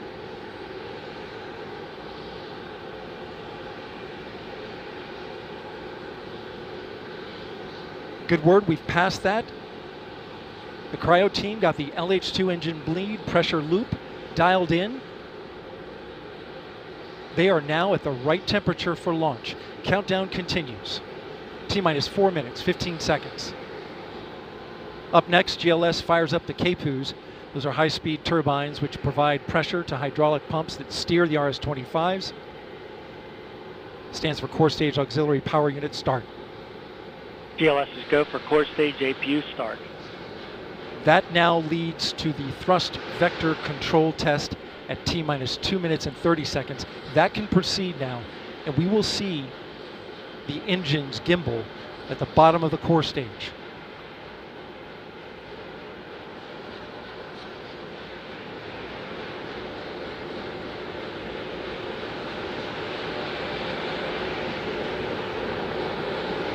At T-minus 3 minutes and 10 seconds, you will hear the go for purge sequence 4. That's a helium purge of the 4 core stage engines downstream of the propellant valve, getting the air and moisture out.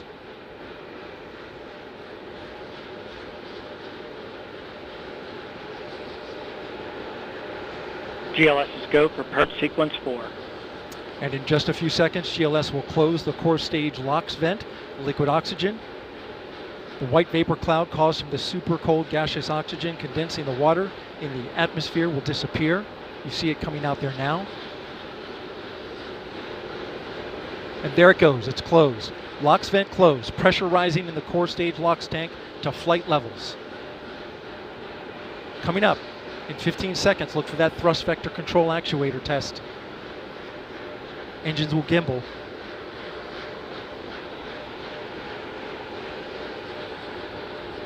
And there they go.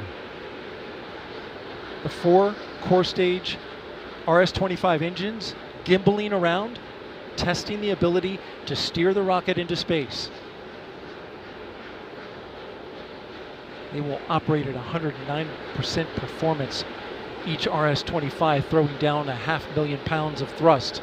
All 4, 2 million pounds. All together with the boosters, 8.8 million pounds of thrust. GLS is go for upper stage to internal power. Now the upper stage has gone to internal power. So power is removed from the rocket's upper stage, the ICPS, and it's been switched to battery power.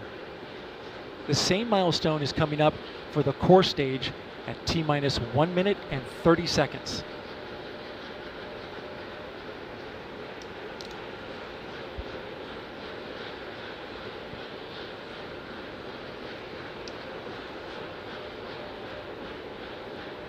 GLS is go for core stage to internal power. The rocket's core stage, which houses the 3 flight computers, is now on battery power. So there is no more hold time available because there's no more margin on the batteries. So if we have a hold, we'd have to recycle back to T-minus 10 minutes and recharge those batteries. The count continues. A note now, shortly after liftoff. 1 minute. Shortly after liftoff, Mission Control Houston will take control of the rocket, and my colleague, Leah Cheshire, will take over commentary. T-minus 50 seconds and counting. Coming up at T-minus 33 seconds, the GLS will hand off control to the ALS. This is the autonomous launch sequencer. On board the rocket, it will take over command and control of the rocket. But the ALS will check, make sure there's no holds coming from the ground up until T-minus 2 seconds. GLS is go for ALS. And we are go for ALS. The Space Launch System is now counting down to liftoff of Orion on its maiden voyage to the moon. Launch team can no longer recycle the count. Sound suppressor water now 15. Flowing under the ML. And here we go. 10. Hydrogen burn-off igniters initiated. 7, 6, 5. Core stage engine start. 3, 2, 1. Boosters in ignition. And liftoff of Artemis 1. We rise together back to the moon and beyond.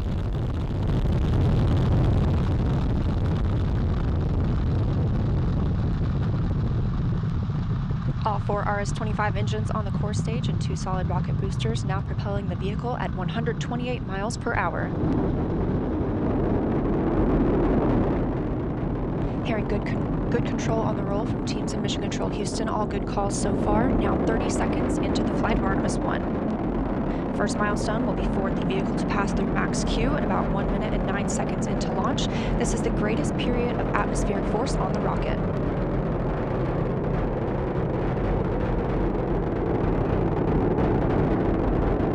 SLS now traveling 607 miles per hour.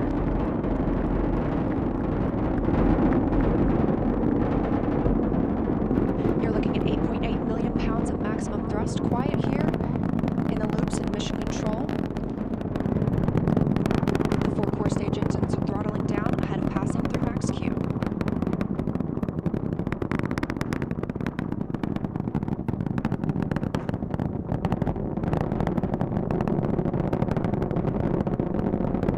Now 1 minute, 21 seconds into the flight, traveling at 1,420 miles per hour. 4 core stage engines are back at maximum thrust. The next major milestone will be for the solid rocket boosters to cut off and jettison about 2 minutes and 11 seconds into the flight, so about 30 seconds from now. Again, quiet here in Mission Control Houston as teams continue monitoring the flight of Artemis 1. We're now 16 miles downrange from the launch pad at Kennedy Space Center, traveling over 2,800 miles per hour.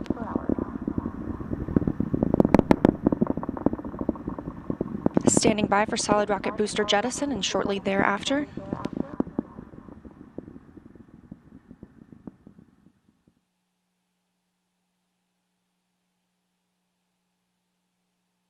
Confirmation that the solid rocket boosters have separated these 177-foot boosters. Now the core stage continues to power the flight of Orion, all 4 RS-25 engines firing, traveling over 3,400 miles per hour, 46 miles downrange.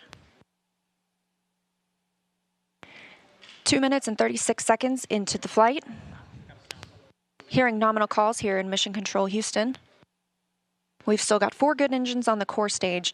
Next up, we'll be looking for the service module fairing to separate. This is 3 15 by 15 foot fairing panels, providing structural support, protecting the service module. Those will separate at about 3 minutes and 11 seconds into flight, and very shortly thereafter will be followed by the launch abort system separation. Just over 3 minutes into the flight of Artemis 1, now traveling over 4,060 miles per hour, 83 miles downrange. We just had confirmation that the service module fairing has separated.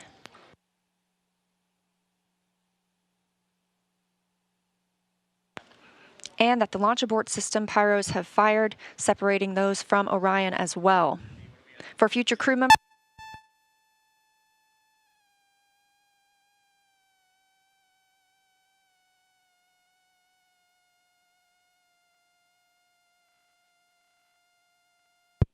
we just heard the call for 3 engine press, meaning if SLS were to lose an engine at this point in the mission, we could still achieve a nominal mission. We would just have an extended main engine cutoff time. However, we still have 4 good engines, all at maximum thrust right now, powering the first flight of Artemis at 5,200 miles per hour, 148 miles downrange.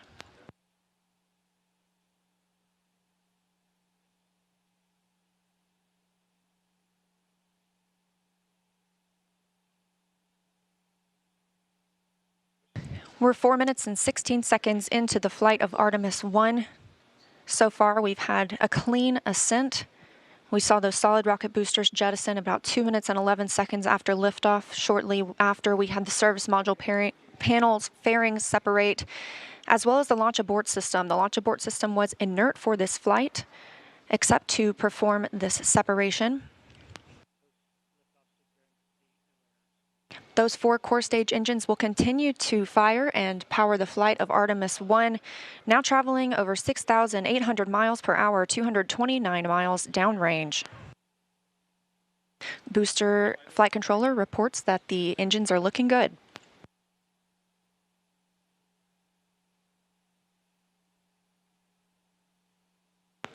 Our core stage main engine cutoff time is about 8 minutes and 3 seconds. We are now 5 minutes and 11 seconds into the flight, 7,656 miles per hour. Again, 4 good core stage engines, those 4 RS-25 engines. The last time those core stage engines flew, they were taking space shuttles to orbit, and now with upgraded capabilities, they're launching the future of human spaceflight.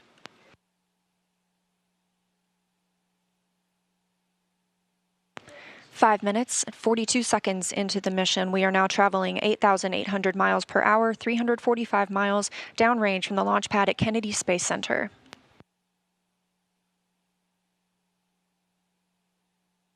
Again, we are anticipating core stage main engine cutoff at about 8 minutes and 3 seconds. And about 10 seconds later, we'll see core stage separation, at which point Orion and the interim cryogenic propulsion stage will be flying free. Now traveling over 10,000 miles per hour, 6 minutes and 15 seconds into the flight of Artemis 1, 427 miles downrange. Quiet here on the loops in Mission Control Houston. Teams continue to monitor this first flight.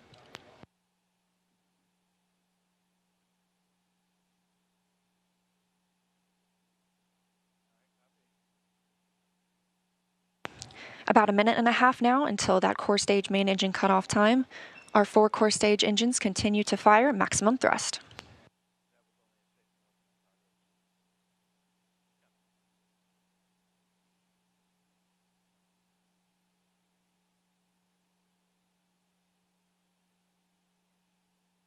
Coming up on 7 minutes since launch today, now traveling over 12,800 miles per hour, 563 miles downrange. Again, still quiet here in Mission Control, Houston.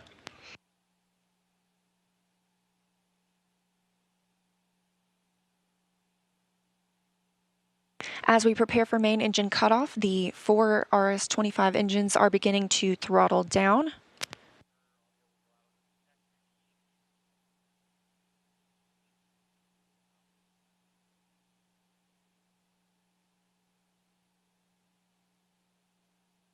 "30 seconds now until core stage main engine cutoff. All 4 engines continue to throttle down.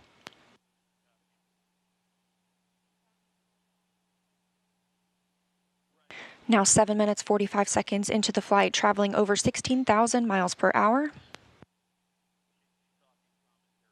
Continuing to hear good calls here in Mission Control, Houston. We're standing by for core stage main engine cutoff.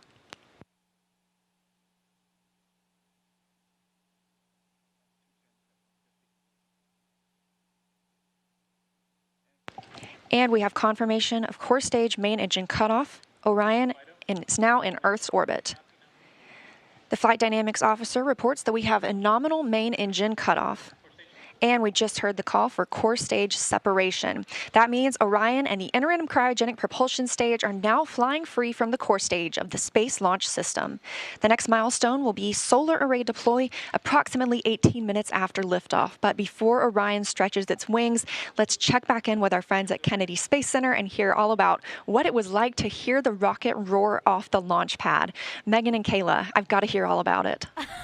Well, if you're just joining us, welcome to NASA's Kennedy Space Center, where we just watched Artemis 1 launch, our first step towards our next adventure into deep space. As Leah said, I'm NASA's Megan Cruz, and this is NASA astronaut Kayla Barron.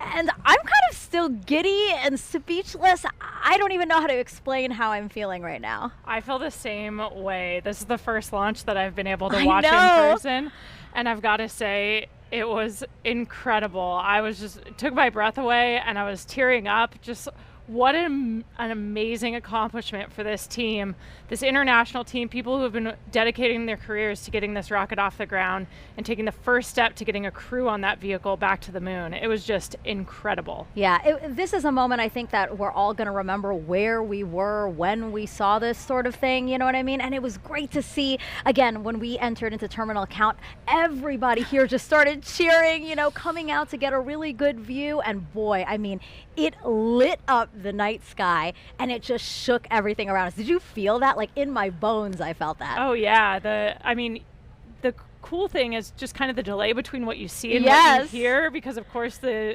sound travels a little bit slower. And it was just amazing. The ground shook. We could hear the thrust pushing that rocket into space. 8.8 million pounds of thrust. Yes. It's incredible. It was amazing to see here live in person. How does it compare? So this is your first launch on the ground. How does it compare to your launch when you're in the capsule soaring towards space? I mean, equally emotional, I think. Yeah. We train for everything, and so when we're in that capsule waiting for launch, we're just running our procedures. You could almost, you know, trick us and say that we were in the simulator and it wasn't real. But like in that moment of liftoff, when the thrust builds underneath you, like we saw it today, it's just hard not to be overwhelmed by the emotional experience, the excitement, the joy of that moment. It's incredible. Yeah, I think we can't say it enough. This team really deserved this moment. They've been working so hard for this moment. When I heard that we got into terminal count, it was, I felt a sense of relief and excitement for them that I think everybody here did. You know, we really wanted them to succeed. We really wanted to see the launch today. And wow, I will never forget this. Me neither. It was an incredible experience to be here and see that happen. Yeah. Was there anything that was particularly surprising to you? Again, this is your first launch. You know, what were you expecting?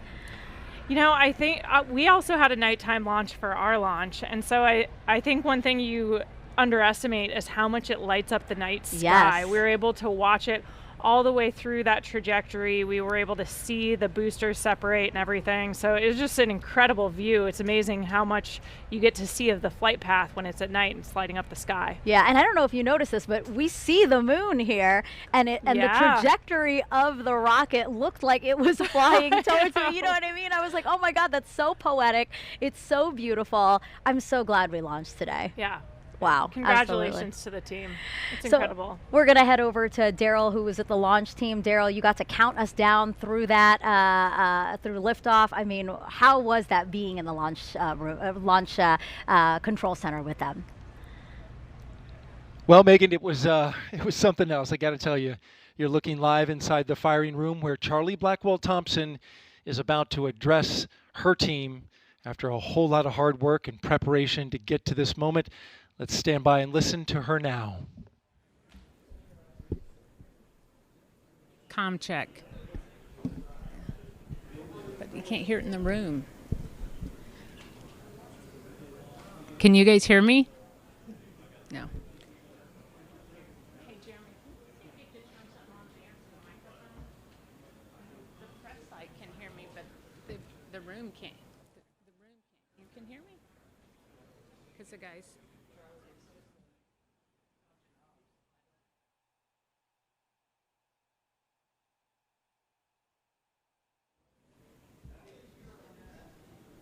I don't know what he's telling me to do.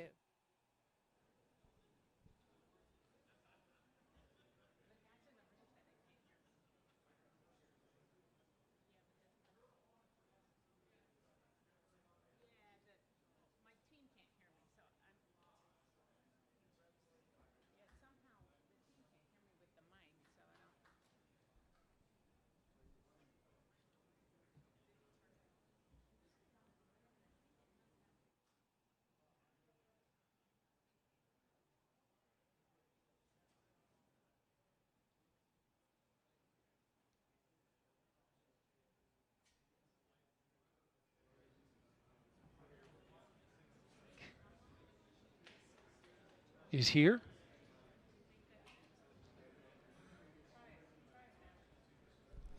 Can you guys hear me? Oh, there we go. Is he ready for me?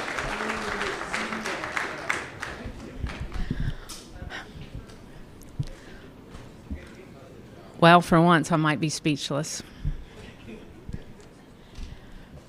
So you guys know I have talked a lot about appreciating the moment that you're in, and we have worked hard as a team. You guys have worked hard as a team for this moment.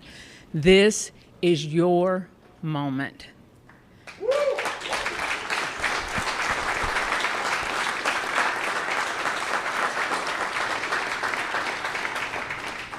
It is not by chance that you are here today. So I want you to look around at this team and know that you have earned it. You have earned your place in the room. You have earned this moment. You have earned your place in history. You were part of a first. Doesn't come along very often. Once in a career, maybe.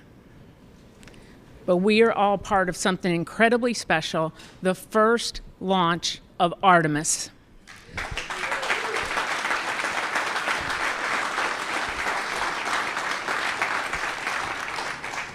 The first step in returning our country to the moon and on to Mars.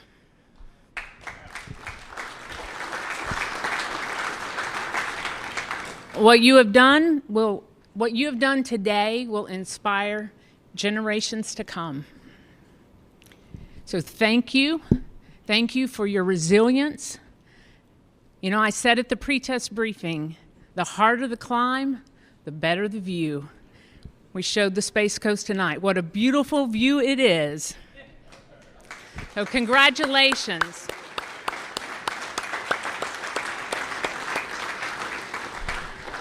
So we got a couple of traditions here in launch control. And the first one is when you're in the position for the first time, you get a tie cutting.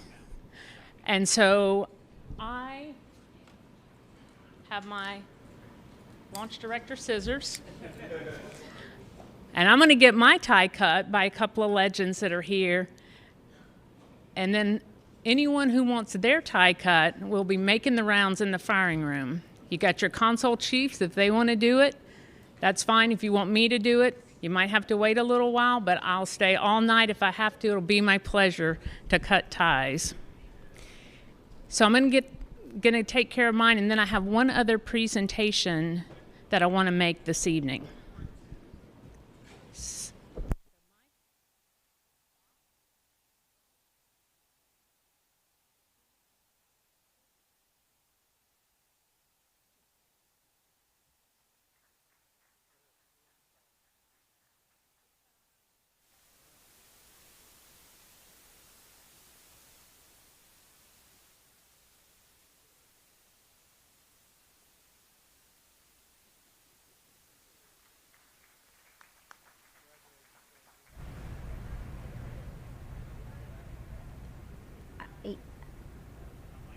This is Charlie Blackwell Thompson, Artemis 1 launch director. She just got her tie cut.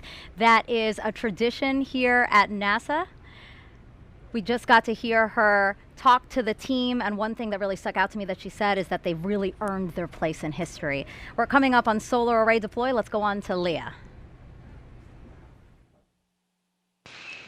Thanks, Megan. And yes, we're here in Mission Control Houston, still monitoring the Artemis 1 mission and the first flight of Orion atop the Space Launch System. So far, we saw successful liftoff at 1:47 a.m. Eastern Time, all the way through separation from the core stage. We now have Orion and the interim cryogenic propulsion stage flying free. And we've just heard that we have initiated solar array deploy. So we are turning our focus to that. The spacecraft was running on battery power, but stretching these wings will allow it to stop relying on those batteries and significantly extend the time it can stay in space. So solar array deploy takes about 12 minutes. We have 4 solar arrays that we need to deploy and latch. These will provide power to the spacecraft on its journey to distant retrograde orbit and all the way back to Earth. Once these are properly configured, again, Orion will no longer need to rely solely on battery power. And we expect this to be done about 30 minutes after liftoff. Right now, we're 19 minutes since liftoff today. Orion is now traveling 17,175 miles per hour. We're continuing to hear good calls here in Mission Control Houston from the flight controllers monitoring the mission. A little bit about these solar arrays as we wait. Again, we heard the call that the deploy has been initiated. We'll hear a little bit more about that once they start to unfold. These 4 solar arrays generate 11 kilowatts of power, which is enough electricity to power 2 3-bedroom houses, and they have a wingspan of 63 feet. Just one of these 6.5 by 6.5 foot panels has 1,250 solar cells. So you're looking at a total of 15,000 solar cells. Now, we just heard the call that all 4 solar arrays have been released. So we initially heard the initiation call. That command had been sent. Now those 4 solar arrays are released. Again, this is about a 12-minute process. These solar arrays will deploy straight, and you're getting a live view right now. This is really exciting. They'll eventually be swept back against the vehicle prior to translunar injection burn to prevent any loads from breaking or damaging the arrays. And on the end of each solar array is a camera that will capture imagery for us throughout the mission, along with a few other cameras placed outside and inside the spacecraft to help us monitor and perform various other inspections. Of course, if you recall the Apollo capsule design, there were no solar arrays. We had fuel cells instead. So this design with arrays gives us the opportunity to stay in orbit longer since we practically have no limit to the energy available for use from the sun. Coming up on 21 minutes since liftoff. Orion is attached to the interim cryogenic propulsion stage. You can see those 4 solar arrays unfolding now. And again, Artemis 1 is a flight test. It's paving the way for a sustainable presence at the moon. Looking forward to the future, Gateway will be our space station in lunar orbit. And we have some similarities and differences in the solar arrays unfolding right now on Orion and those that'll be on Gateway. So like we're seeing now, these are deploying autonomously. The Gateway solar arrays will as well. And while these generate those 11 kilowatts of power, the 2 rollout solar arrays, or ROSAs, on Gateway will generate 60 kilowatts of power. That ROSA design is currently being tested aboard the space station. We have 2 new ones installed and a spacewalk conducted earlier today, preparing for another set.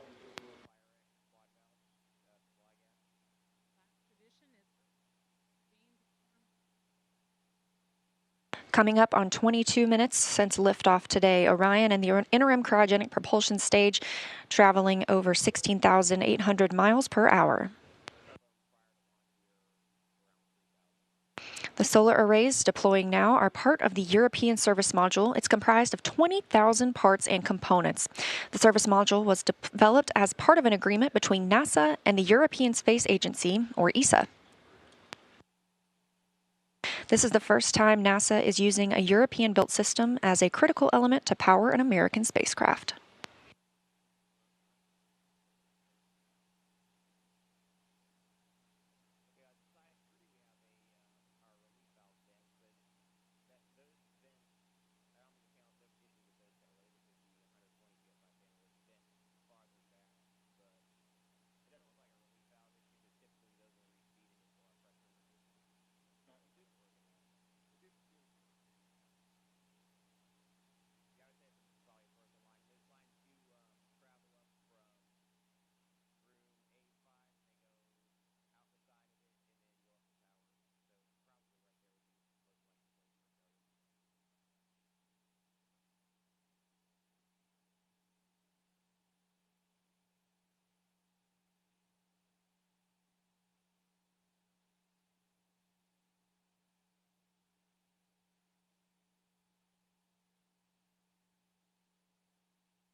Coming up now, in 24 minutes into the flight of Artemis 1, spacecraft now traveling at 16,500 miles per hour around the Earth.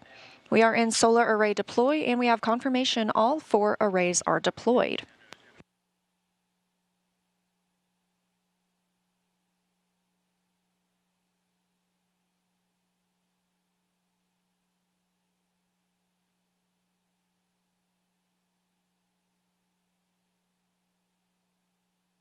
Coming up in a little less than 30 minutes is the perigee raise maneuver.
And with our launch at 1:41 Eastern Time this morning, we are looking for a perigee raise maneuver about 53 minutes into today's flight. Again, we are now 25 minutes and 47 seconds into the flight, and we have a complete deployment of all 4 solar arrays.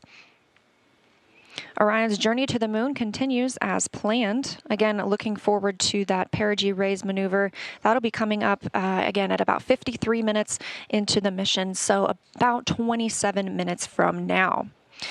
During the perigee raise maneuver, the interim cryogenic propulsion stage will use its RL-10 engine to lift the lowest point of Orion in Earth's orbit. The current orbit is more of an oval shape than a perfect circle, and this burn will raise that point closest to Earth and make the orbit more circular. This will also include a checkout of Orion's systems and any adjustments to the solar arrays. It'll be a short burn, less than 30 seconds long, but critical to keep us on track, and it also prepares us for the next engine burn to send Orion to the moon. That's the translunar injection burn. That'll come up a little later, which is a longer burn, another firing of the RL-10 engine on the interim cryogenic propulsion stage.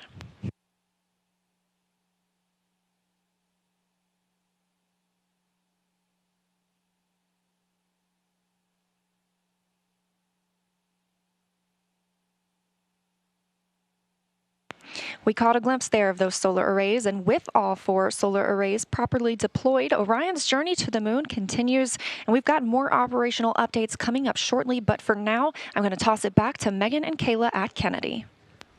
Leah, thank you so much. Our return to the moon will be different than the last time. We plan to explore more of the lunar surface and learn how to live and work there. With more on our destination, let's bring back NASA's Dan Hewitt with our new moon board. Hey, thanks, Megan. I got to be honest, we ran outside to catch it. I'm still shaking a little bit. That never gets old. That is always one of the coolest things you'll ever see in your entire life. And that rocket was massive and loud and just so cool. All right, the moon. This is why we call it the moon board, but the moon, you know, since the dawn of time, humans have looked at the sky and shouted at our neighbor, "I'm going to walk in your face." And in the 60s, we actually did it. 6 times, starting with Neil Armstrong, Buzz Aldrin, Apollo 11, 1969, followed by 5 more successive landings, each time delivering 2 human beings to the surface of the moon. Our last one was Apollo 17, and that was in 1972, Gene Cernan and Harrison Smith stepping off for the last time. Now, we have not sent humans back since then, but they accomplished a lot under Apollo. Lots of technological advancements, deployed science instruments, brought back hundreds of pounds of lunar rocks and regolith, teaching us about the moon and also about our place in the solar system. The moon is fascinating because it doesn't have a lot of the geological processes we have here on Earth. You don't have erosion, you don't have wind and water wearing down rocks, you don't have plate tectonics that are constantly recycling the crust, and so everything out there is really old. In fact, one of the rocks brought back on Apollo 15, called the Genesis rock, was dated to be 4 billion years old, so from the primordial beginnings of our solar system. But as Kayla said a little bit earlier, those missions were measured in days, their spacewalks in just hours. With Artemis, we're looking to go and we're looking to stay. And we're not looking around the equator like under Apollo, we're looking at the lunar South Pole. Now, why? So we haven't sent people since the 70s to the moon, but we haven't stopped studying it. We've had orbiters like the Lunar Reconnaissance Orbiter, which has literally just been flying loops around the moon, taking high-resolution images of the surface, so high resolution that you can look them up. They have images of all the different Apollo landing sites, and you can actually see the footprints, the paths they left in the lunar regolith of those sites. We had a mission called L-Cross, which slammed a probe into a crater on the moon, sending out material, some of which potentially hadn't seen direct sunlight for billions of years, and then analyzing what shot out. And through missions like that and others, we've been able to find that there is water ice trapped in those permanently shadowed areas on the moon. A lot of them center around that South Pole. We have already identified 13 potential landing sites for the Artemis 3 mission. And these are where we're going to send our astronauts around the lunar South Pole to access that water ice. Now, why water? Why are we caring about water? Well, it serves a lot of purposes. Obviously, for humans, you need that to breathe. You can split water apart, get oxygen for breathing gas for an atmosphere. If you have a lunar base, you can split it into oxygen and hydrogen. That's rocket fuel. We just launched the most powerful rocket in history using those constituent parts. And so you can start to live off the land. We can use that, something called in situ resource utilization. And really, the whole point of that is to use the moon as this proving ground. We're trying to get to Mars. We're trying to learn to live on other planets where there is gravity, where we're going to have to use resources there on the ground because we won't be able to bring everything with us. And by going to the lunar South Pole, by going to stay under Artemis, we're going to be able to start practicing that. We're going to perfect those systems, perfect those techniques and operations we need to do that so we can use the moon as that jumping off point to Mars and beyond. So that's why the moon. We're going to see Orion fly around it for the very first time in just a couple of days. That launch was spectacular. I'm still way too excited, but can't wait to see some shots of the moon from up close from Orion. So I'll send it back over to you, Megan. Thanks so much, Dan. So right now we're actually joined by members of the Red Crew. You'll remember from watching the launch coverage that the Red Crew was sent out by the launch team when the launch team identified a small leak on a hydrogen valve inside of the mobile launcher. Well, now here they are. This is Trent Annis. Trent, can you just introduce everybody else here on your team? Yeah, so this is Chad. He's our safety guy. And behind me is Billy. And he's the experienced hydrogen tech out here. And the three of you guys really, I would say, saved the day today. I mean, really, you guys had to go in there to what's called the blast danger zone. You guys are specially trained to be able to do operations on the pad while cryo is loading. Talk to us about getting that call, being told, hey, you guys need to go in there. And it was the first time for all three of you. Yeah, all I could say is we were very excited. I was ready to get up there and go. Really? How are you guys feeling? Very, very comfortable, very confident in the test team and the procedures and our training. We did a great job.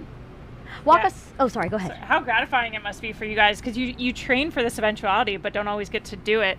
Billy was saying that he's been a Red Crew team member for 37 years, and this is the first time he's been called to go into the blast danger zone. So I know for us, when we're training for all of these eventualities, whether it's a spacewalk or robotics operations, you really want to put that training into practice. How do you guys feel like it went today?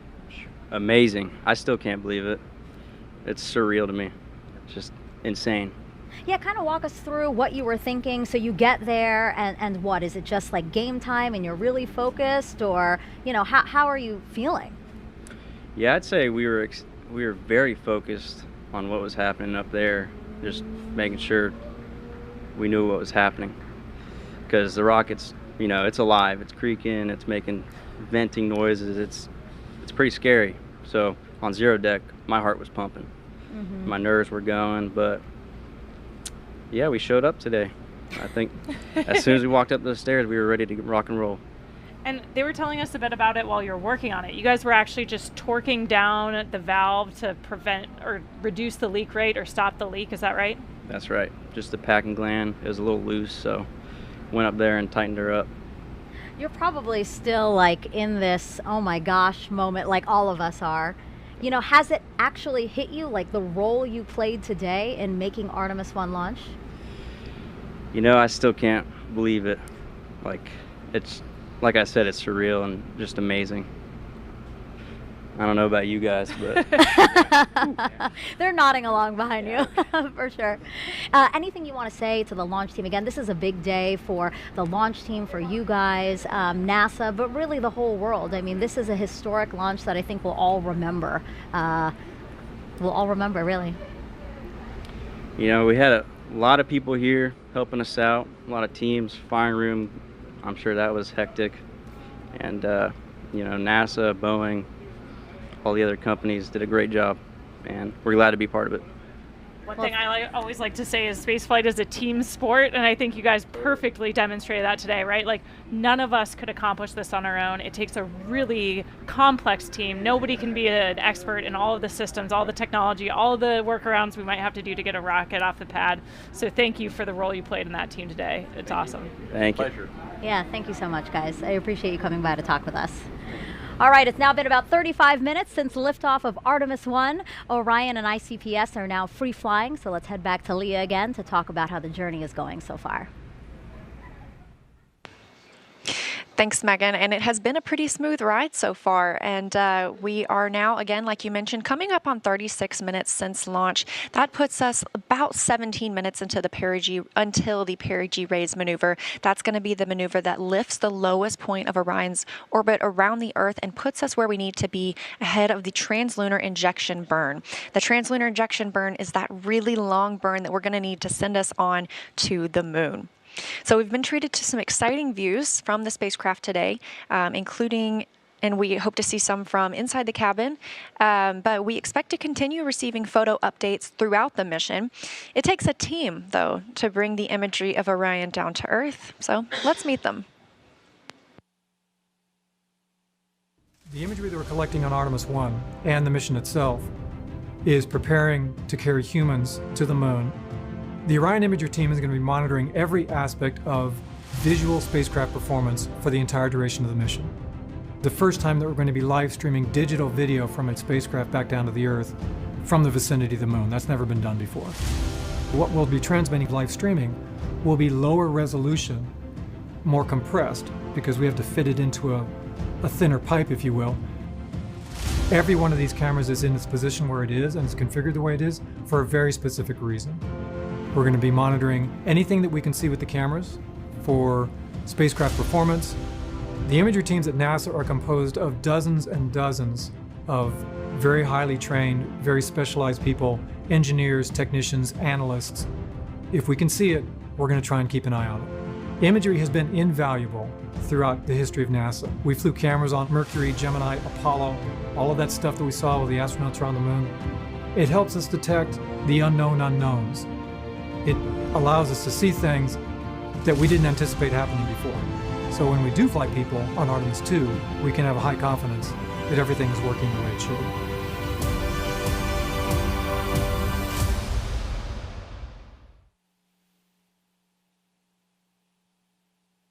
I love getting a look at those teams that we don't normally see, like the red team that Megan and Kayla just got to interview. A really big thanks to them and everyone that made this liftoff happen tonight. So we are going to toss it back to Megan and Kayla now at KSC. Again, we're about 15 minutes away from perigee raise maneuver. Thank you, Leah. Yeah, we wanted to take us back into Orion and talk about some of the science that's being enabled by Artemis 1 today. So inside of Orion are 10 of these. So they're called CubeSats because they're tiny satellites. Essentially, they're the size of the shoebox when they're folded down, but then once they're deployed, they're opened up. They have solar arrays, things like that. That's when it gets a lot bigger. Now, these are called secondary payloads for this mission. Kayla, can you talk to us about what secondary payloads are? Yeah, it just really means that it's not a primary objective of the mission. We're not relying on the success of these CubeSats for overall mission success. It's kind of a bonus payload, right? A chance to deploy these satellites that have different sensors on them and collect some awesome data to support other research objectives. Yeah, and I know battery life was a concern for some of them, but all 10 were deployed, and scientists, I'm sure, are eager to see what kind of information that hopefully they'll be able to get. And they're just some of several research projects on this flight that will help gather data about the moon and more. Artemis 1 is paving the way for us to explore deeper and deeper into space. I think Artemis 1 is significant on so many levels. It is a new frontier to do science. So the primary objective is to test the Orion spacecraft integrated with the Space Launch System. And it is designed to carry out the boldest of the bold missions. But it's more than just learning how to travel in space. We're taking a lot of cool science along with us on this first mission to the moon. So as NASA plans to go back to the surface of the moon and then onto Mars, we want to spend more time there, and that's riskier business. So the more we learn about the moon itself and the environment where we'll be operating, the better we can prepare. We have 10 CubeSats we call secondary payloads, which are small scientific spacecraft of their own that will each be conducting their own scientific mission. All of these payloads in some form or fashion will help us going forward. They are going to be studying the moon. And they're going to help us understand what is the moon made out of, what types of rocks, what types of regolith, what types of ice, what's mixed in with water that might be present. One of them actually is going to attempt to land on the moon. They're going to be studying the sun. Understanding and studying the space environment or the space weather. Some different propulsion systems. These novel ideas will ultimately turn into the technology and the systems that we want to use going forward. There's a lot of cool things going on between all these CubeSats that make up our secondary payloads. Additionally, inside the Orion, we'll be flying an experiment to study space biology. Space biology is where we study the underlying changes changes that Earth-based biological systems undergo when they're in space. Or basically, how does life respond to the space environment? The level of ionizing radiation that you experience when you go beyond the Van Allen belt, so you go beyond the protective magnetic sphere that we have around us, you then get exposed to higher levels of ionizing radiation. So we are flying several space biology experiments. We will take a series of materials, plant seeds, fungi, the yeast cell, algae, and ride along the trip. And then when it comes home, we can analyze how they responded to that environment. This research will help us thrive in space. It will help us to go further and stay there longer. In addition to space biology, we'll be learning about how to make astronauts more effective in the Orion in the future. An example of that is something called the Callisto Technology Demonstration. Lockheed Martin built the Orion spacecraft for NASA, and we'll be flying a secondary payload that's a demonstration payload called Callisto. So we took the technology from Amazon for Alexa and the WebEx technology from Cisco, and so we built a digital assistant, if you will, a custom space-qualified Alexa. Alexa, how does the life support system work? Orion's life support system is the environmental control and life support system works. And so this payload is a demonstration mission to show how astronauts in the future could use this technology as an innovative user interface. So there you have it. I hope you agree with me. This is exciting. I am just over the moon excited for the Artemis 1 launch. The science we'll conduct on Artemis 1 lays the groundwork to ensure that we can safely conduct scientific activities at the moon with our astronauts going forward. This really is the stepping stone for us as we take that next giant leap in space exploration. So a lot of great science also happening on the International Space Station. I got to speak with astronauts Jessica Watkins and Samantha Cristoforetti while they were still on board about the research there that will benefit future Artemis missions. Jessica, Samantha, your primary job on the space station is to maintain the orbiting lab and conduct science experiments, more than 200 before Crew 4 returns home. Jessica, can you tell me about one of the experiments that will help return us to the moon with the Artemis program? We do a lot of experiments where we are looking into developing new technologies that will enable us to go further into the solar system. And one of those technologies was the AstroRad experiment. Radiation is one of the challenges that we face when we think about going further into the solar system. And so this vest is an option for providing the crew member with protection. And then one of the mannequins on Artemis 1, launching here later this month, will also be wearing the vest. We'll get a sense for its effectiveness on board as well. Samantha, I know that you've been doing a lot of work to test how we would grow crops in space. What crops are you growing on Space Station right now, and what's unique about them? Indeed. Actually, right next to us as we are talking to you, we have a little space station vegetable garden. It's called X-Root, and in a few weeks it will be full of fully grown, hopefully tomatoes and carrot plants. I don't have much of a green thumb, I must confess, but when I harvested those plants and I could really breathe in all that smell, even if there is no soil, it still has that smell that you would associate on the ground with walking, through a vegetable garden after a rainy day, when there is that moisture in the air, and that was just so pleasant after such a long time living away from any kind of natural environment. It was very, very pleasant for me. If it makes you feel any better, I also do not have a green thumb. So what about water? How are you testing critical life support systems like water to hopefully help us stay off Earth longer than we ever have before?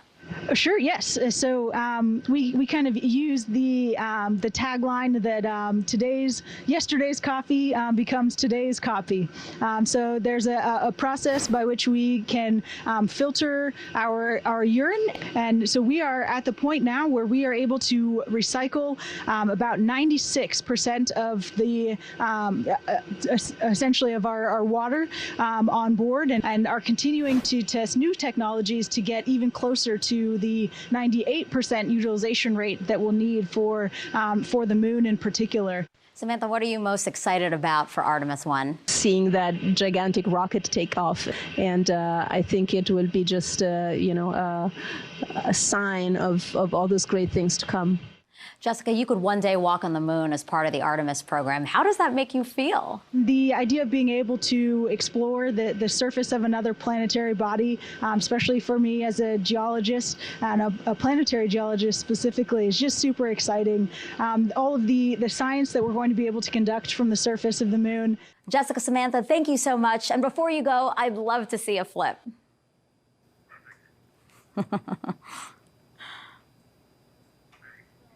Laugh. I love it. And a double backflip at that. Now, Kayla, you, of course, lived and worked on the International Space Station as part of Crew 3. You know, do you enjoy, or did you enjoy doing all those science experiments while you were there? It's a lot of hard work. Yeah, it's incredible to be a part of every single experiment. It's an honor to play a small role in it. We got to do some really cool tech demonstrations while we were up there too. So for me as an engineer, that was really fun. That's a photo of me doing the first scanning electron microscope samples on the International Space Station. And it was cool for me because I worked with a scanning electron microscope in my graduate school research that took up, like, it was as big as this desk. Oh. But seeing a miniaturized version of those that we have up there, and imagining how we could use it in a lunar or Martian laboratory to better analyze samples and decide what to bring home was really exciting. Yeah, and you touched on this earlier before, but I do think it's just so important to note again that you're doing science for scientists who've been working on their studies for decades, some of them. So to fulfill that, how does that make you feel? It's incredible. We're almost like their laboratory technicians for that little moment in time, you know, but they've been working their entire life, sometimes decades, years, to get that science payload up there. And it's a really unique laboratory environment. The microgravity environment, the space environment, the radiation environment, like you heard talked about in those videos, provides an opportunity to do science that we just can't do here on Earth. Yeah, and to think that what we do on the International Space Station can fuel future Artemis missions, I think the fact that they go hand in hand is really cool. All right, so let's take some more social media questions. Social media is buzzing right now since we launched about 48 minutes ago. So why don't we take the first question, I think again from actor, oh no, let's see, Kayla, how do you feel after launch? Super inspired. I mean, we talked about it earlier with the Red Crew and in the moments just after launch, but this is really the culmination of a giant team effort. It takes every single member of our team to pull off a successful launch. It's incredibly complicated, incredibly challenging, and in some cases kind of dangerous for a Red Crew team who went inside the blast danger area to make a fix that was critical to today's launch. And so to see the team succeed and feel that excitement was incredible. I really still have Charlie Blackwell Thompson's words ringing in my head. The fact that she said the harder the climb, the better the view. Absolutely. 100% correct. All right, next question is from actor Jack Black. He starred in a movie called Apollo 10½. He has a question for Kayla. Okay, Jack's final question, I promise. Let's talk about Orion. How long will it take for Orion to fly around the moon and come home? And what's that re-entry going to be like? Sounds like it might be a little hot. Coming in hot. You're exactly right, Jack. It is a 26-day mission that we have planned for Artemis, where it will go to the moon, go into a distant retrograde orbit, so we'll get a few close flybys and then some time in deep space past the moon. And then, yeah, that re-entry is going to be something else. It's going to be 5,000 degrees Fahrenheit, super hot.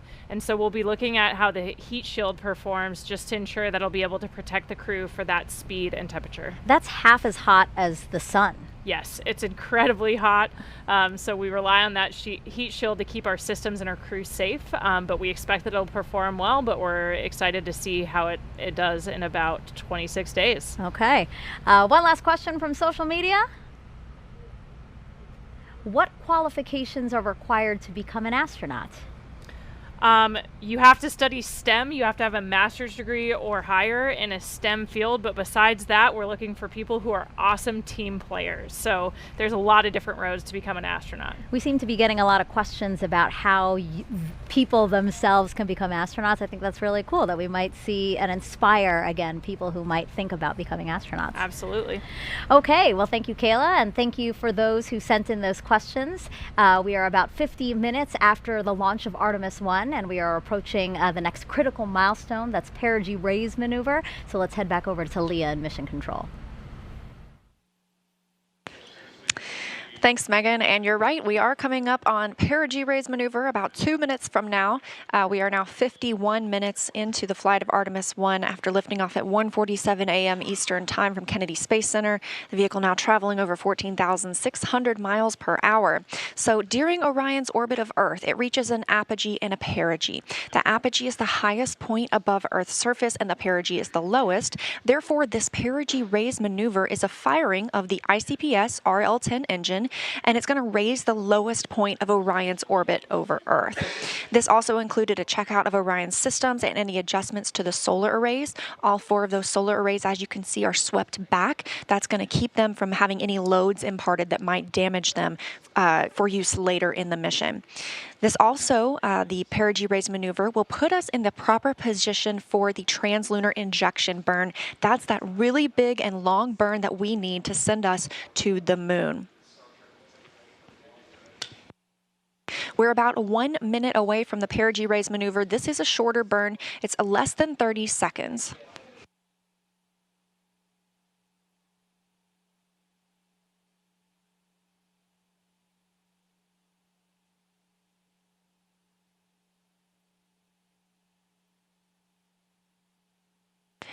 About 45 seconds until the perigee raise maneuver.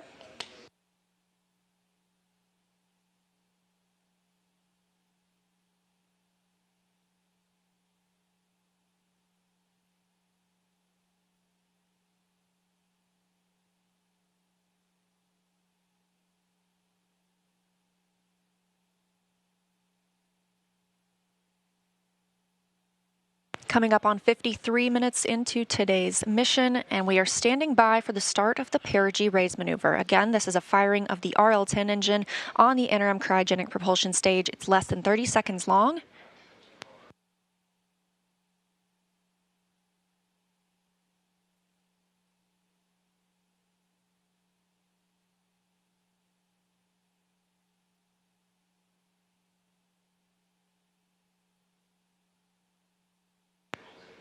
And we have confirmation of perigee raise maneuver ignition and full thrust. This is a live view from the spacecraft. Again, a really short burn. We're standing by for the cutoff.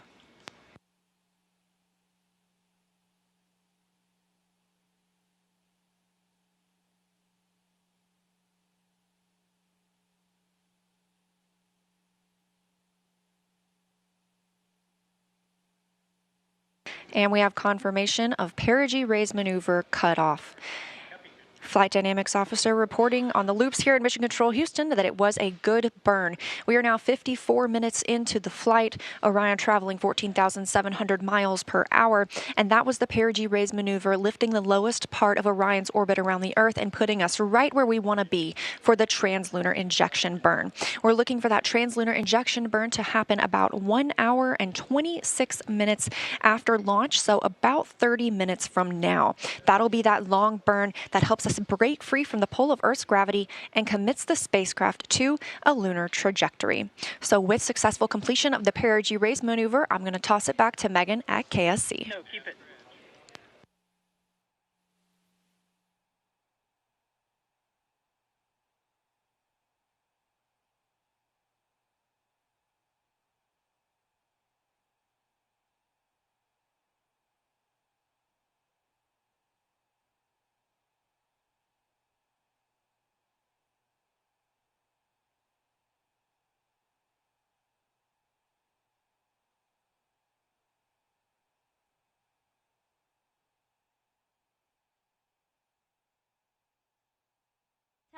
I hope you didn't miss it, but if you did, we have a quick replay of the launch here. Sound suppressor water now flowing under the ML. And here we go. 10. Hydrogen burn-off igniters initiated. 7, 6, 5. 4-stage engine start. 3, 2, 1. Boosters in ignition. And liftoff of Artemis 1. We rise together back to the moon and beyond.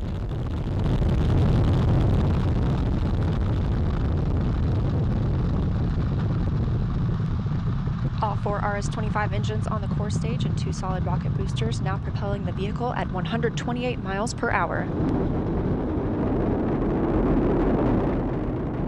Hearing good control on the roll from teams in Mission Control Houston. All good calls so far. Now 30 seconds into the flight of Artemis 1. First milestone will be for the vehicle to pass through max Q at about 1 minute and 9 seconds into launch. This is the greatest period of atmospheric force on the rocket.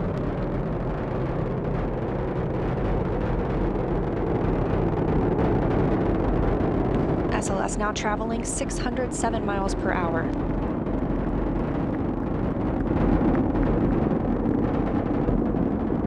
You're looking at 8.8 million pounds of maximum thrust. Quiet here in the loops in Mission Control. The 4 core stage engines are throttling down ahead of passing through. Now to celebrate Artemis 1's successful liftoff is NASA Administrator Bill Nelson. Administrator, you got to share what you just told Kayla and I. You said that that was the biggest flame you've ever seen. That's the biggest flame I've ever seen. It's the most acoustical shock wave that I had ever experienced. We were out on the roof of the Launch Control Center, and I'm telling you, you definitely knew that there was some energy being expended over there. So what does it mean to you to be the leader of our organization for a historic launch like this? We've been talking about the team it takes to get this done. How does it feel to be at the helm of that ship? Well, I got to talk to the Launch Control Center team, and I said to them, you all are a part of a great legacy that has been many, many years coming, a lot of sweat and tears, and this legacy is now taking us as we explore the heavens. And it didn't end with Apollo 17, but this time we're going back and we're going to learn a lot of what we have to, and then we're going to Mars with humans. Why is it such a priority for the agency to land the first woman and first person of color on the moon through this Artemis program? Well, I think it's reflective of us. It's reflective of America. We are people,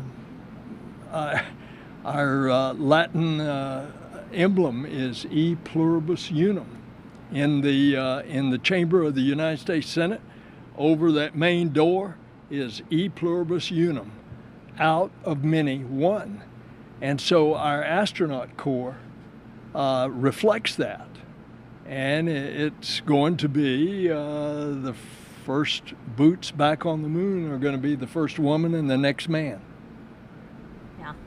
And another goal of the Artemis program is to spur economic development. Can you talk to us about how this program has been able to do that for the country?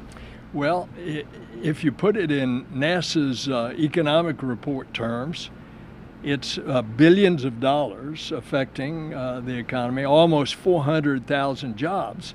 But that's just direct. Think of all the indirect expenditures that are causing the economy to rise and more jobs. For example, what you guys are doing on the station, a lot of your research. Take, for example, the pharmaceutical research. You're helping already one drug that's being manufactured on Earth better because of what you learned in space, and that drug is attacking cancer. Now, what's the value of that? That's just additional value that is added. I remind everybody, in everybody's pocket, they've got a cell phone, and that's got a camera. And that's a camera on a chip that came out of the NASA space program. That's right. Absolutely. In addition to those innovative new technologies and the economic impact, I think for me, seeing this launch today, it's so palpable, just that human desire to explore. What do you think about what we're doing to inspire the Artemis and the generations to follow us? Well, I think all you have to do is walk into a classroom of kids and look how their eyes get big when you start talking about space. And that is going to multiply itself manyfold as we go back to the moon and then on to Mars. It's also going to bring about a new generation of engineers and mathematicians and technologists and scientists, and all the benefits of that additional activity and education coming out of the Artemis generation. Look what that's going to do for our country and our economy, as well as for our international partners. And it's a great day. Couldn't have said it better myself. Administrator, thank you so much for joining us for this momentous occasion. As you said, this is the beginning of a new age in space exploration. Thank you so much. Thank you, ma'am. And Kayla, that's going to do it for us here at the host desk. Launch was just the first step in a nearly 26-day mission. Our colleagues in Houston will now continue the broadcast to bring you the next big milestone to the moon. From Kayla and me, have a great day, and go Artemis 1. Go Artemis.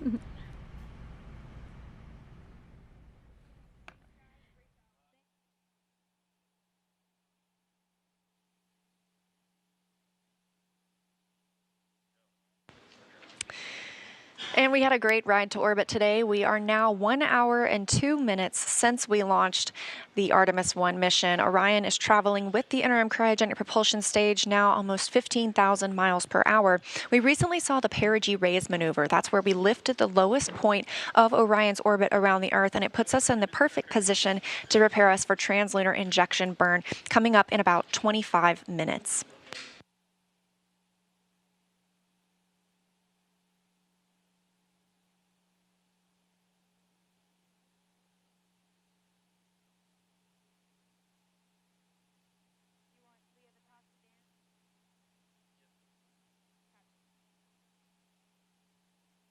So again, we are looking forward to that translunar injection burn. That's what it's going to commit us to our journey to the moon. And to tell us a little bit more about the translunar injection burn, we've got Dan Hewitt standing by.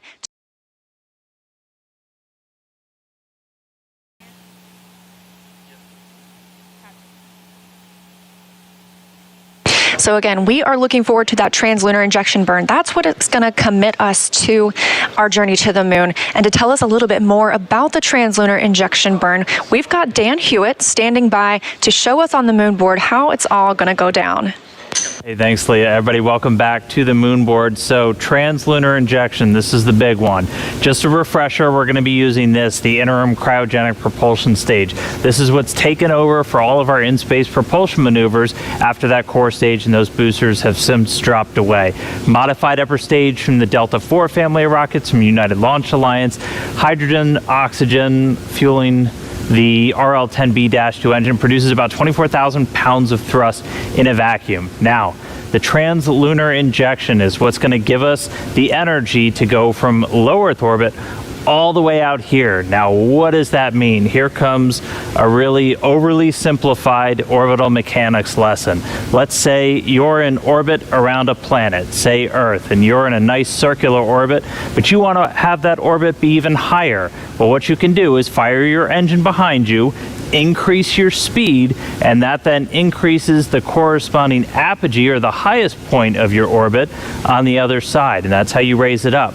Well, if you wanted to make it into a nice circle, you could follow up and do another burn right here, and that would raise your perigee, or your lowest point, and then you're in a circular orbit around Earth. That's essentially called a Hohmann transfer. If you've ever followed our missions to the space station, that's what we're doing to kind of gradually raise our orbit until we get to the space station. But for this, we're talking about a lot more energy to get somewhere a lot farther away. So what we're essentially doing is we're going to be in this circular orbit around planet Earth, and we are going to be firing that engine with 24,000 pounds of thrust for about 18 minutes. And what that does is it doesn't just increase your apogee by a little, it increases it all the way out, and it's timed. So by the time Orion is hitting its apogee, the highest point of that orbit, the moon will have moved into position that you're entering into its sphere of influence. You're entering into that area where the lunar gravity is going to be able to capture you.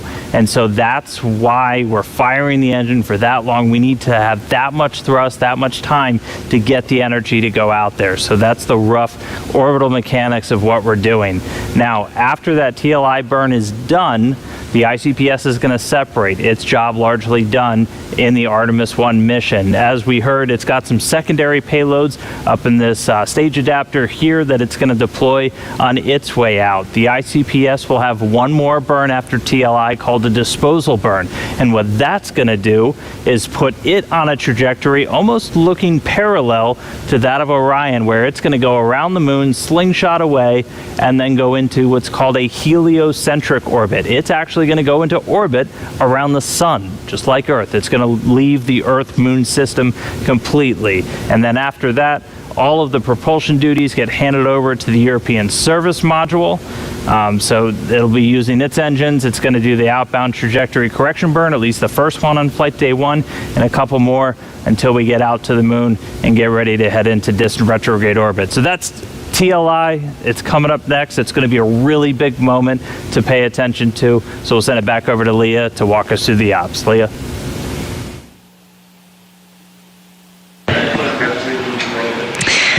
Thanks, Dan. We are 1 hour, 6 minutes, and 30 seconds into the flight of Artemis 1, now traveling over 15,200 miles per hour. Again, we've recently had the perigee raise maneuver, and in less than 20 minutes now, we'll be looking for the translunar injection burn that Dan just showcased that's going to send us to the moon. But our mission started off with an epic show from the Space Launch System.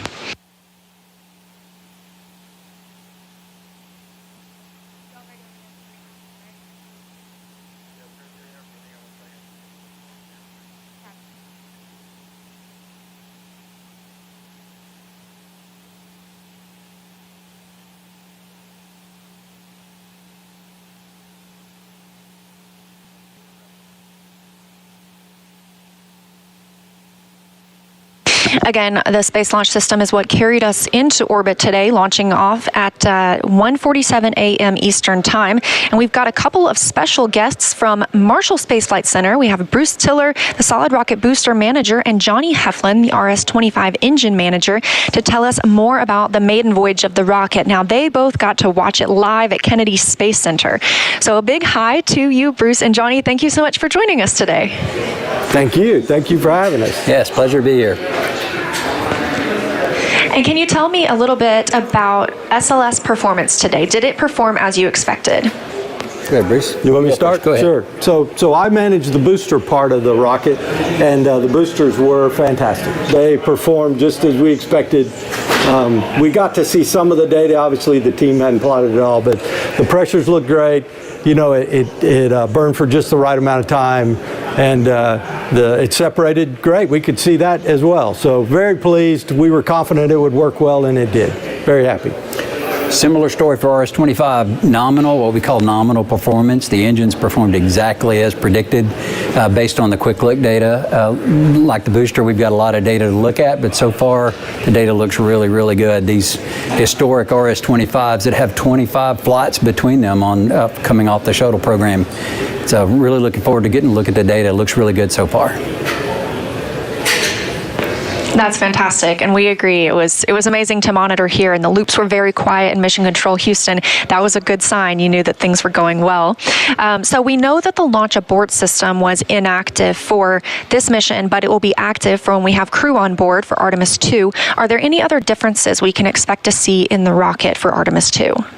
So for the boosters, by and large, no. If I talk about the boosters from top to bottom, we are going to make one change though, because the crew is on it. We're going to have a delay timer in there so that if for some reason they need to abort, we have a few seconds there before, after they abort, before the termination system destroys the rocket. So we will add that, but other than that, nope, these boosters will be the same.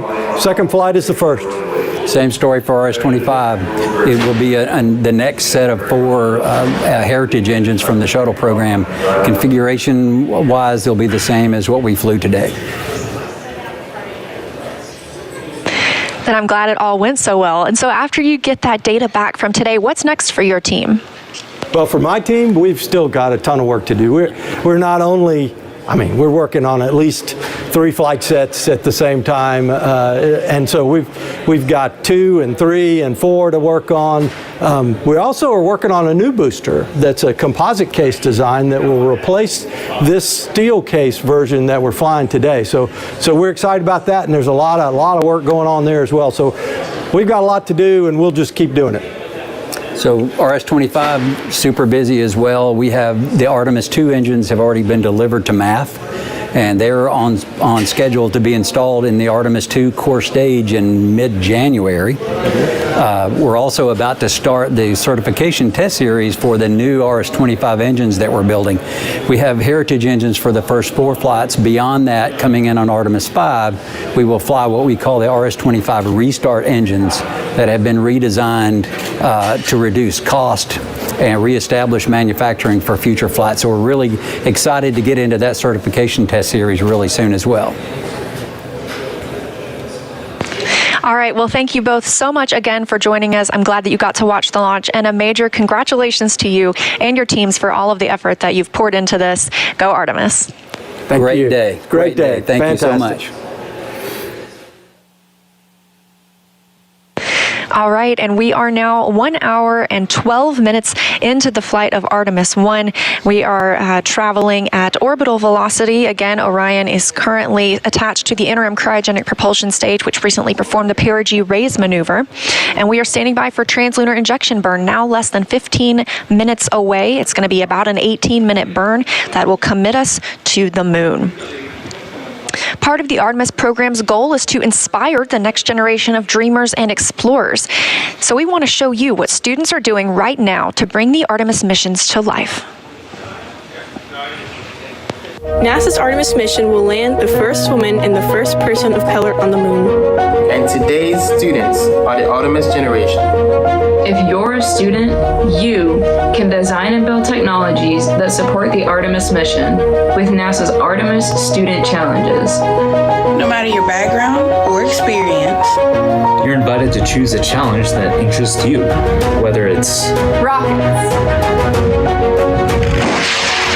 robots, tools, software, vehicles, or other technologies, there's an exciting challenge for you. So find a mentor and build a team of students.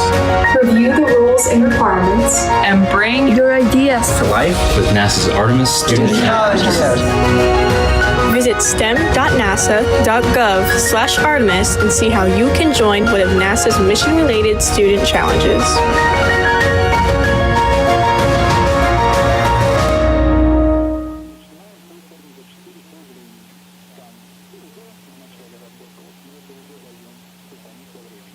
Again, 1 hour and 13 minutes, 30 seconds since liftoff today. We are looking towards translunar injection burn, now about 13 minutes away. That's going to send us to the moon.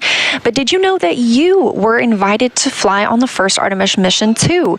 Earlier this year, NASA asked the public to create a pass to virtually board Orion. Anyone who signed up got to include their name on a flash drive. I know my name is on there. And that flash drive is on Orion right now for its journey around the moon. It has more than 3.3 million names.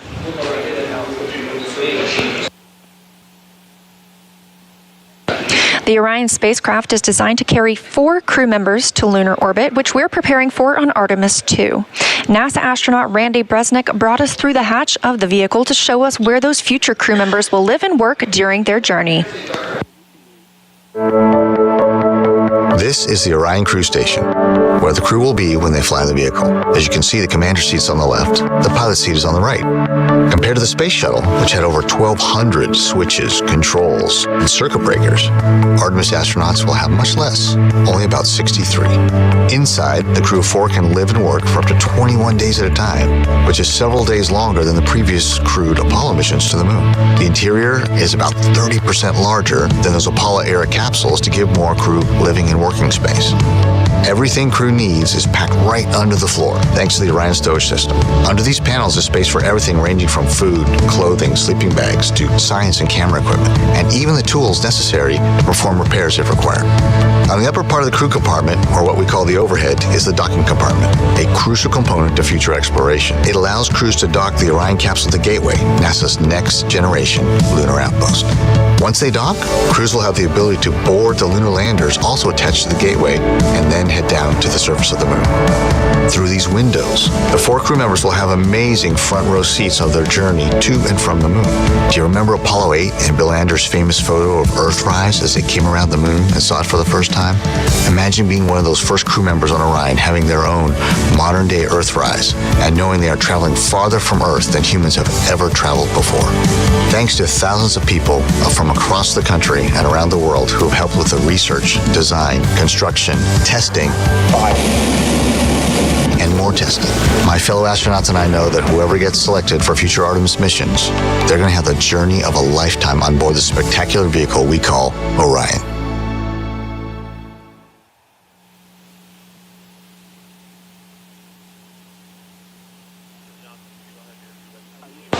We're now coming up on 10 minutes until the translunar injection burn. Again, Orion is still attached to the interim cryogenic propulsion stage. That RL-10 engine is what's going to perform the burn for us. But to hear more about Orion, I'm going to send it back to Dan at the moon board to tell us all about our spacecraft. Hey, thanks, Leah. Welcome back to the moon board and Orion. So it's still attached to ICPS, still flying on the very upper part of SLS, but pretty soon it's going to be flying free. And after that happens, it's going to take over all of the propulsion, all of the flying, everything for the rest of the mission. And so to talk a little bit more about propulsion, let's focus in on this, the European Service Module. So this is what's going to be doing all of our maneuvers after we're done with ICPS and that translunar injection burn. And it's going to be doing that with a mix of 3 different types of engines. First one here on the bottom is the large orbital maneuvering system engine. This one produces about 6,000 pounds of thrust. That's going to be doing a lot of your really major pushing maneuvers when we get into the powered flybys, the insertion into distant retrograde orbit, the burns to start sending us back home. That's the one that's really applying the most force. It can also gimbal, which essentially means it can swivel around, and that can help your steering. It's helped out by these 8 auxiliary thrusters. They're in pairs. Those are a little bit smaller. Each one of those produces about 105 pounds of thrust each, but they add some additional push to that orbital maneuvering system engine. And then we also have 24 reaction control system thrusters, these smaller ones that you can see all around Orion.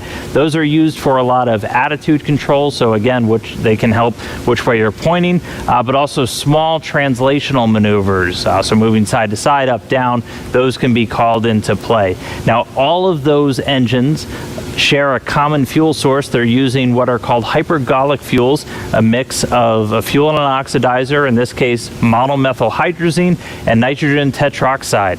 Now those are long names and they're hypergolic fuels. What does that mean? A hypergolic fuel essentially means you take your fuel and your oxidizer, you put them together, you get a reaction. You get an exothermic reaction which creates that thrust which comes out. You don't need an ignition source like we have on SLS, which is using oxygen and hydrogen. They're extremely reliable. They're very stable. You don't have to store them at cryogenic temperatures, which is really necessary for smaller spacecraft in orbit because it takes a tremendous amount of electrical energy just to keep fuels that cold. And so we can store them at a much closer to room temperature, essentially, when they're on board this spacecraft. So that's all of the primary propulsion that's going to take over. And again, that's going to be after we get through translunar injection. We're going to be doing correction burns on the way out, a number around the moon as we hang out in distant retrograde orbit for about a week, and then eventually sending us on the way back home. But still attached to ICPS right now, going to detach shortly after that burn is complete, and then Orion will be flying free, the service module pushing it for the rest of the way. So with that, I'll send it back over to Leah as we get closer to that TLI burn. Thank you, Dan. And yes, indeed, we are looking for TLI coming up in about 7 minutes from now. Again, that's it's a long burn for us, about 18 minutes long. But before we get to that milestone, I have a friend of mine here. It's Stu McClung, the Program Planning and Control Office Chief of Staff for the Orion program. Stu, I am so glad that you could join us today. Thank you. Good morning. Good to be here. So how is the spacecraft performing so far, and what's next? So far so well. Good. We were clean during the pre-launch and ascent. So the team's down the hall in the MER taking a look, working everything. It looks good so far, so that's good. And of course, we got the burn couple. After the burn, we'll start ticking through all of our planned events. Like we have a the SAW modal survey. The wings will have a modal survey that we'll do later this morning. One of the first DTOs that we'll take a look at and evaluate how they react. So DTO, designated test objective. What's another one of those that we'll be looking at over the next 26 days? We have probably a good 100 of them. They, culminate from everything from like the modal survey to how the cooling system behaves, common track system. On entry day, one of our major test objectives is looking at how the heat shield and how it handles entry heating. So how does it feel to be here today and see the future of human space exploration unfold? It's great. I was doing my shift in the MER earlier today. Haven't slept. The emotion and the adrenaline's got me going. It's great to be a part of this. It's great watching the KSC team execute. And now this is day one for us. We've got 26 days for our team to execute now, and we'll go do our job and set the stage for future Artemis exploration. And we're excited. We're going to be here along the way for all those major milestones, burns, all the other exciting events that we are looking forward to. So thank you so much for joining us here. We are really excited. A big congrats to you and your team. Thanks. Let's go have a good burn and let's go to the moon. Let's do it. We are now less than 5 minutes away from the translunar injection burn. Again, this is the burn that's going to send us around the moon. Going to commit us to a lunar trajectory. It is approximately an 18-minute burn. It's a firing of that RL-10 engine on the interim cryogenic propulsion stage.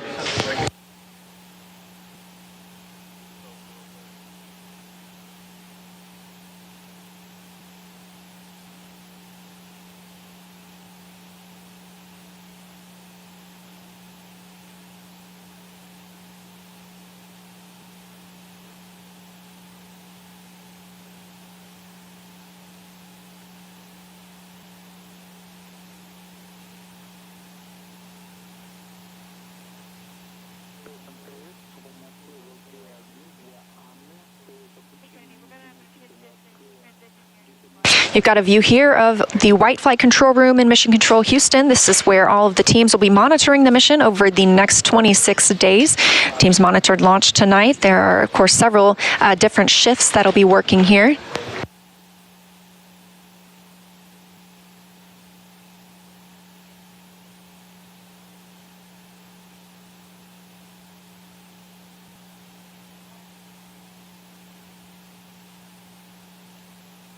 All right, we are coming up now on about 3 minutes until the translunar injection burn. Again, this is about an 18-minute long burn. Firing of the RL-10 engine on the interim cryogenic propulsion stage commits us to lunar trajectory. It helps us break free from the gravitational pull of Earth.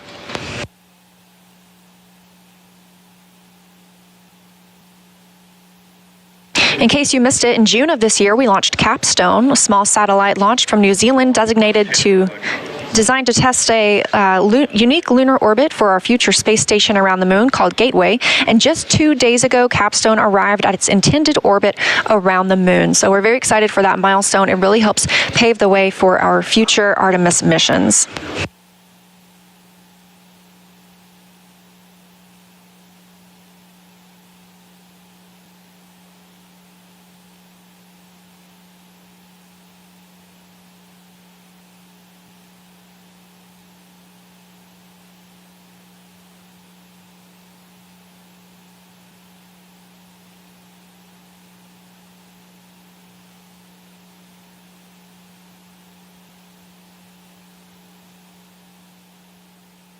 We are now 1 hour 20, coming up on 25 minutes since liftoff from Kennedy Space Center today at 1:47 a.m. Eastern Time. We had a really smooth ride to orbit. We saw solid rocket booster jettison as well as launch abort system jettison. Eventually, we had core stage separation, which put us in the configuration that we have now, with Orion connected to the interim cryogenic propulsion stage and flying free. The solar arrays deployed and have been swept back in preparation for the translunar injection burn. Earlier, we had the perigee raise maneuver, which lifted the lowest part of Orion's orbit around the Earth, put us in this perfect positioning ahead of translunar injection burn. A good shot here of our two flight controllers. On the left, you saw Judd Freeling. He is the ascent flight controller. He's been with his team here for the last several hours. And to his right is Rick LeBrode. He's the lead flight controller for a majority of the rest of the mission. Judd's team will take over again once we get back into the re-entry portion. We're now less than a minute away from translunar injection burn.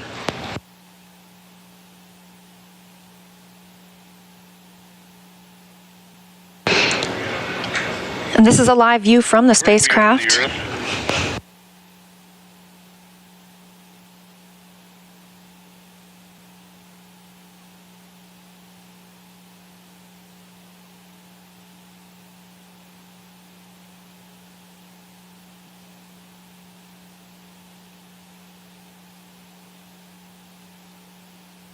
You can see from this view we have all four of those solar array wings swept back. Orion now traveling off the northwest coast of Australia towards the Pacific Ocean. This translunar injection burn will begin to take it away from the Earth, breaking it free from the pull of gravity. We're standing by for confirmation that the burn has started.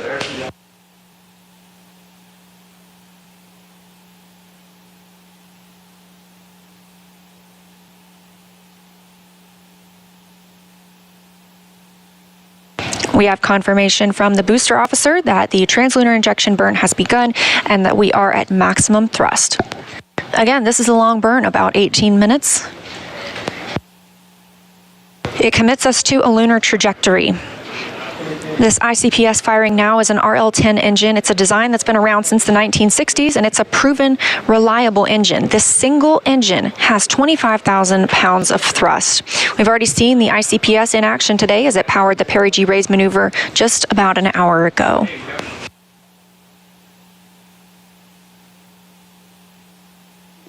And if you look in the background, you can see the sunset of the Earth. This is the closest Orion will be to the Earth until it begins its return home. Right now, we're about 382 miles above the Earth's surface. And to put it into perspective, we are approximately 252,670 miles away from the moon. I'm going to keep reporting that number, and by the end of the translunar injection burn, you will see that start to decrease. We are going to continue to grow closer to the moon and further away from Earth. This really helps us break free from the gravity. Now traveling at 17,743 miles per hour, we're about a minute and a half into the burn. And although this is the last burn for the interim cryogenic propulsion stage, there are other burns that will take place throughout the mission to direct Orion exactly where we want it to be. Those include the outbound trajectory correction burns, the first of which will happen later today. We also have the outbound powered flyby, the return powered flyby, and others. Burns after the ICPS separates will be conducted by using the single main engine on the service module, 8 auxiliary thrusters on the base of the service module, or 24 smaller thrusters.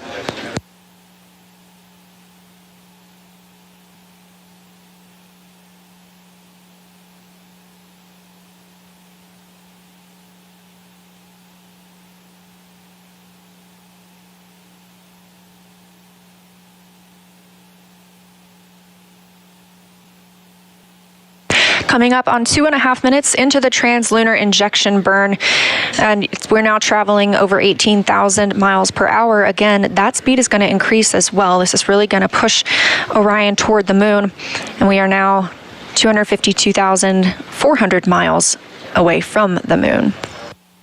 We have 10 CubeSats along for the ride with us today. Those will be deployed after this translunar injection burn and ICPS separation. These are located inside the Orion stage adapter, and they include the Lunar Ice Cube, developed by Morehead State University in Kentucky. This will search for all forms of water with an infrared spectrometer. LunaMap from Arizona State University will create higher fidelity maps of near-surface hydrogen in craters and other permanently shadowed regions of the lunar South Pole with neutron spectrometers. Alma Tanashi is from the Japanese Aerospace Exploration Agency, which is also known as JAXA. They are developing the world's smallest lunar lander to study the lunar environment. And Lunar by Lockheed Martin in Colorado will perform advanced infrared imaging of the lunar surface.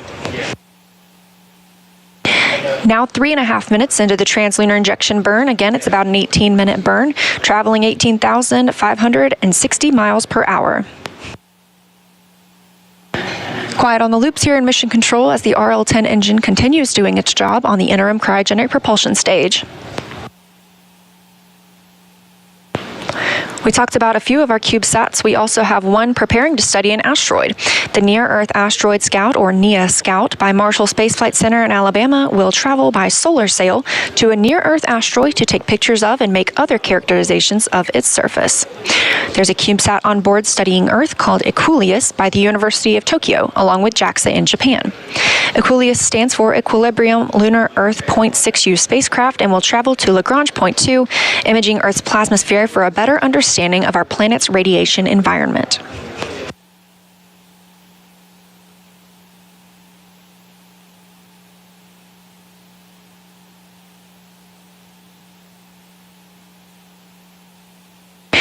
We're now coming up on 4 minutes and 45 seconds into the translunar injection burn. Orion traveling at 18,982 miles per hour. Our distance from the moon continues to decrease, now 251,900 miles away. To highlight some more of our CubeSats on board, we also have BioSentinel, developed by Ames Research Center in California, and will use a single yeast cell to detect, measure, and compare the impact of deep space radiation on living organisms over an extended period of time. Argo Moon was developed by the Italian Space Agency and Argotech in Italy. This CubeSat will observe the interim cryogenic propulsion stage, the stage that it's firing right now, with its advanced optics and software imaging system. And our last CubeSat through the Centennial Challenge is Team Miles from Florida, who developed a CubeSat that will demonstrate propulsion using plasma thrusters and will compete in NASA's Deep Space Derby. These CubeSats pack a ton of tech and science in a tiny package, so they don't all have redundant systems. And if any of the CubeSats missions don't go as planned, it does not affect our primary objectives of Orion's mission. This rideshare opportunity is a rare chance to send CubeSats beyond low Earth orbit, and we're looking forward to seeing what we learn. We're now 6 minutes into the translunar injection burn. Orion traveling at 19,500 miles per hour, being propelled by the interim cryogenic propulsion stage. Still quiet here on the loops in Mission Control Houston. Teams are tracking no issues during the translunar injection burn. Again, this is about an 18-minute burn, so we have approximately 11.5 minutes left.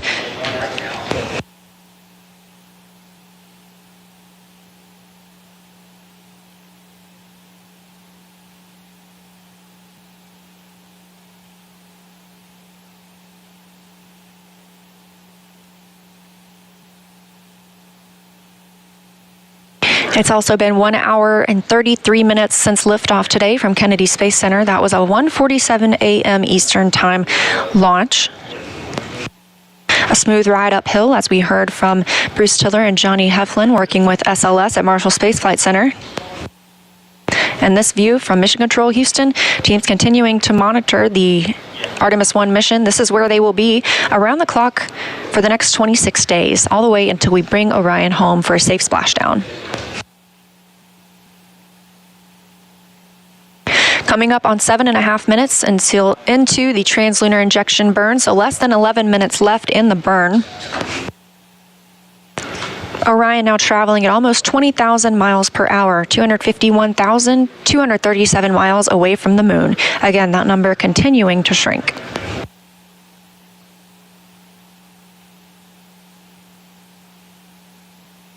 Orion itself is still over Earth.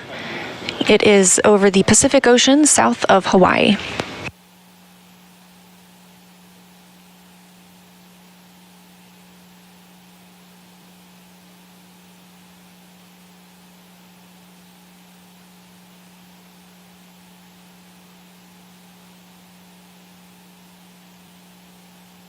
As we've mentioned in today's coverage, multiple countries are represented in Artemis 1 through the SLS, Orion, and European Service Module, as well as the payloads riding along. While NASA is leading the Artemis missions, international partnerships will play a key role in achieving a sustainable presence on the Moon while preparing to send humans to Mars. In 2021, over a dozen countries signed the Artemis Accords, which will establish a common set of principles to govern the civil exploration and use of outer space. The Artemis Accords will create a safe, transparent environment that facilitates exploration, science, and commercial activities for all of humanity.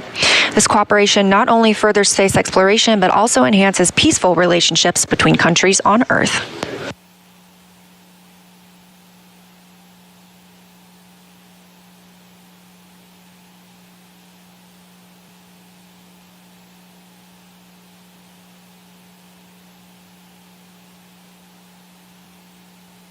We're now over 9 minutes into the translunar injection burn, an 18-minute burn, so we have about 9 minutes left. We're about halfway through. The RL-10 engine continues to fire at maximum thrust.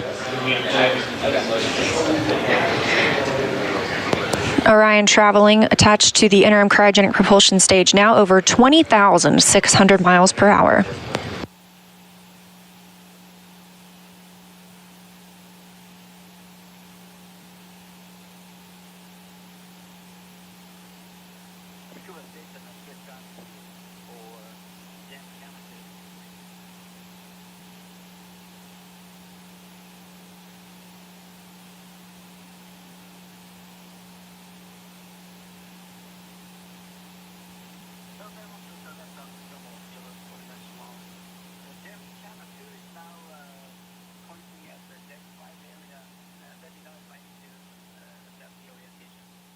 It's been 1 hour and 37 minutes since we launched today. Again, that was 1:47 a.m. Eastern Time from Kennedy Space Center. Orion is still attached to the interim cryogenic propulsion stage. This is the last burn for the interim cryogenic propulsion stage while attached to Orion. It will also have a disposal burn later on.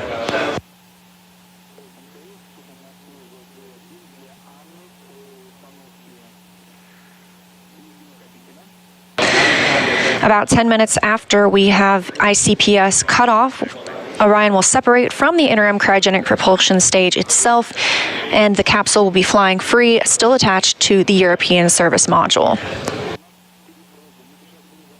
We've got about 7 minutes left in the translunar injection burn. Orion traveling now at over 21,000 miles per hour.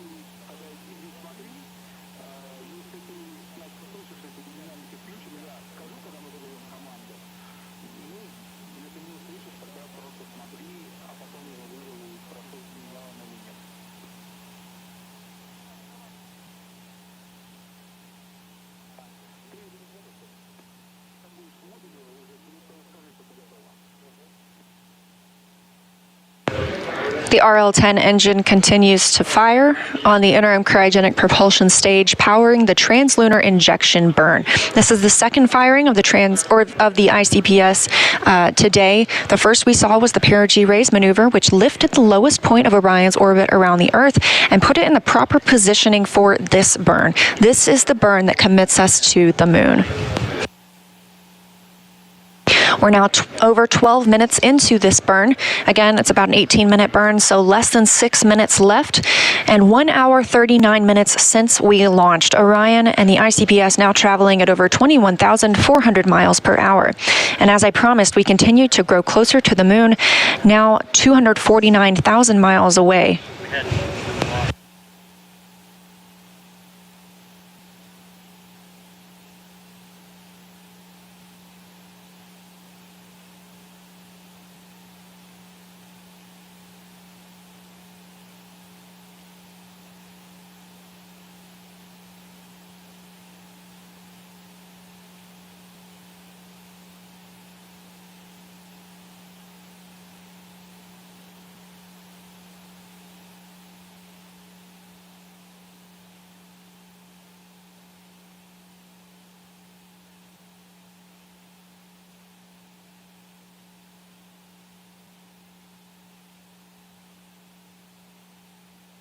Now over 13 minutes into the translunar injection burn, putting us less than 5 minutes away from cutoff. We have had a nominal burn so far. That RL-10 engine continues to fire at maximum thrust, 25,000 pounds of thrust. We're now traveling over 21,730 miles per hour.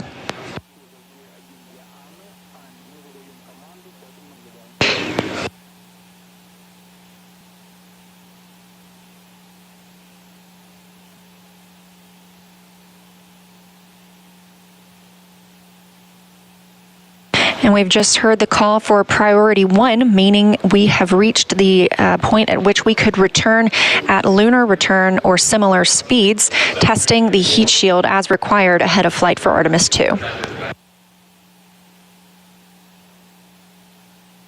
Now over 14 minutes into the translunar injection burn, less than 4 minutes until cutoff, traveling now at over 21,900 miles per hour.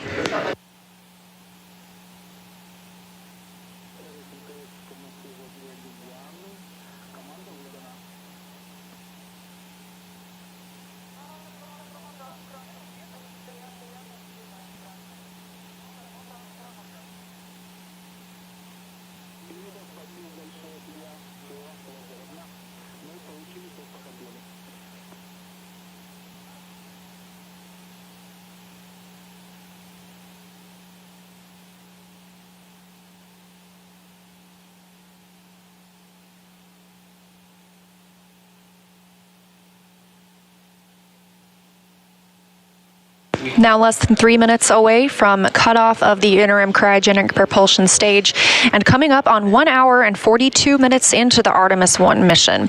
The RL-10 engine on the interim cryogenic propulsion stage continues to fire as planned at maximum thrust. Again, this is about an 18-minute burn. That's about twice as long as the ride to orbit today, so that just shows how much power we need to break free from the pull of Earth and take us to the moon.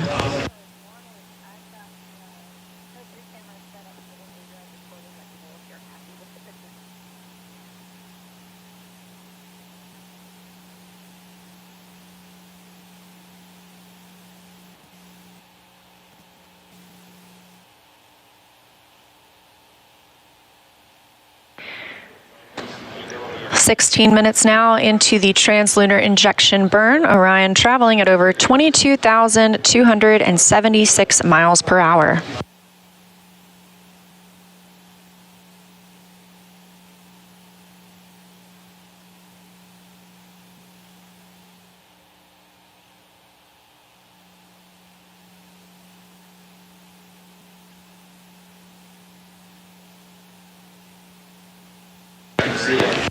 About a minute and a half now until cutoff of the interim cryogenic propulsion stage. Again, this being an 18-minute burn. We are now 248,280 miles away from the moon and continuing to grow closer, 605 miles away from Earth, and continuing to increase that distance.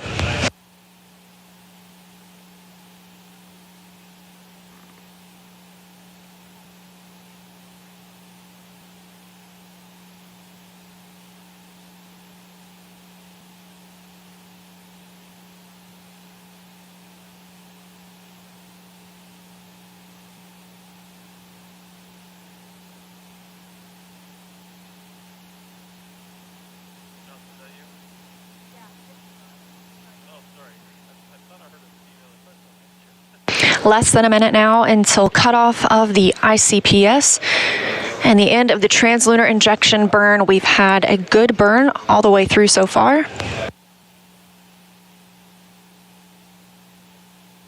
And 1 hour, 44 minutes since launch today.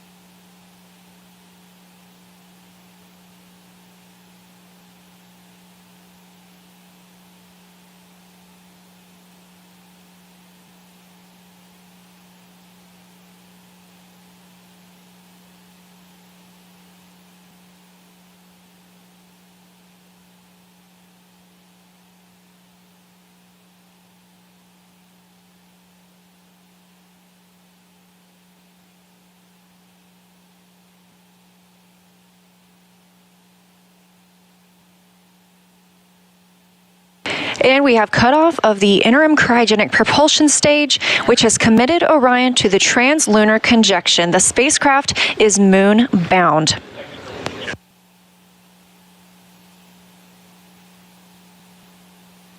Orion is now traveling at 22,500 miles per hour, 247,450 miles away from Earth. Now that the interim cryogenic propulsion stage has completed its translunar injection burn, it is no longer needed to propel us to the moon. It's done its job, and it will separate from Orion. After it separates, those 10 CubeSats we discussed will be deployed from the Orion stage adapter, which is below the service module and above the ICPS. Each payload will be ejected with a spring mechanism from dispensers installed on the Orion stage adapter. And again, these will help us study the moon and space weather, test innovative propulsion technologies, analyze the effects of radiation on organisms, and provide high-resolution imagery of the Earth and Moon. The CubeSat deploys will start just short of about 4 hours after launch. Once those CubeSats are deployed, the ICPS will be on track for disposal in a heliocentric orbit, meaning it will closely circle the Sun until destroyed.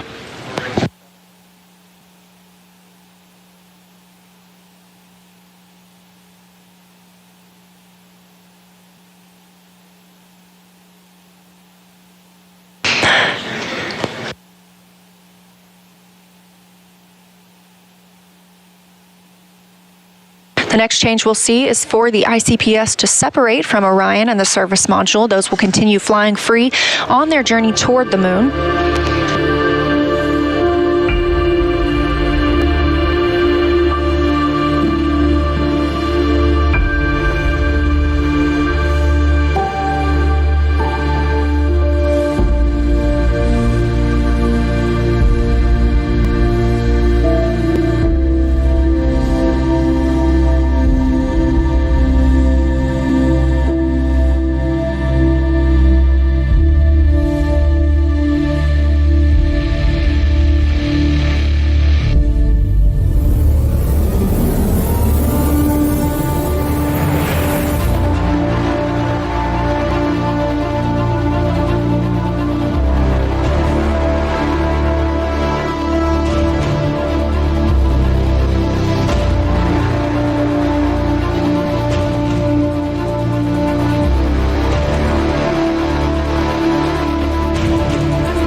sound suppressor water now 15. flowing under the ML. And here we go. 10. Hydrogen burn-off igniters initiate. 7, 6, 5. 4-stage engine start. 3, 2, 1. Boosters in ignition. And liftoff of Artemis 1. We rise together back to the moon and beyond.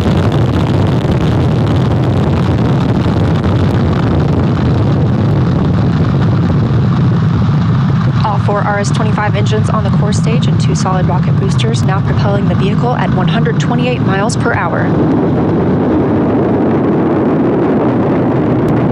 Hearing good control on the roll from teams in mission control.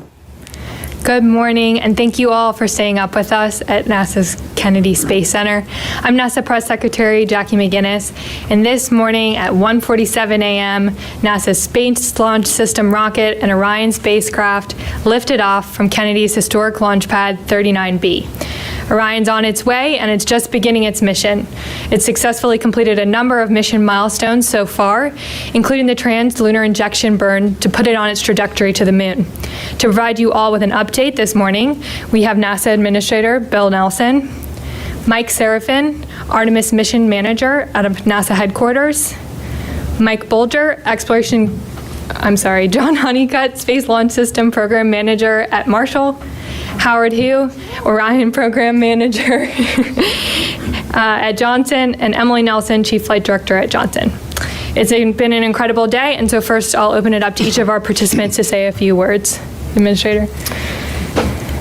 I was standing on the roof of the LCC with a number of astronauts, and I'm telling you, we've never seen such a tail of flame. There were a bunch there that would like to be on that rocket. And I have to say, for what we saw tonight, it's an A+. It's a test flight. Took a long time coming to get here. Last time we were on the moon, Apollo 17, and we still have a long ways to go. And this is just the test flight. And we are stressing it and testing it in ways that we will not do to a rocket that has a human crew on it. But that's the purpose, to make it as safe as possible, as reliable as possible for when our astronauts crawl on board and go back to the moon. The enthusiasm throughout, not only this Space Center, even though a lot of America was in bed asleep, it will be apparent tomorrow.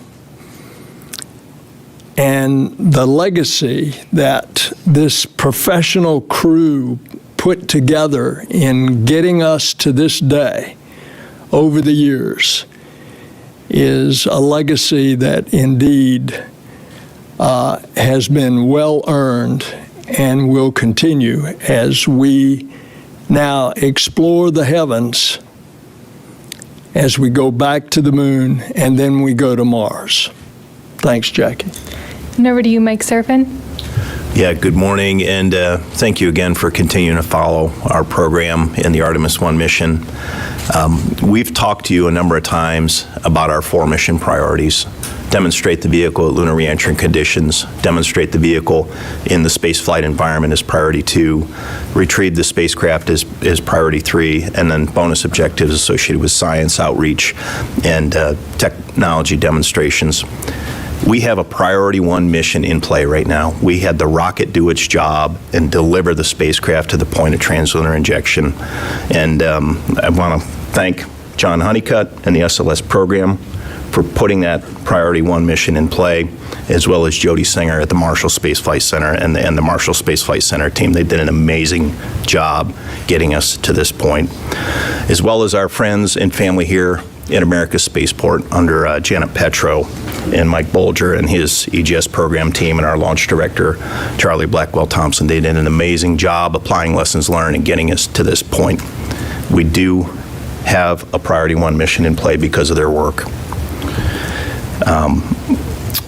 Today we got to witness the world's most powerful rocket take the Earth by its edges and shake the wicked out of it, and it was quite a sight. It's quite a sight. We're going to learn a lot more as we go. We've got 4 weeks of mission to go. We are just barely starting to scratch the surface of the Artemis program and gather data. We've learned a few things along the way, mostly that this system is performing exactly as we intended it to. We've had a few funnies along the way. We had some dropouts in the flight instrumentation on the SLS rocket. We've had some funnies and some in the star trackers, and then we had some funnies in some micro switches on the solar array wings, but the systems are performing and we are pressing outbound toward the moon. We are going to continue to gather data as part of those mission priorities and mission objectives as we described earlier. And, speaking for myself, there's definitely relief that we're underway. But we also have a heightened sense of awareness that this mission is underway. And I personally am not going to rest well until we get safely to splashdown and recovery. So with that, I'll pass it back to Jackie. And now we can hear from Mike Bolger, the ground systems. Yeah, thank you. What an amazing day and what an amazing launch. I'm actually envious of y'all because many of you were outside watching it, and we're sitting inside the firing room, looking through the glass panes. It was a little bit, some moisture on the glass panes, and so we didn't, I think, have nearly the view that y'all had. But from everything that I could tell, it was well worth the visit here to the Kennedy Space Center in Florida to see the mission. Mike talked about the 4 priority goals that we have. I would add a 5th, and that was to prove that our ground systems and our ground team was prepared and was ready to launch this mission today, and I think they passed with flying colors. We really had a terrific day. It's been a journey for us as a ground operations team. The team has shown a ton of resilience. We've worked in a COVID environment. We've dealt with hurricanes. We've been through first-time ops, and the team has shown the resilience and the resolve to do something really special, and that's what we did today. I think a lot of us come to NASA. You kind of dream about it when you're a kid. I can't tell you how many people I work with who dream about it when they're 10 or 11 years old, and they kind of make it a point, I'm going to come work for NASA someday. And part of that reason is to make an impact or to be a part of changing the world. And I think today we did exactly that. We really helped jumpstart this nation's manned exploration program, or to keep it going, really to move further and further into the solar system. So a really great day for us here, and really proud of the team today. Thank you. Thanks, Mike. Now we'll go to John Honeycutt with the SLS program. Yeah, hey, I just want to say I am envious too, like Mike talked about. But the few seconds that we did get to look out the LCC, I'm looking at this big ball of fire, and I'm thinking, it's been a little over 12 years since I got to experience this, and it's so awesome to be back in the business doing it.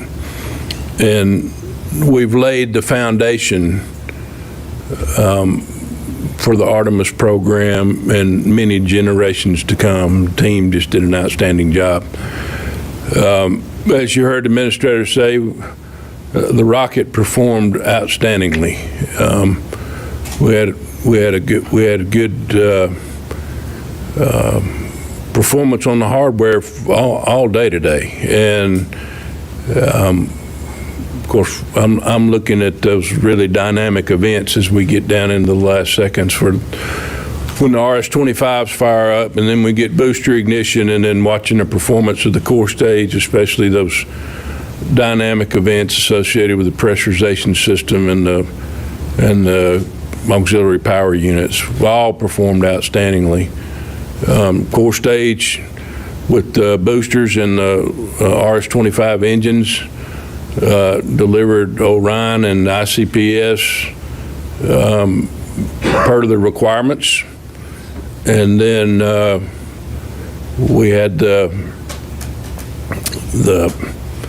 first burn that gives us the raise, was outstanding, and then the TLI burn performed outstandingly. So right now, I can't say I'm more proud of the way the hardware performed and even more proud of the team. Jackie. Thank you very much. Now over to Howard with the Orion program. Yeah, good evening or morning, I think, to everybody. What a terrific day we've had.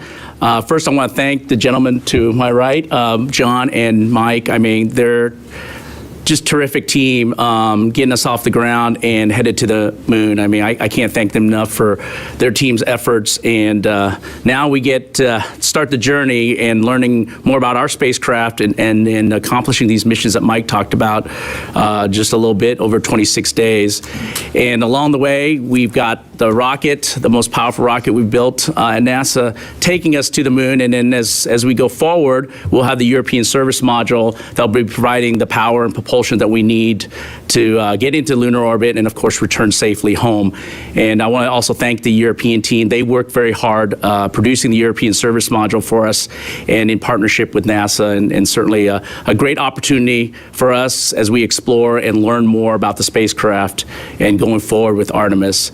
And I would say personally for me, I am one of those men that as a little boy, I dreamed of working for NASA and going beyond low Earth orbit. And today was a fabulous day for me. And I can't tell you, just thinking about watching the rocket go up and seeing Orion go head towards the moon has been a dream of mine. And today is a start of that, a great journey, I would say, for the agency and for Artemis.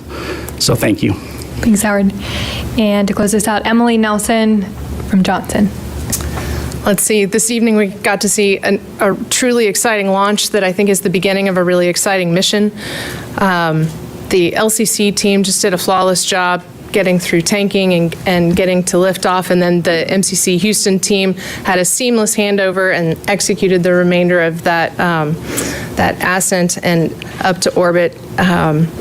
It was really great to get to see those teams get the opportunity to use the expertise that they've developed over years of training and preparation. This mission is not only going to test the spacecraft, but it's going to test the teams as well. And as we've mentioned, we've already had some opportunities to work through some of those tests, and I am fairly confident that as we progress further to the moon, we're going to run into a few more. The exciting thing about this flight is getting to see how this ship is going to behave in space, how its systems are going to react to the deep space environment. And so next up, right about now, the team is characterizing performance of the solar array structure so that we have a good understanding of how the spacecraft reacts when we do burns. And then here in several hours, we'll do our first outbound trajectory correction burn using the Orion engine so that we'll get to see how those systems behave. We'll get to characterize that performance as well. It's going to be a really exciting ride, and kind of like Mike, I'm not sure we'll get a whole lot of sleep in the next 26 days, but it'll certainly be worth it. So really looking forward to everything we're going to learn here. Back to you, Jackie. Thanks, Emily. And before we open it up for questions, we want to show you some of the first images of Earth from Orion as it heads to the moon.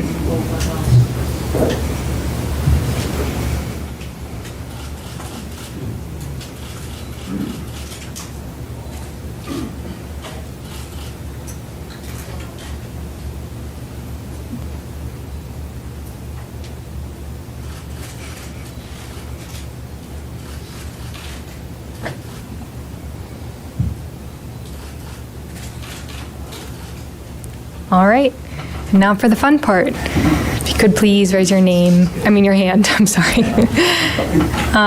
Marcia Dunn with the AP. Marcia Dunn, Associated Press for Mr. Nelson.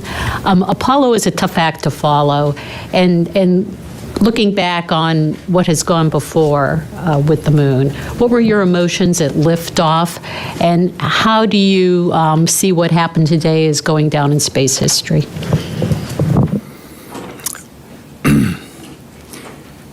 One of the emotions I had was that I wish that members of the crew that I had participated in were here.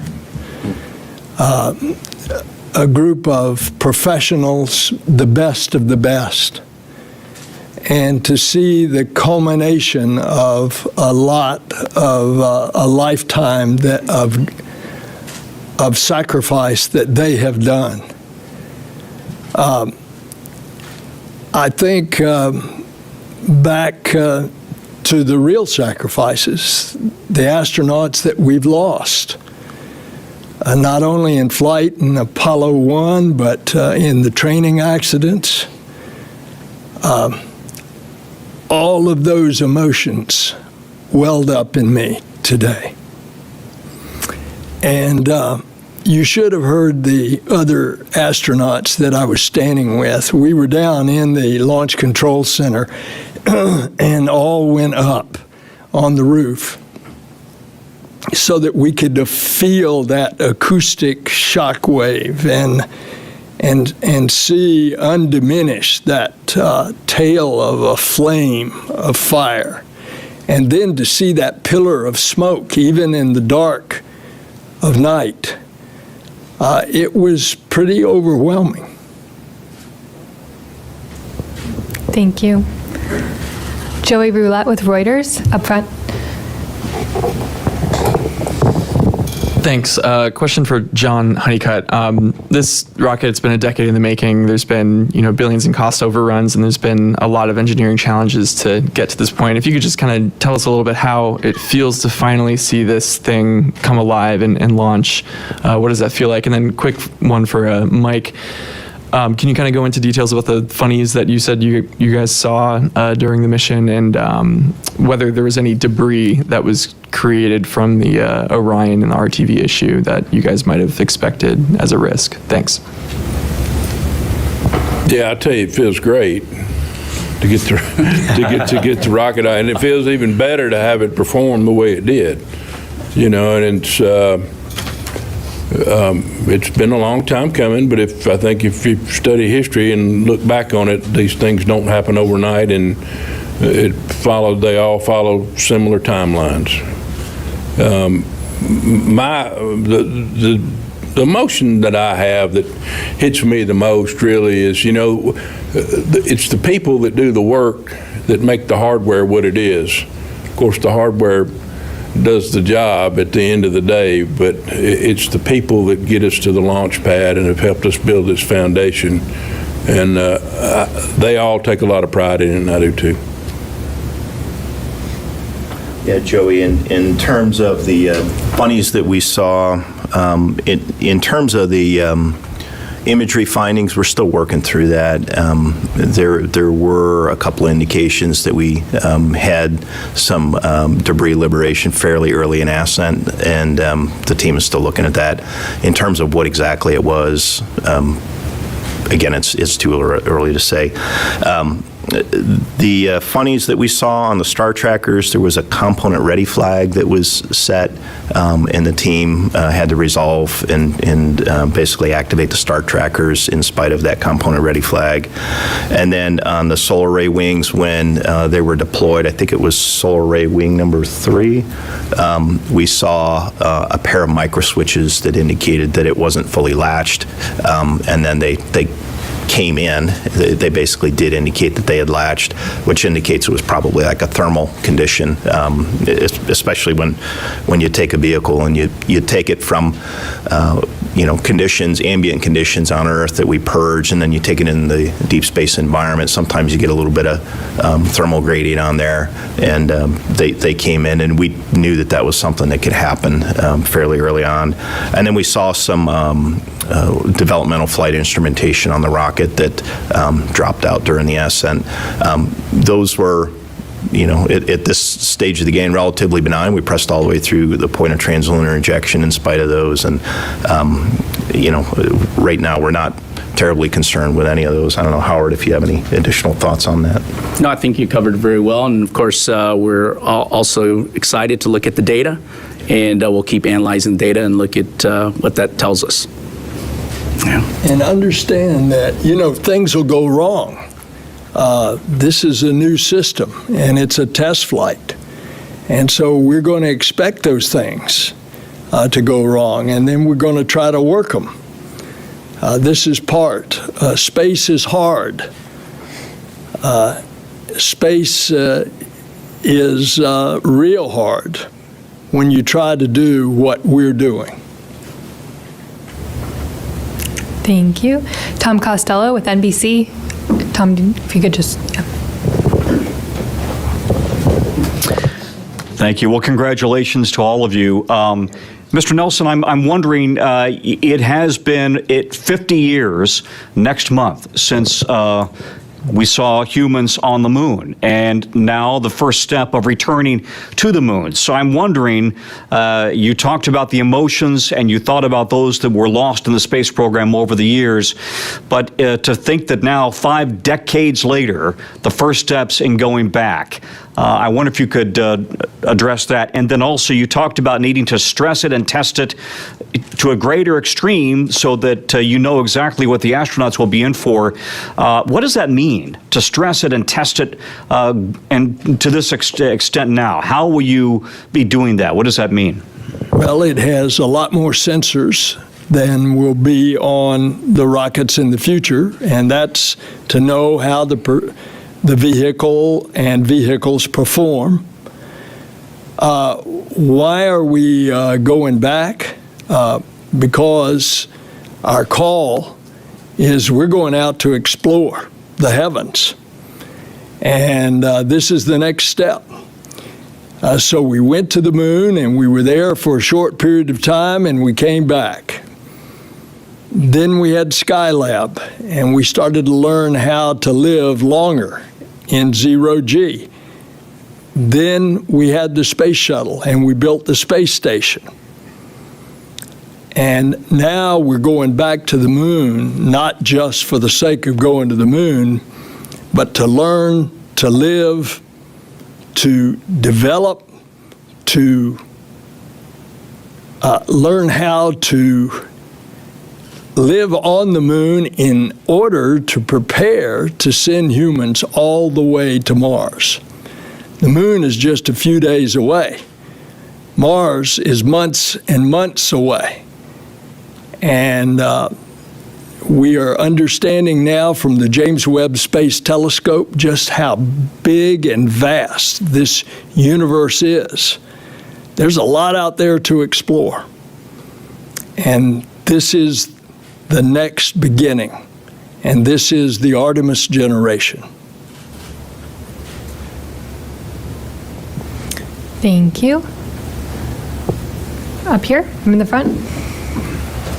Hi, Ken Kramer, Space Up Close. Well, congratulations to all of you. That was so impressive and inspiring, and thanks for letting us be here.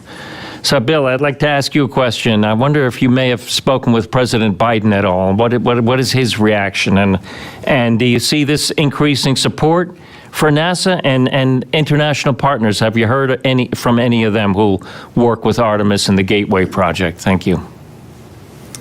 Well, as you know, the president is in Bali, Indonesia, and I would not be surprised that since it was daytime over there, whereas it's nighttime here, if whatever meeting he was in, if his assistants did not take a TV to him and show him the launch.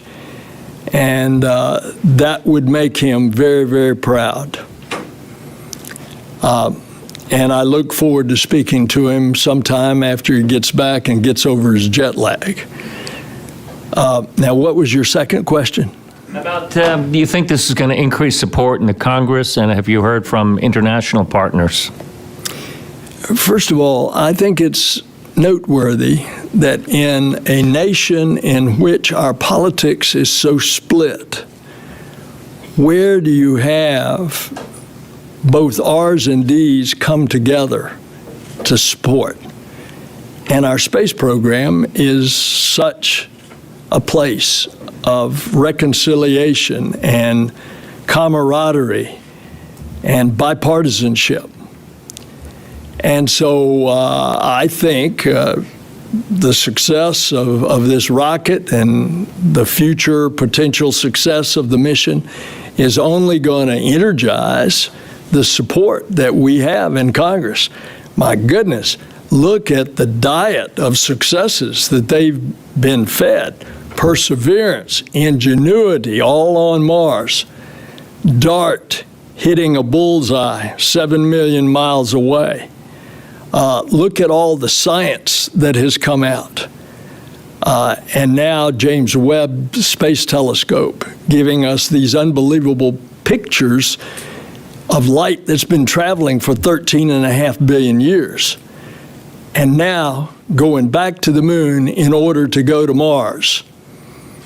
That, I think, is going to engender a great deal of support on Capitol Hill. Next question. In the second row.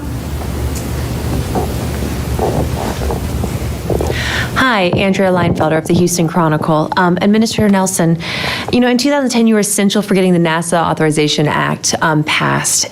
And so you saw the legislative side, and now you've gotten to implement it and you've gotten the rocket off the ground. So I'm curious how your perspective has changed from when you were writing the bill to when you were implementing it, what that experience has been like, and if you think you would see things differently now that you've been on the implementing side. Thank you. One of the first things that I did when we got back to the buildings here was I sent a text to Senator Kay Bailey Hutchinson, who was my partner in crafting the legislation back 12 years ago.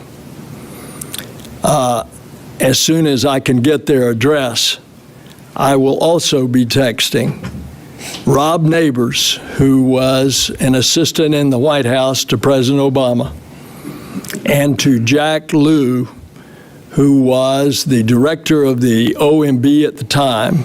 He became later the chief of staff to President Obama, and then ended up as Secretary of the Treasury, to congratulate them, as I did Kay, as well. That's just a speck. I mean, the congratulations goes to everybody.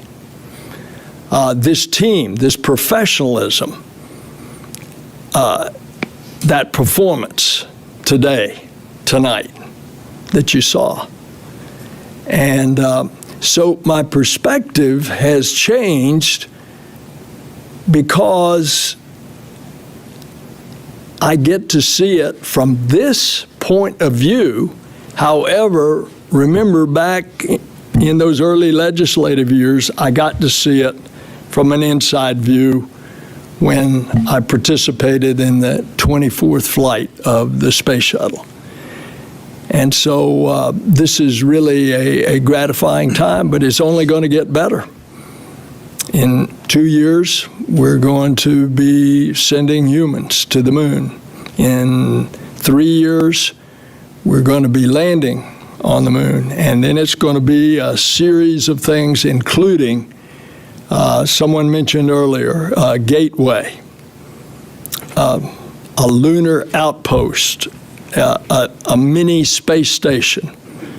So Artemis 4 is actually going to go up, install gateway in this lunar elliptical polar orbit, and then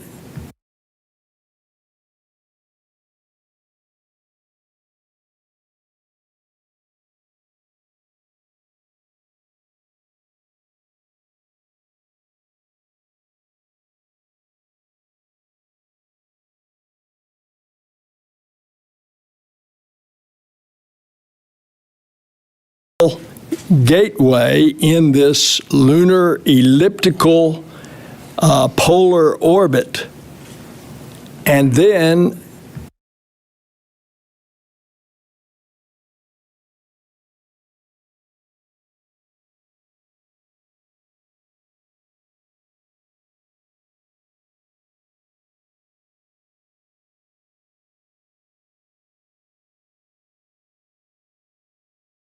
Question. I was just wondering, some of the early video footage that was coming down from the ICPS and the Orion, there appeared to be some slight yawing back and forth to the camera.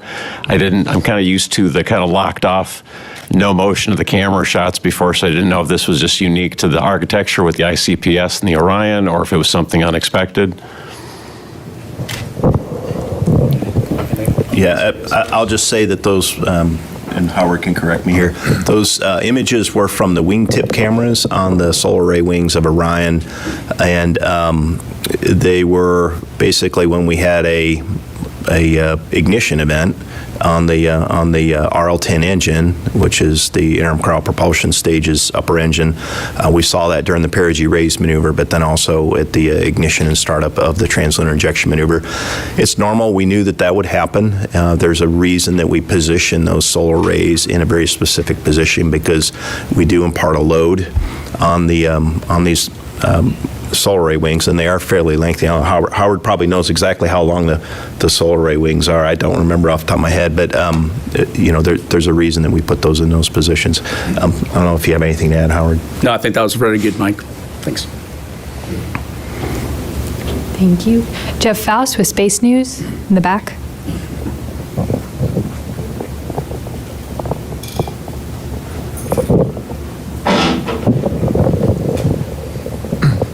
Jeff Faust, Space News. Question probably for Mike Bolger. I think we were all holding our breaths when we heard about the hydrogen leak. Fortunately, it was fixed. I wonder if you could talk us through exactly what the problem was and what that Red Crew team did when they went out to the pad to fix the problem. Yeah, definitely be glad to. Before I do, as I had kind of had a chance to listen to some of the questions and just look out into the crowd, I love that there are so many Artemis shirts, Artemis hats. I love that, we've got a media team that is as excited about what we're doing as y'all are. So I just wanted to thank everybody for that. So let's see, what we had was we had a leak in the replenish valve, which is down in a cryo valve complex that we've got in the base of the mobile launcher. And so, that caused us to go into a stop flow on both core stage and upper stage while we resolved the leak that we were seeing in the base. We sent a red team out, and basically what the red team was doing, we had a couple folks in there. It was kind of a tight, I don't know if you could see the video, I'm not sure what you were seeing and what, kind of a tight fit, but out there with a torque wrench, and they were tightening down some packing nuts.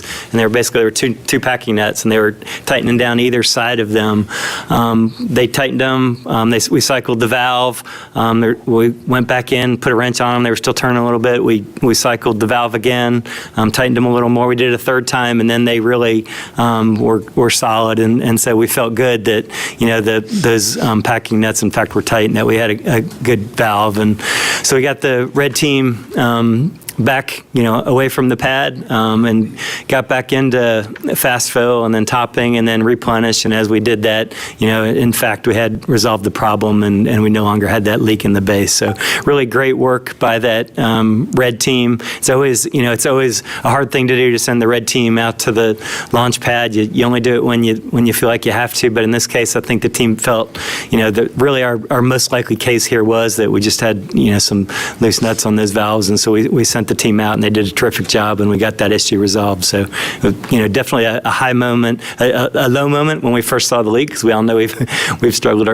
through some of the hydrogen leaks that we've had in the past, but really a high moment when we recognized that we'd solved the problem.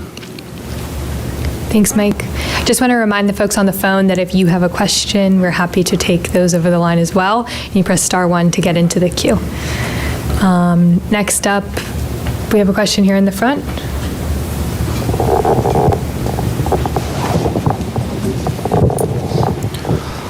Yusuke Tomiyama, the Yomiuri Shimbun, Japanese newspaper.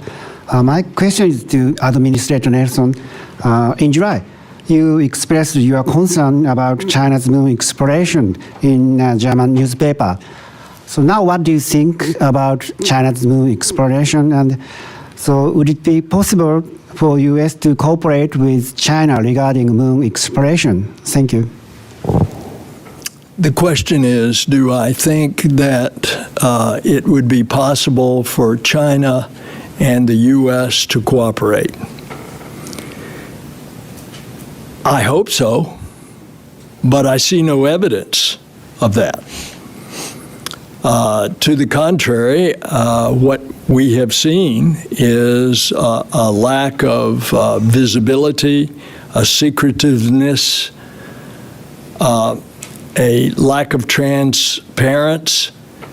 Most recently, in the very successful mission, apparently, of them putting up their third stage for their space station, not having the stage on reentry saved enough fuel in order to have a controlled reentry, and then not sharing trajectory information. Now, fortunately, it fell in the ocean.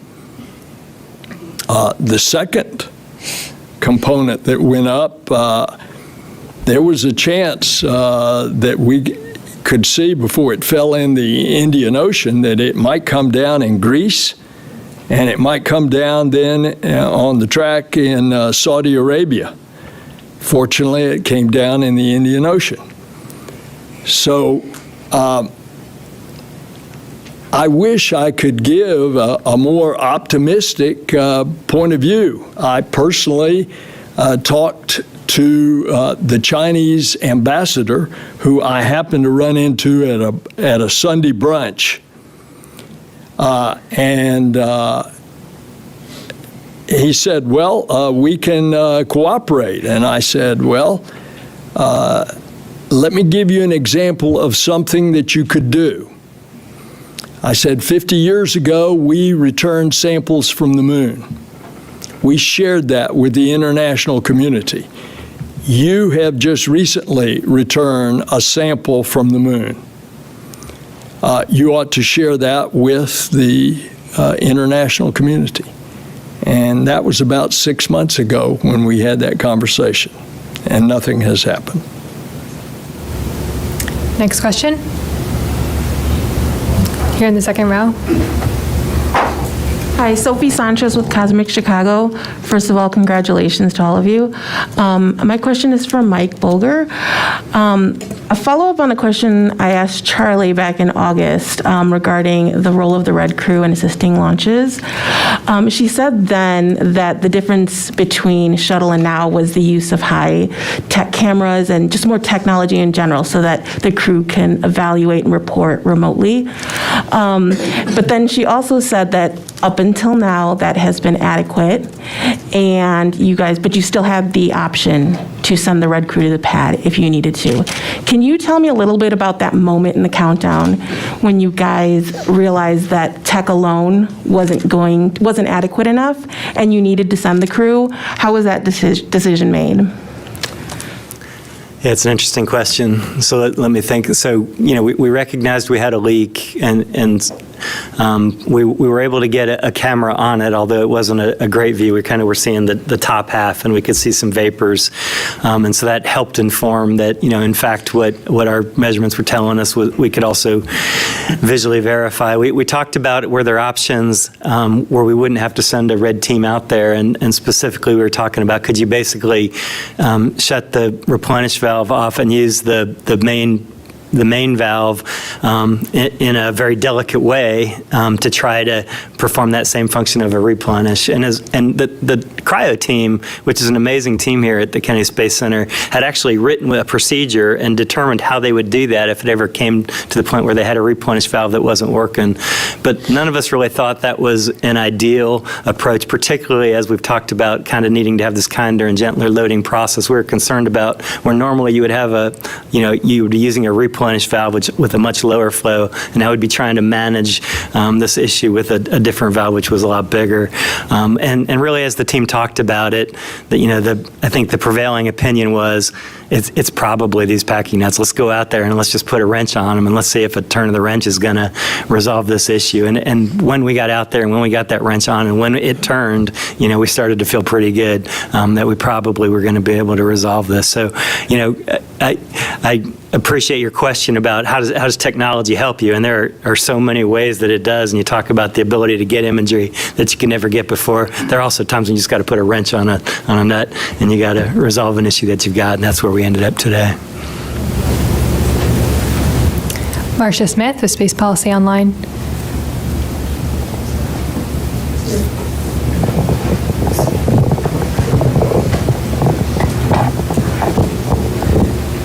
Thank you. I think this is to Mike Serafin. I'm curious if you have any update on the CubeSats. Were they all deployed? Are they all functioning?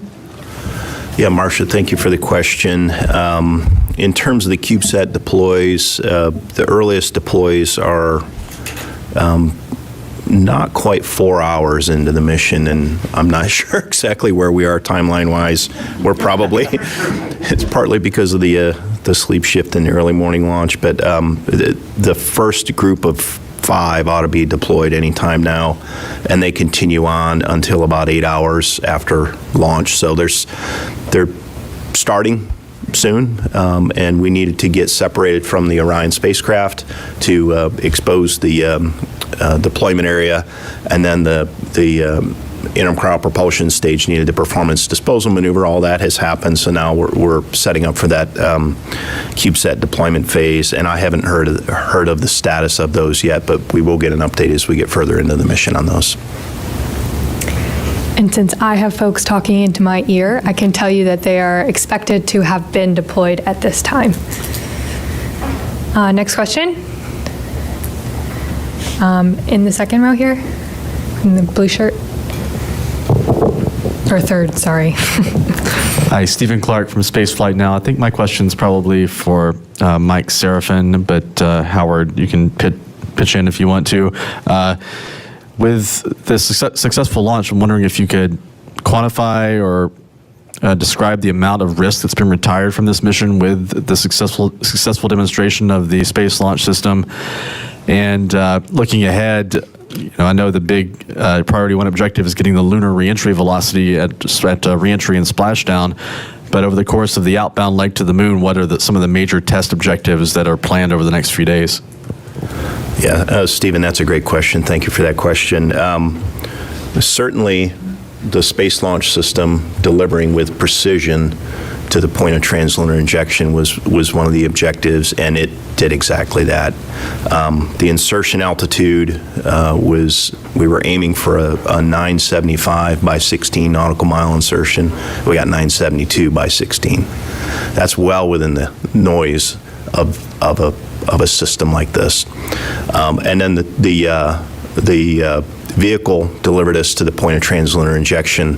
The quote that I heard was dead on, but there was a word inserted between dead on that I won't share with you here in this setting. But that just shows the precision of the system. In terms of how much risk did it retire, certainly the ascent environment, all the separation events through booster separation, the service module fairing separation, the jettison of the launch abort system, ascent with the core stage and shutting down the 4 RS-25 engines properly, jettisoning the core stage, and then interim cryo propulsion stage doing a perigee raise maneuver, followed by a translunar injection maneuver, while you've got the deployment of the Orion solar arrays going on in proximity to it, and positioning those in time that all of these choreographed events happen such that you do it within the load-bearing capability of the system, and then getting Orion converted off of battery power to solar array power before the batteries expired. All those things were demonstrated successfully today. And then disposal of the interim cryo propulsion stage, responsibly disposing of the interim cryo propulsion stage, as Senator Nelson was alluding to earlier.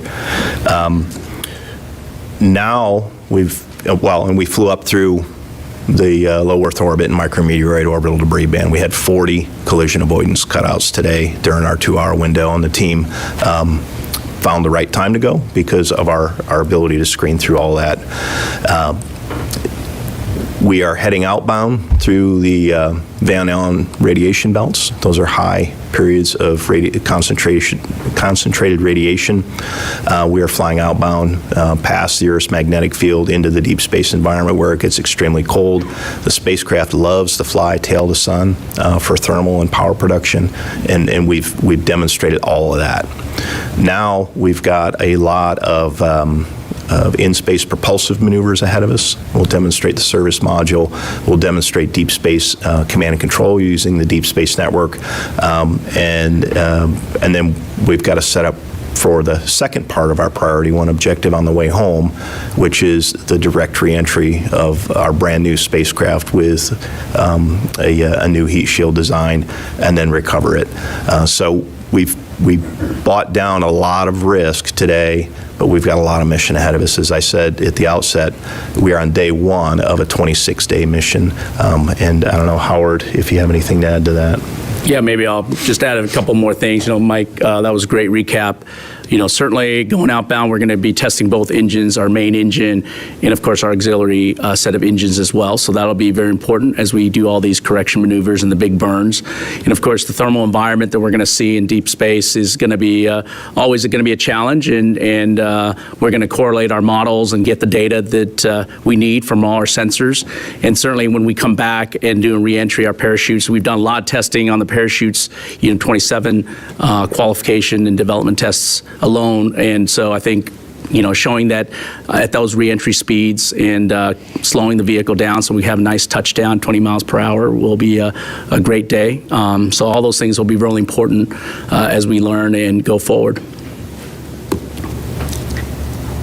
Lauren Grush with Bloomberg, in the back on the left. Hi, Lauren Grush with Bloomberg. I'm just wondering if you got more details from the range about that Ethernet switch that gave us all trouble, and why did that crop up during what seemed like a pretty critical part of the countdown? Thanks.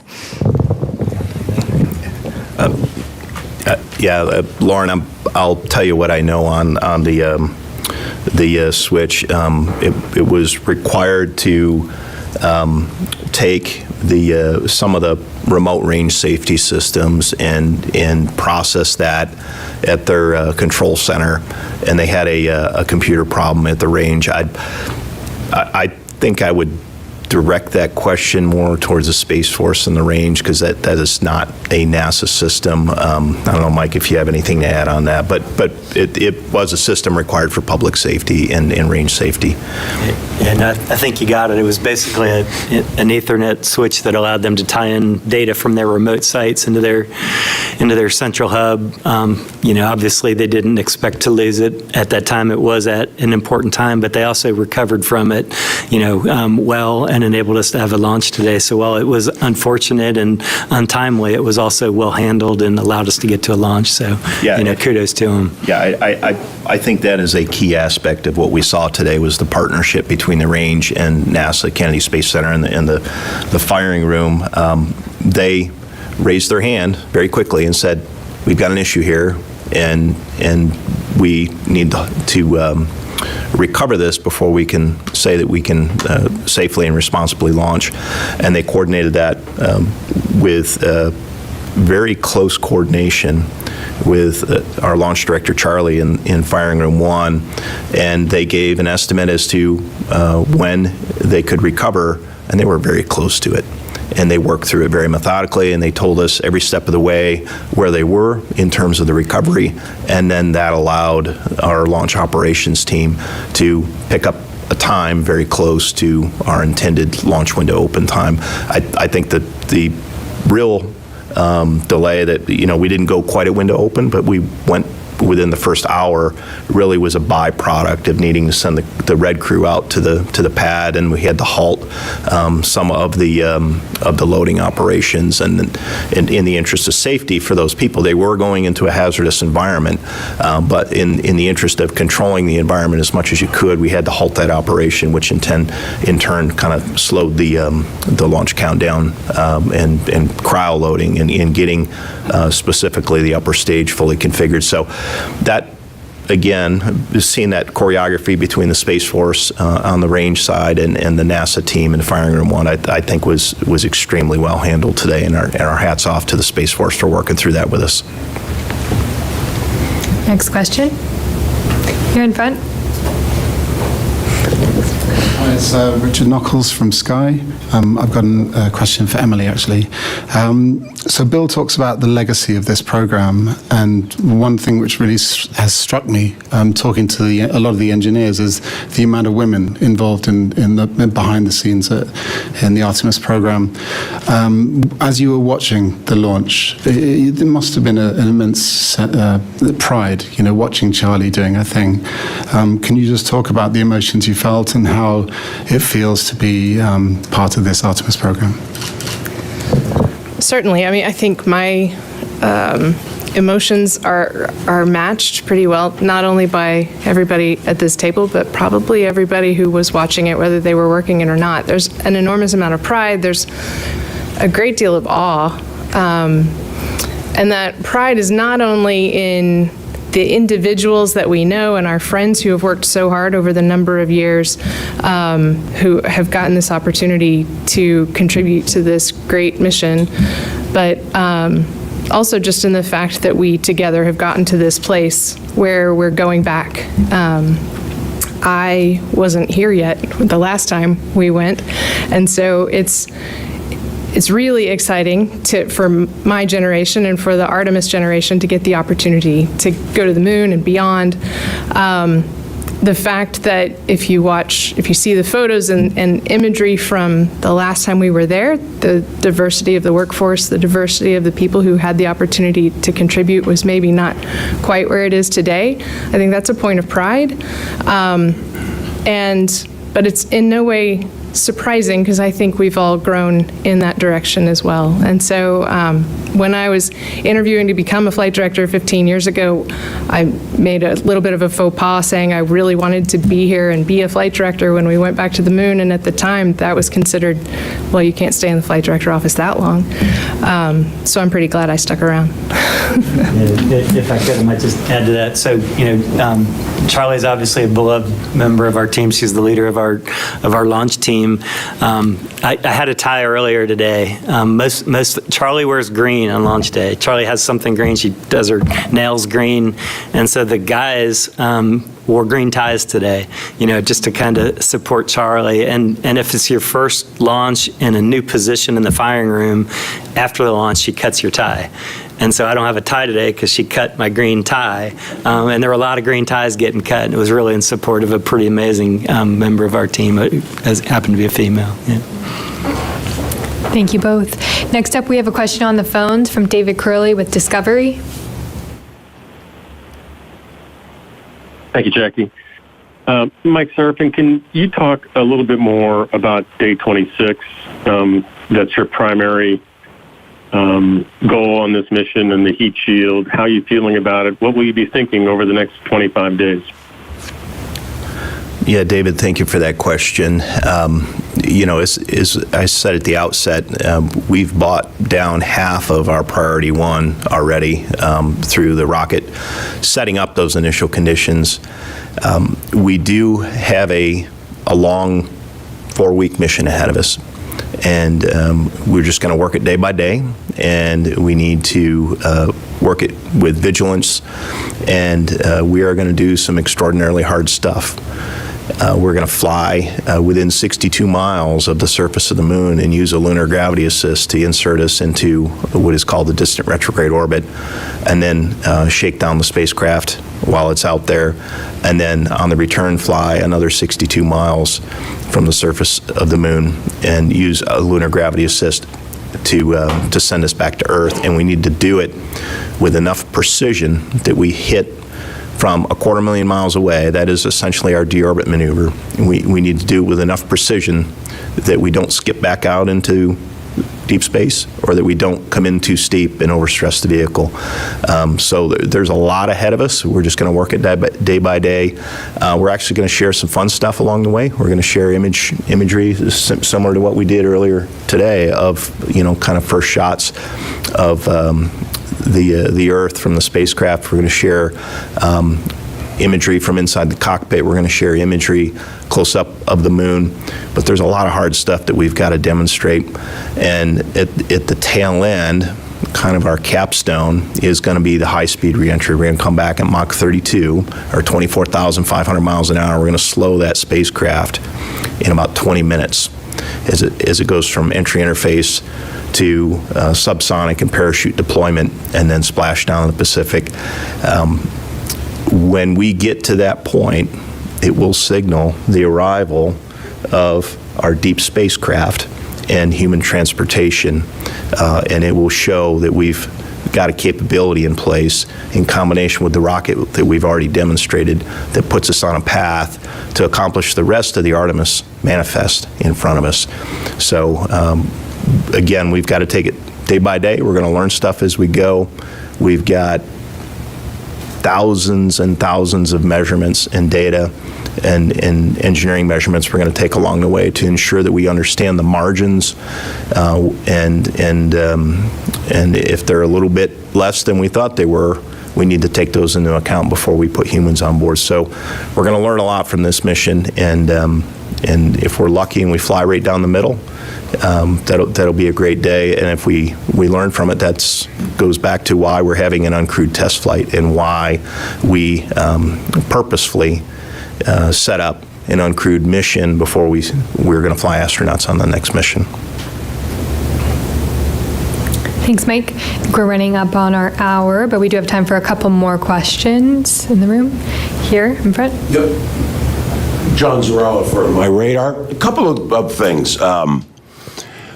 How much do you lose by not flying the 40 days plus you're down to 25 days in day? You have the mannequins on board and you're gathering all this data.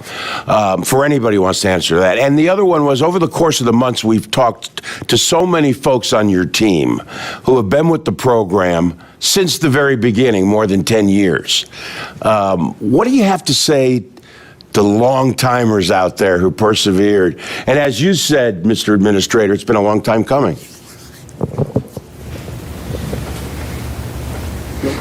Go ahead. Start.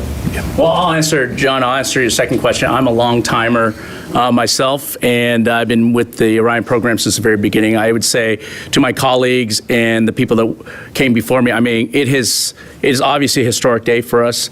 We've dreamed about this day. We've worked very hard, persevered through a lot of challenges, not only weather and other things, changes in terms of administration and such, but it represents. I think John said it very well. The hardware is the hardware will perform. It's the people across the country, and in fact in Europe as well, working with us, spending long hours trying to make this endeavor happen. And I think it's a very proud moment. And I look at what we did today, and I reflect back upon, all the late nights and the long hours we worked together with all the people that across the country, like I said, in Europe, trying to make this happen. And we should all be proud of what we've accomplished so far, but we've got a ways to go. And each day is going to be very important for us in this mission, because I think we're going to learn a lot as we go forward. So that's how I would respond to that part of the question. Yeah, and I would agree with Howard. Perseverance is the word of the day here. This team up here and the folks that they represent have had to persevere through quite a lot over the years, and months and months and months of preparation and testing and coding and just understanding on the ground what the systems are capable of, are representative of where we got to today. But in terms of whether we lose objectives through a 26-day mission instead of a 40 to 42-day mission, it is in the margins of extra data takes. The longer time we have out there in the distant retrograde orbit allows us to get more data, but we would still accomplish all the objectives. When we baselined the Artemis 1 mission, it was originally just a 26-day mission. And when we started looking at the mission availability, we realized that we couldn't launch as frequently as we would like. The launch availability was roughly 1 week per month.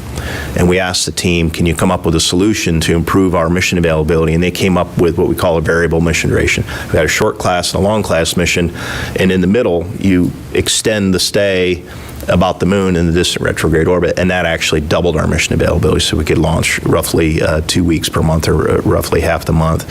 And that was seen as a win in terms of mission availability. availability, and also in terms of, buying down risk. But,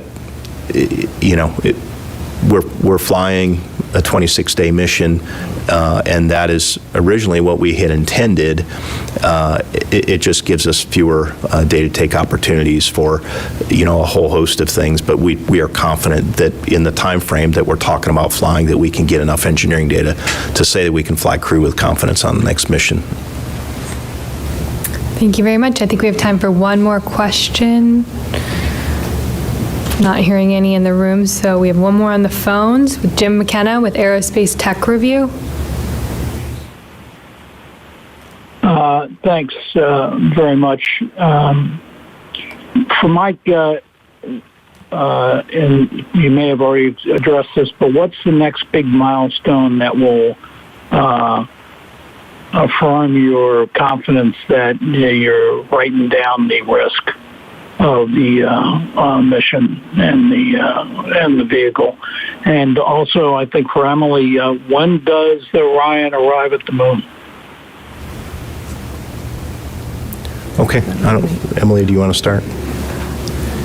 I don't think I have that particular piece of date. Let me see if I can remember it. You go first, and I'll see if I can remember it. I might be able to help you on both accounts. So, in terms of the next big milestone, it would be what we call the outbound trajectory correction maneuver, which would be the first firing of the propulsion system on the Orion spacecraft, the service module. We purposefully have a 30-second firing of the service module engine, and that happens just under 8 hours into the mission, so 7 hours, 47 minutes into the mission. And then, I'm sorry, Jim, I lost the... When do we arrive at the distant retrograde orbit? I've got it here. Give me just a second. Yeah, it's roughly a week. Yeah. And then we spend about a week in the orbit, and then we spend about a week coming home. There's a reason I write this stuff down, Jim. Hang on just a second.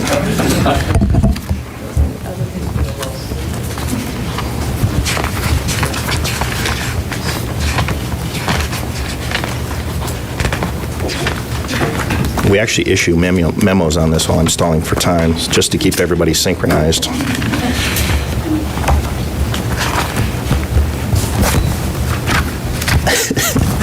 I will find it, Jim, here. Hang on just a second.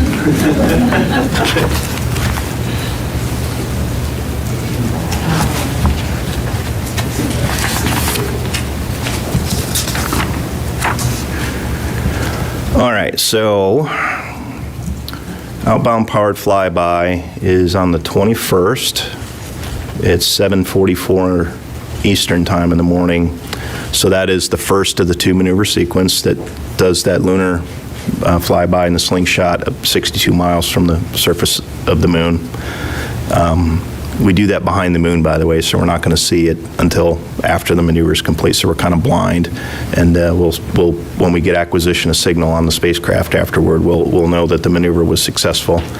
And then the second of the maneuvers for the distant retrograde insertion is on the 25th. So I guess that's the day after Thanksgiving at 4:52 p.m. But I hope that answers your question. All right, thank you all so much. That's all the time we have this morning. But the Artemis 1 mission is just beginning. And in just a few hours, we'll have live TV coverage and commentary of Orion's first outbound trajectory burn that Mike just mentioned. So stay tuned at nasa.gov/live and go Artemis. Sound suppressor water now flowing 15. Under the ML. And here we go. 10. Hydrogen burn-off igniters initiate. 7, 6, 5. 4-stage engine start. 3, 2, 1. Boosters in ignition. And liftoff of Artemis 1. We rise together back to the moon and beyond.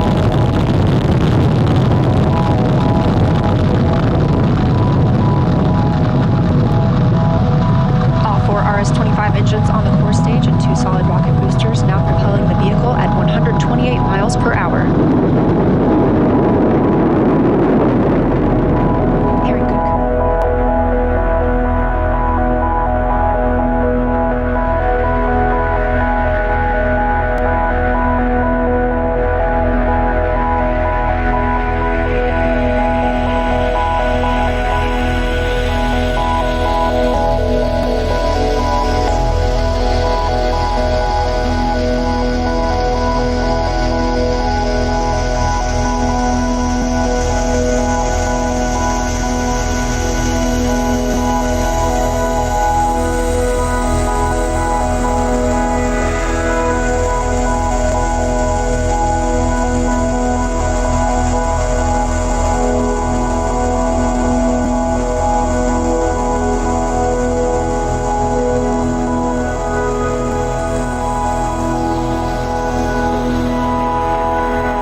with innovations that have spun industries all their own, and with demonstrations of peace for all humankind. We soar in the skies of our home planet. We maintain a human presence just outside of gravity, and we touch points all across the solar system and beyond. We're going back to the moon, and this is why. The moon is a treasure trove of science. It holds opportunities for us to make discoveries about our home planet, about our sun, and about our solar system. The wealth of knowledge to be gleaned from the moon will inspire a new generation of thought and action. Without fail, every major program and mission NASA has invested in has led to technologies and capabilities that have shaped our culture. The breakthroughs of the Artemis era will define our generation and the generations to follow. The tens of thousands of jobs associated with propelling us to the moon today are just the beginning of a lunar economy that will see hundreds of thousands of new jobs develop around the world. This is not an ambition of one entity or one country. The exploration of the moon is a shared effort, woven together by a desire for the greater good. Why the moon? Because the missions of tomorrow will be sparked by the accomplishments of the Artemis generation today. Because the ambition to go has already begun. and because Mars is calling. We need to learn what it takes to establish a community on another cosmic shore. So let's camp close before pushing out. And so, we go to the moon now, not as a series of isolated missions, but to build a community on and around the moon capable of proving how to live on other worlds.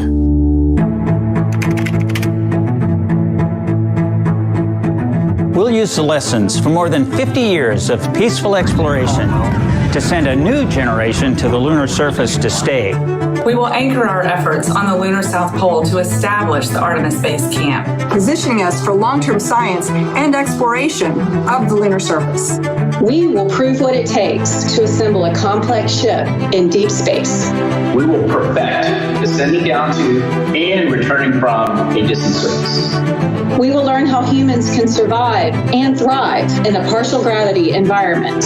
With improved spacesuit designs, mobile habitats, and with reconnaissance robots pre-positioning and relocating supplies. We will learn how to utilize the resources we find on these other worlds, starting with finding water ice and purifying it to drinkable water. And refining that into hydrogen for fuel and oxygen to breathe. We will establish fission power plants on the surface of the moon capable of supporting a growing community of efforts. And we will expand the logistics supply chain to enable commercial and international partners to resupply and refuel deep space outposts. None of this is simple or easy, but nothing in our history ever has been. The Eagle has landed. You got a bunch of guys about to turn blue. We're breathing again. Thanks a lot. This kind of continuous lunar presence is a natural extension of all that we've learned in low Earth orbit. And what we will accomplish there will ensure the monumental missions to Mars are within reach. As we ready the launch of the first Artemis mission, and as commercial companies ready their lunar landers for the first private payload deliveries, we have already begun to take the next step.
man on the moon and returning him safely to the Earth.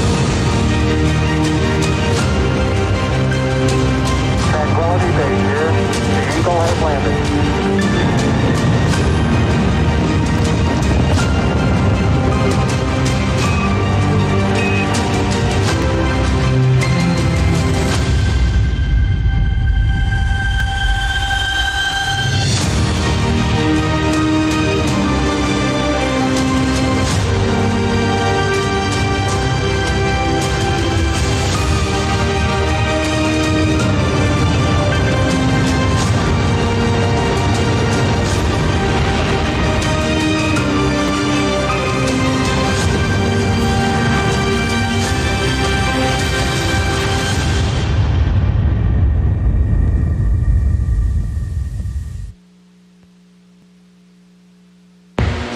Good morning and welcome to the Johnson Space Center in Houston, Texas. I'm NASA's Sandra Jones, and we're bringing you live coverage from Mission Control Houston of the upcoming outbound trajectory correction burn, or OTC-1 burn, following the historic launch of the Space Launch System from the Kennedy Space Center in Florida just hours ago.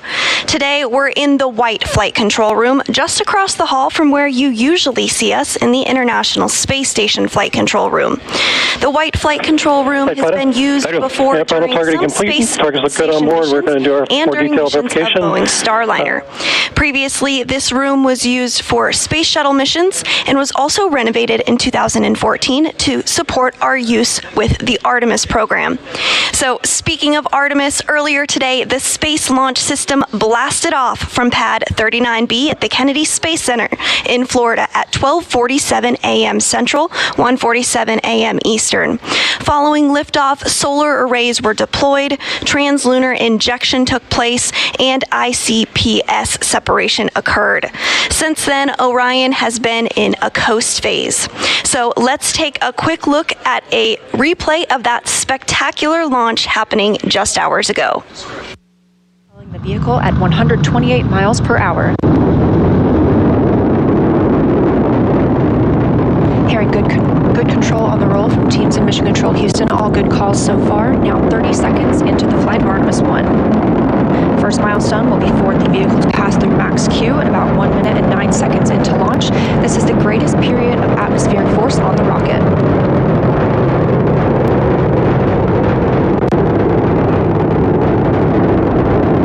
SLS now traveling 607 miles per hour.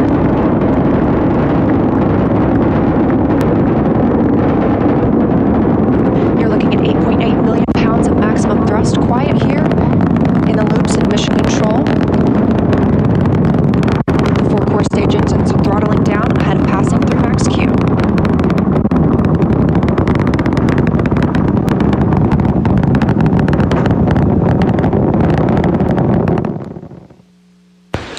And there you saw it, that beautiful launch in the wee hours of the morning with SLS lighting up the Florida Space Coast. Now, on your screen today, you see today's flight director, Rick LeBrode, who stepped in and is leading the team now, following Judd Freeling, who led the team during the ascent portion of the Space Launch System. Now, during liftoff, SLS produced 8.8 million pounds of thrust, propelling Orion toward what will be more than a 1 million mile journey to the moon and beyond in an elliptical orbit before heading back to Earth. Now that Orion is on the way to the moon following translunar injection, the next major milestone is the outbound trajectory correction, or OTC-1 burn. This burn will fine-tune Orion's path to the moon and will perform a critical checkout of the Orbital Maneuvering System, or OMS engine, which is the main engine on the European service module. The outbound leg of the Artemis 1 mission is the portion between translunar injection and distant retrograde orbit insertion, which will take place later in the mission. This outbound trip will take several days, during which time engineers will evaluate the spacecraft's system. And following the outbound leg, Orion will fly about 80 nautical miles above the surface of the moon at its very closest approach, and then we'll use the moon's gravitational force to propel Orion into a distant retrograde orbit, traveling about 40,000 miles past the moon in this orbit, and this distance is actually 30,000 miles farther than the previous record set during Apollo 13, and the farthest in space any spacecraft built for humans has ever flown. But before we get to the moon, we need to have the critical checkout of the OTC, which will check out the Orbital Maneuvering System OMS engine.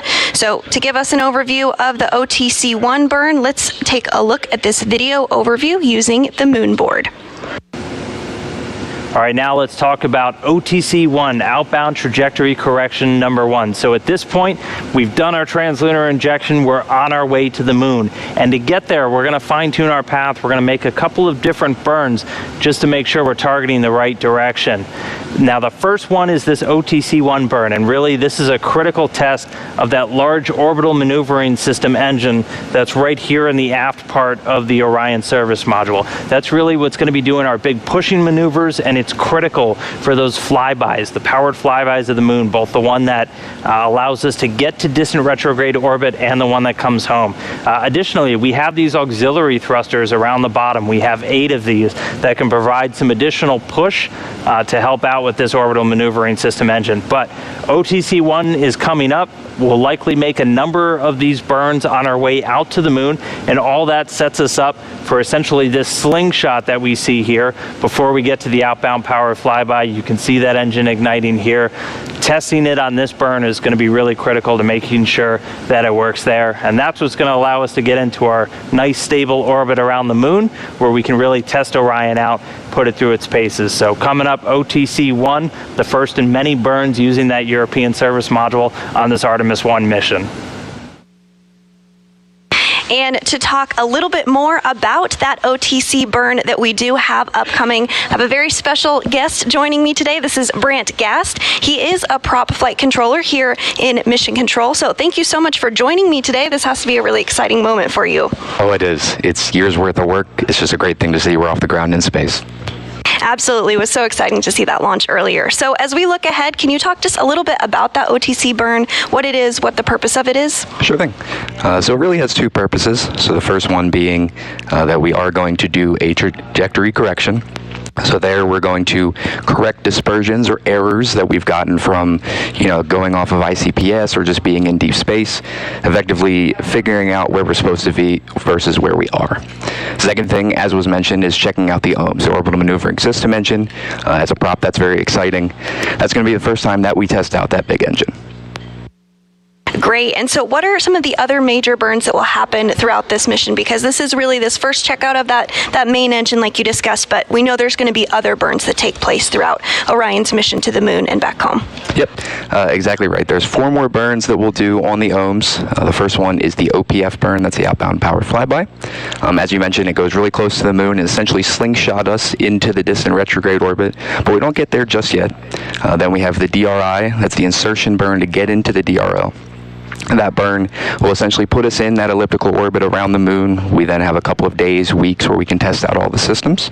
Then we have the DRD, so now we can depart from the DRL, put us back on the way home, and then the RPF, the return powered flyby, essentially mirrors the OPF. So that way we come back, slingshot again, puts us right back on the way home.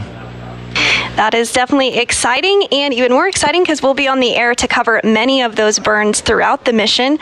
So my very last question for you is, can you talk a little bit about your role as a prop during these burns and some of the things that your console team will be monitoring and looking for? Sure.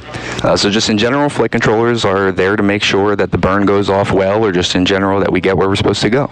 For a prop, it's very exciting. As I mentioned, we're testing out our hardware. We are the owners of the OMS. Everything that we see from the pressurization system, the feed lines, the propellant itself, and then the thrusters, this is kind of our first big test of the system. So we're going to look at things like pressures, temperatures, everything that we know, hey, here's what our system is supposed to look like. We'll see that, and then we can coordinate with other consoles like the GNCs, the FIDOs, see if they got the answers that they wanted, and then obviously we coordinate with the flight director, and hopefully in a couple minutes here we'll say everything was good to go. Yep, very exciting indeed. We're about 21 minutes away from OTC-1, so I'll let you get back to it. I know you have some exciting work to do ahead of that burn, but thank you so much, Brant, for joining me, and good luck on that burn. Excellent. Thank you very much for having me.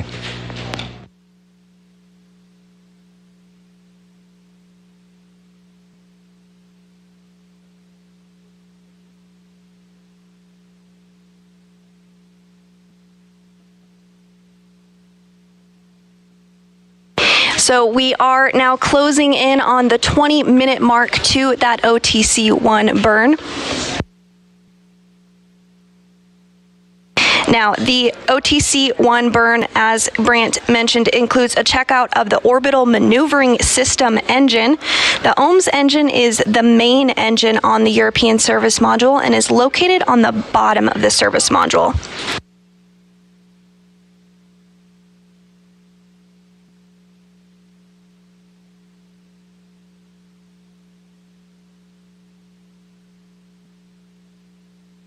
And so as you can see in this graphic here on the very bottom of Orion is that larger engine. That is the orbital maneuvering system, or OMS engine.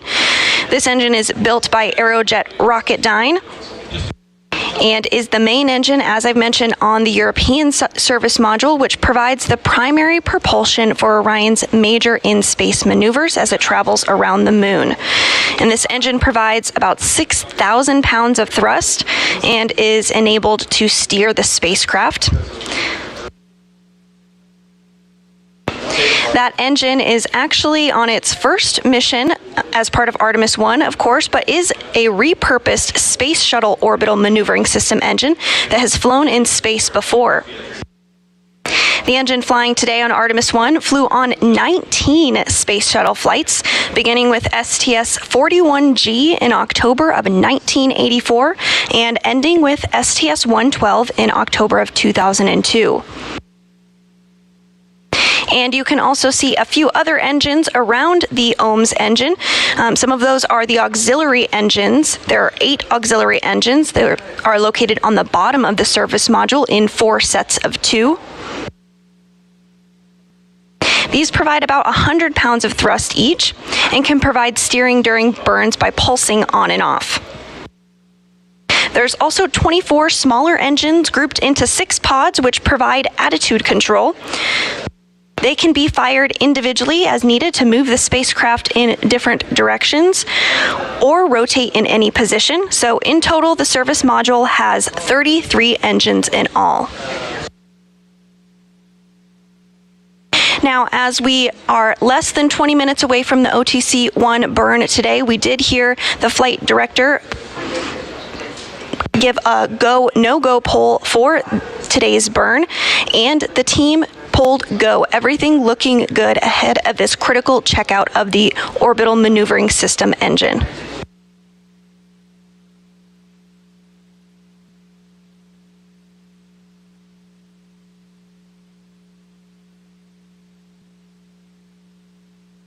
Now, this burn will be relatively short, lasting about 16 seconds long. But the OMS engine can fire for as long as 16 minutes for certain burns.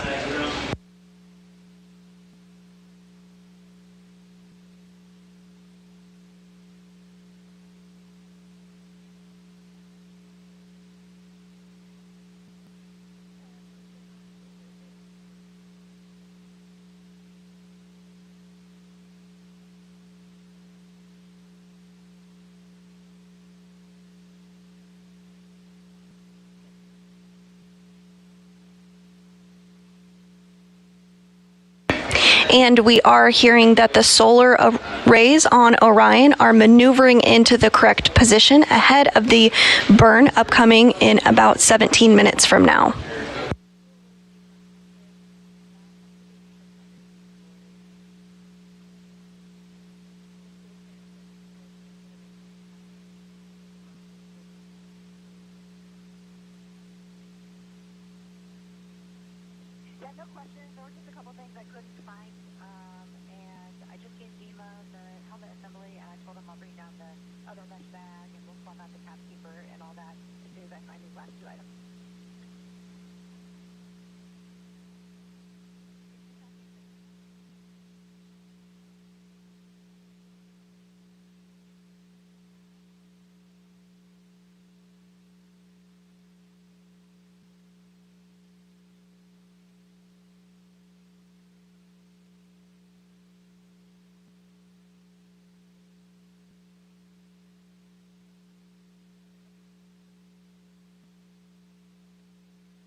At this hour, we are now 7 hours and 28 minutes since Orion lifted off, and Orion is 40,695 miles away from Earth and 181,000 miles away from the moon.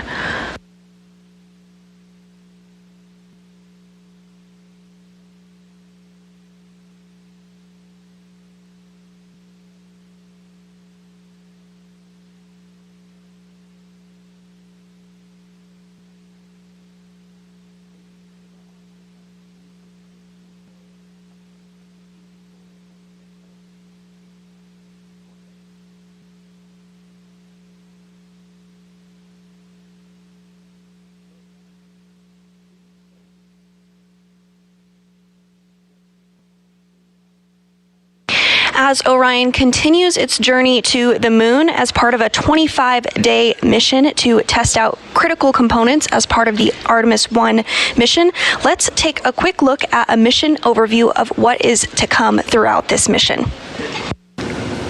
Welcome to the moon board.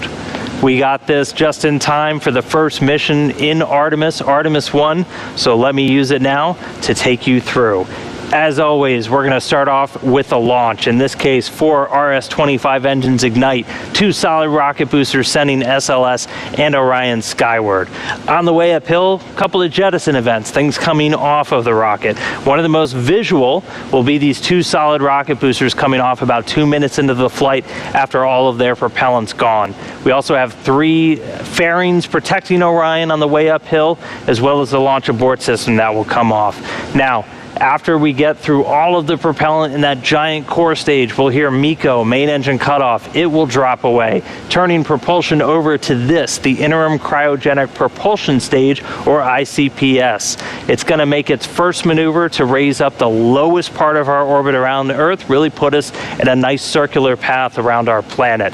And while we're in Earth orbit, we can check out Orion, make sure its systems are functioning as we expect before we commit to sending it to the moon. That happens here, the translunar injection, to a 20-minute firing of this ICPS upper stage. And what that's designed to do is really give Orion enough energy to get out of low Earth orbit and make its way to the moon. Shortly after that, the ICPS will separate. Its job pushing Orion is done. It has a couple of secondary payloads in here, some CubeSats that it'll deploy, ultimately sending itself on a path around the moon before it escapes and goes into orbit around the sun. Meanwhile, Orion, though, continues on its journey. It'll make some correction burns as it fine-tunes its path towards our lunar neighbor before we get into all the exciting stuff up close. We'll dip in for a 60 nautical mile flyby of the lunar surface using the engines on the European Service Module to push us around and into distant retrograde orbit, or DRO. That's this dotted line that you can see up here. This is really where we're going to learn about Orion while we fly around the moon, about 38,000 miles off the lunar surface. And we call it retrograde as the moon is heading in that direction. Orion will be heading in this one, opposite retrograde. Now, after we're done in that orbit, it'll be time to come home. We'll execute a maneuver to exit, do another flyby close to the lunar surface that commits us to coming home and fine-tuning our path towards the atmosphere. We'll make any correction burns on our way back as necessary before it's time to re-enter the atmosphere. Now, before that can happen, we'll have a spacecraft separation event. The service module, its job is done. It breaks away, ends up burning up in the atmosphere after carrying Orion to the moon and back. What this does is reveal the heat shield, the large structure on the base of Orion. Testing this is our #1 goal for the Artemis 1 flight, because when we come back from the moon, we're going to be moving at 25,000 miles an hour. That's 8,000 miles an hour faster than when you come home from the International Space Station. And what that's going to cause is this to heat up to about 5,000 degrees Fahrenheit. That's half the temperature if you were standing on the surface of the sun. So things will be very hot, but that heat shield does its job to protect the Orion capsule, which will be bringing our astronauts home at the end of these future missions. After we're through that fiery re-entry, parachutes deploy, Orion splashes down in the ocean. We'll have a U.S. Navy ship standing by with recovery personnel to pick Orion up out of the water and bring an end to the first flight in the Artemis program.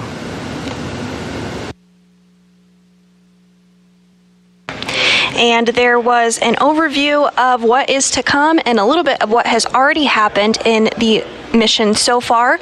Again, we lifted off from the Kennedy Space Center in Florida about 7.5 hours ago. And at this hour, we are nearing less than 10 minutes away from the OTC-1 burn. That OTC-1 burn includes a checkout of the Orbital Maneuvering System, or OMS engine. And this OMS engine is the main engine on the European service module, located on the very bottom of the service module.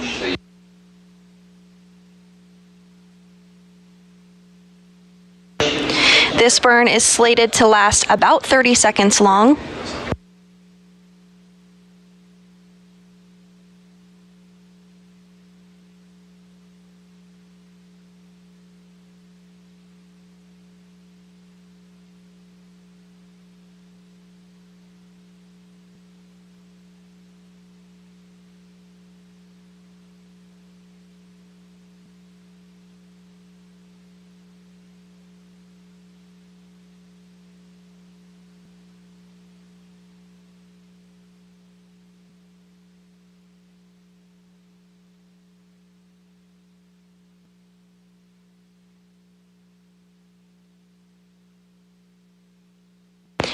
And as we approach the OTC-1 burn less than 10 minutes from now, Orion is maneuvering into the proper attitude in preparation for this burn. Earlier, the solar arrays did a very similar maneuver. And before that, the flight director polled the team here in Mission Control, and all were a go for today's burn.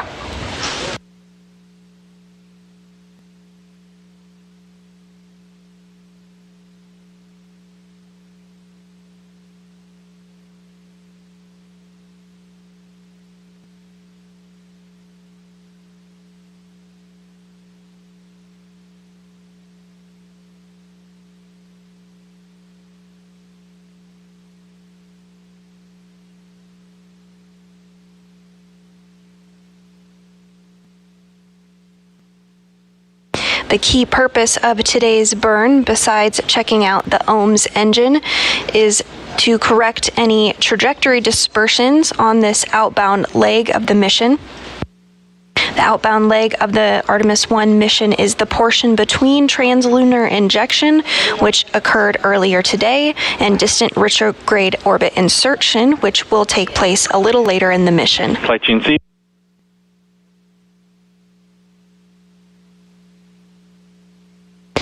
And we did just hear that Orion is in the appropriate burn attitude.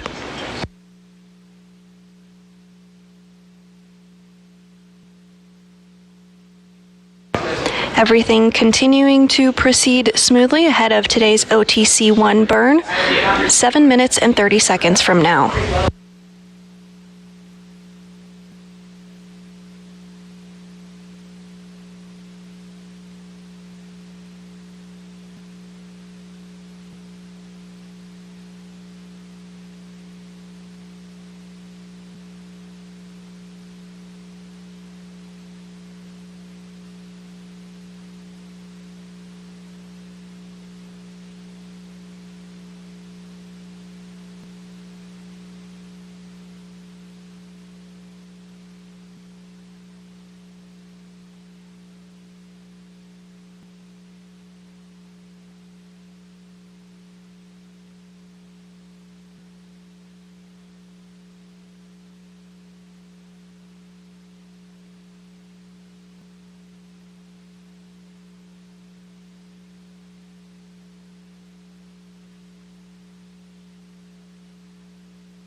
We're now less than 6 minutes away from the OTC-1 burn, which will provide a critical checkout of the Orbital Maneuvering System engine, or OMS engine.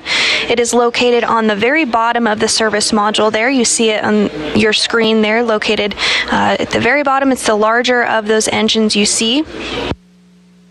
Today's burn will last less than 30 seconds, rather right around 30 seconds, but burns can occur with this engine that go up to 16 minutes in length. This OMS engine is the main engine on the European service module and is used to provide primary propulsion for Orion's major in-space maneuvers.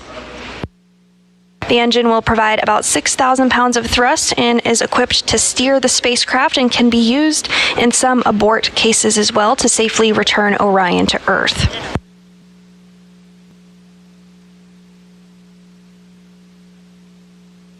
And this OMS engine is a repurposed Space Shuttle Orbital Maneuvering System engine that has flown in space before on 19 Space Shuttle flights from 1984 to 2002.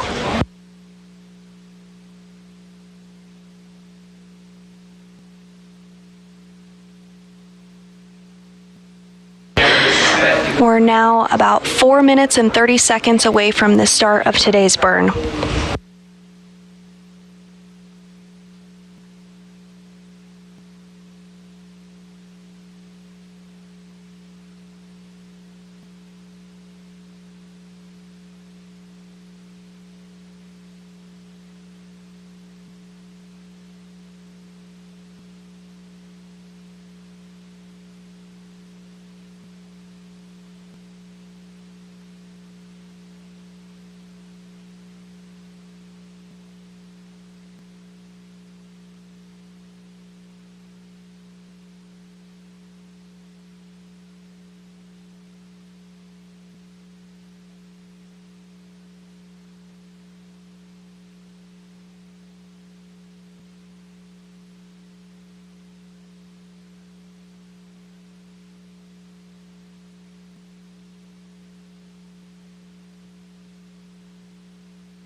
Less than 3 minutes until the start of today's OTC burn, which will provide a critical checkout of the Orbital Maneuvering System, or OMS engine, of the Orion spacecraft following its liftoff from the Kennedy Space Center in Florida 7 hours and 42 minutes ago.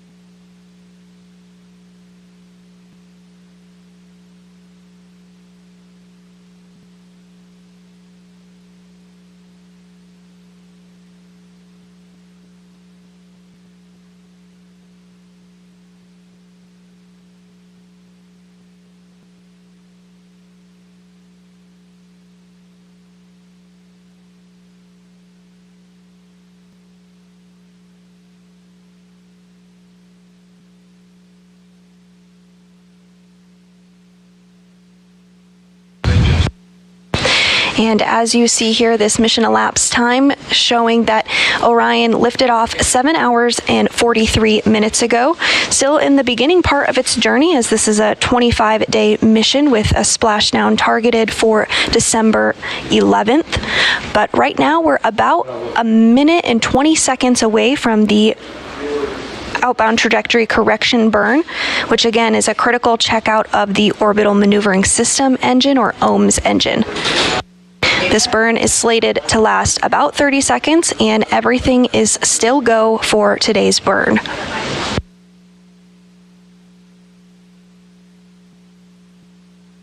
Less than a minute until the burn is underway.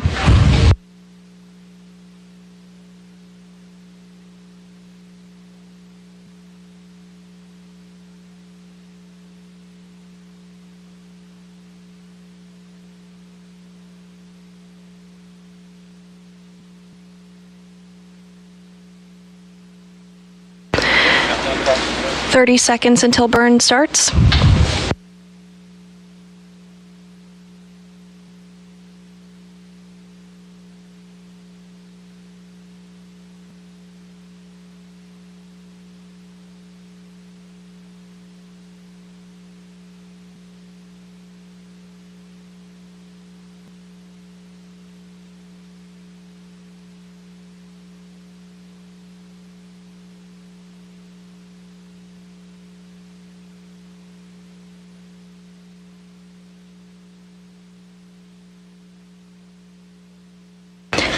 Burn is underway.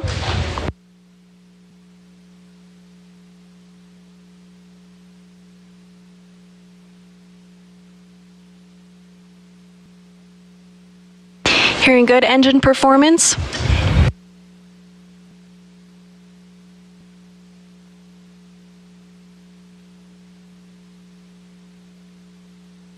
And we are getting some imagery of the solar array on Orion as it maneuvers throughout this burn. Shut down. And the burn has just wrapped up. That was a about 30-second long burn. Excellent. And we did hear good calls from the team here in Mission Control. Good performance from the orbital maneuvering system engine, the main engine on the European service module. Again, that burn was successful, all systems performing as expected, and a good checkout of the orbital maneuvering system engine, or OMS.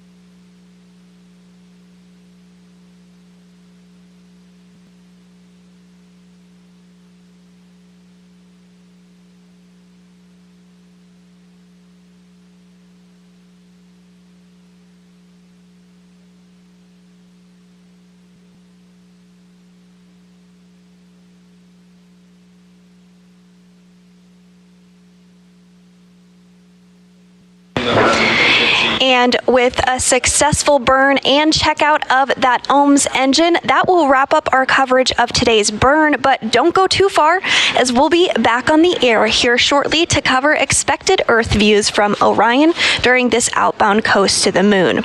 Our coverage of that broadcast will begin at 8:45 a.m. Central, 9:45 a.m. Eastern this morning. And we do expect those live views possible a short time after coverage begins. We hope we'll see you then, but for now, with Orion continuing its journey to the moon following a successful checkout of the OMS engine, that will wrap our coverage for today. This is Mission Control Houston.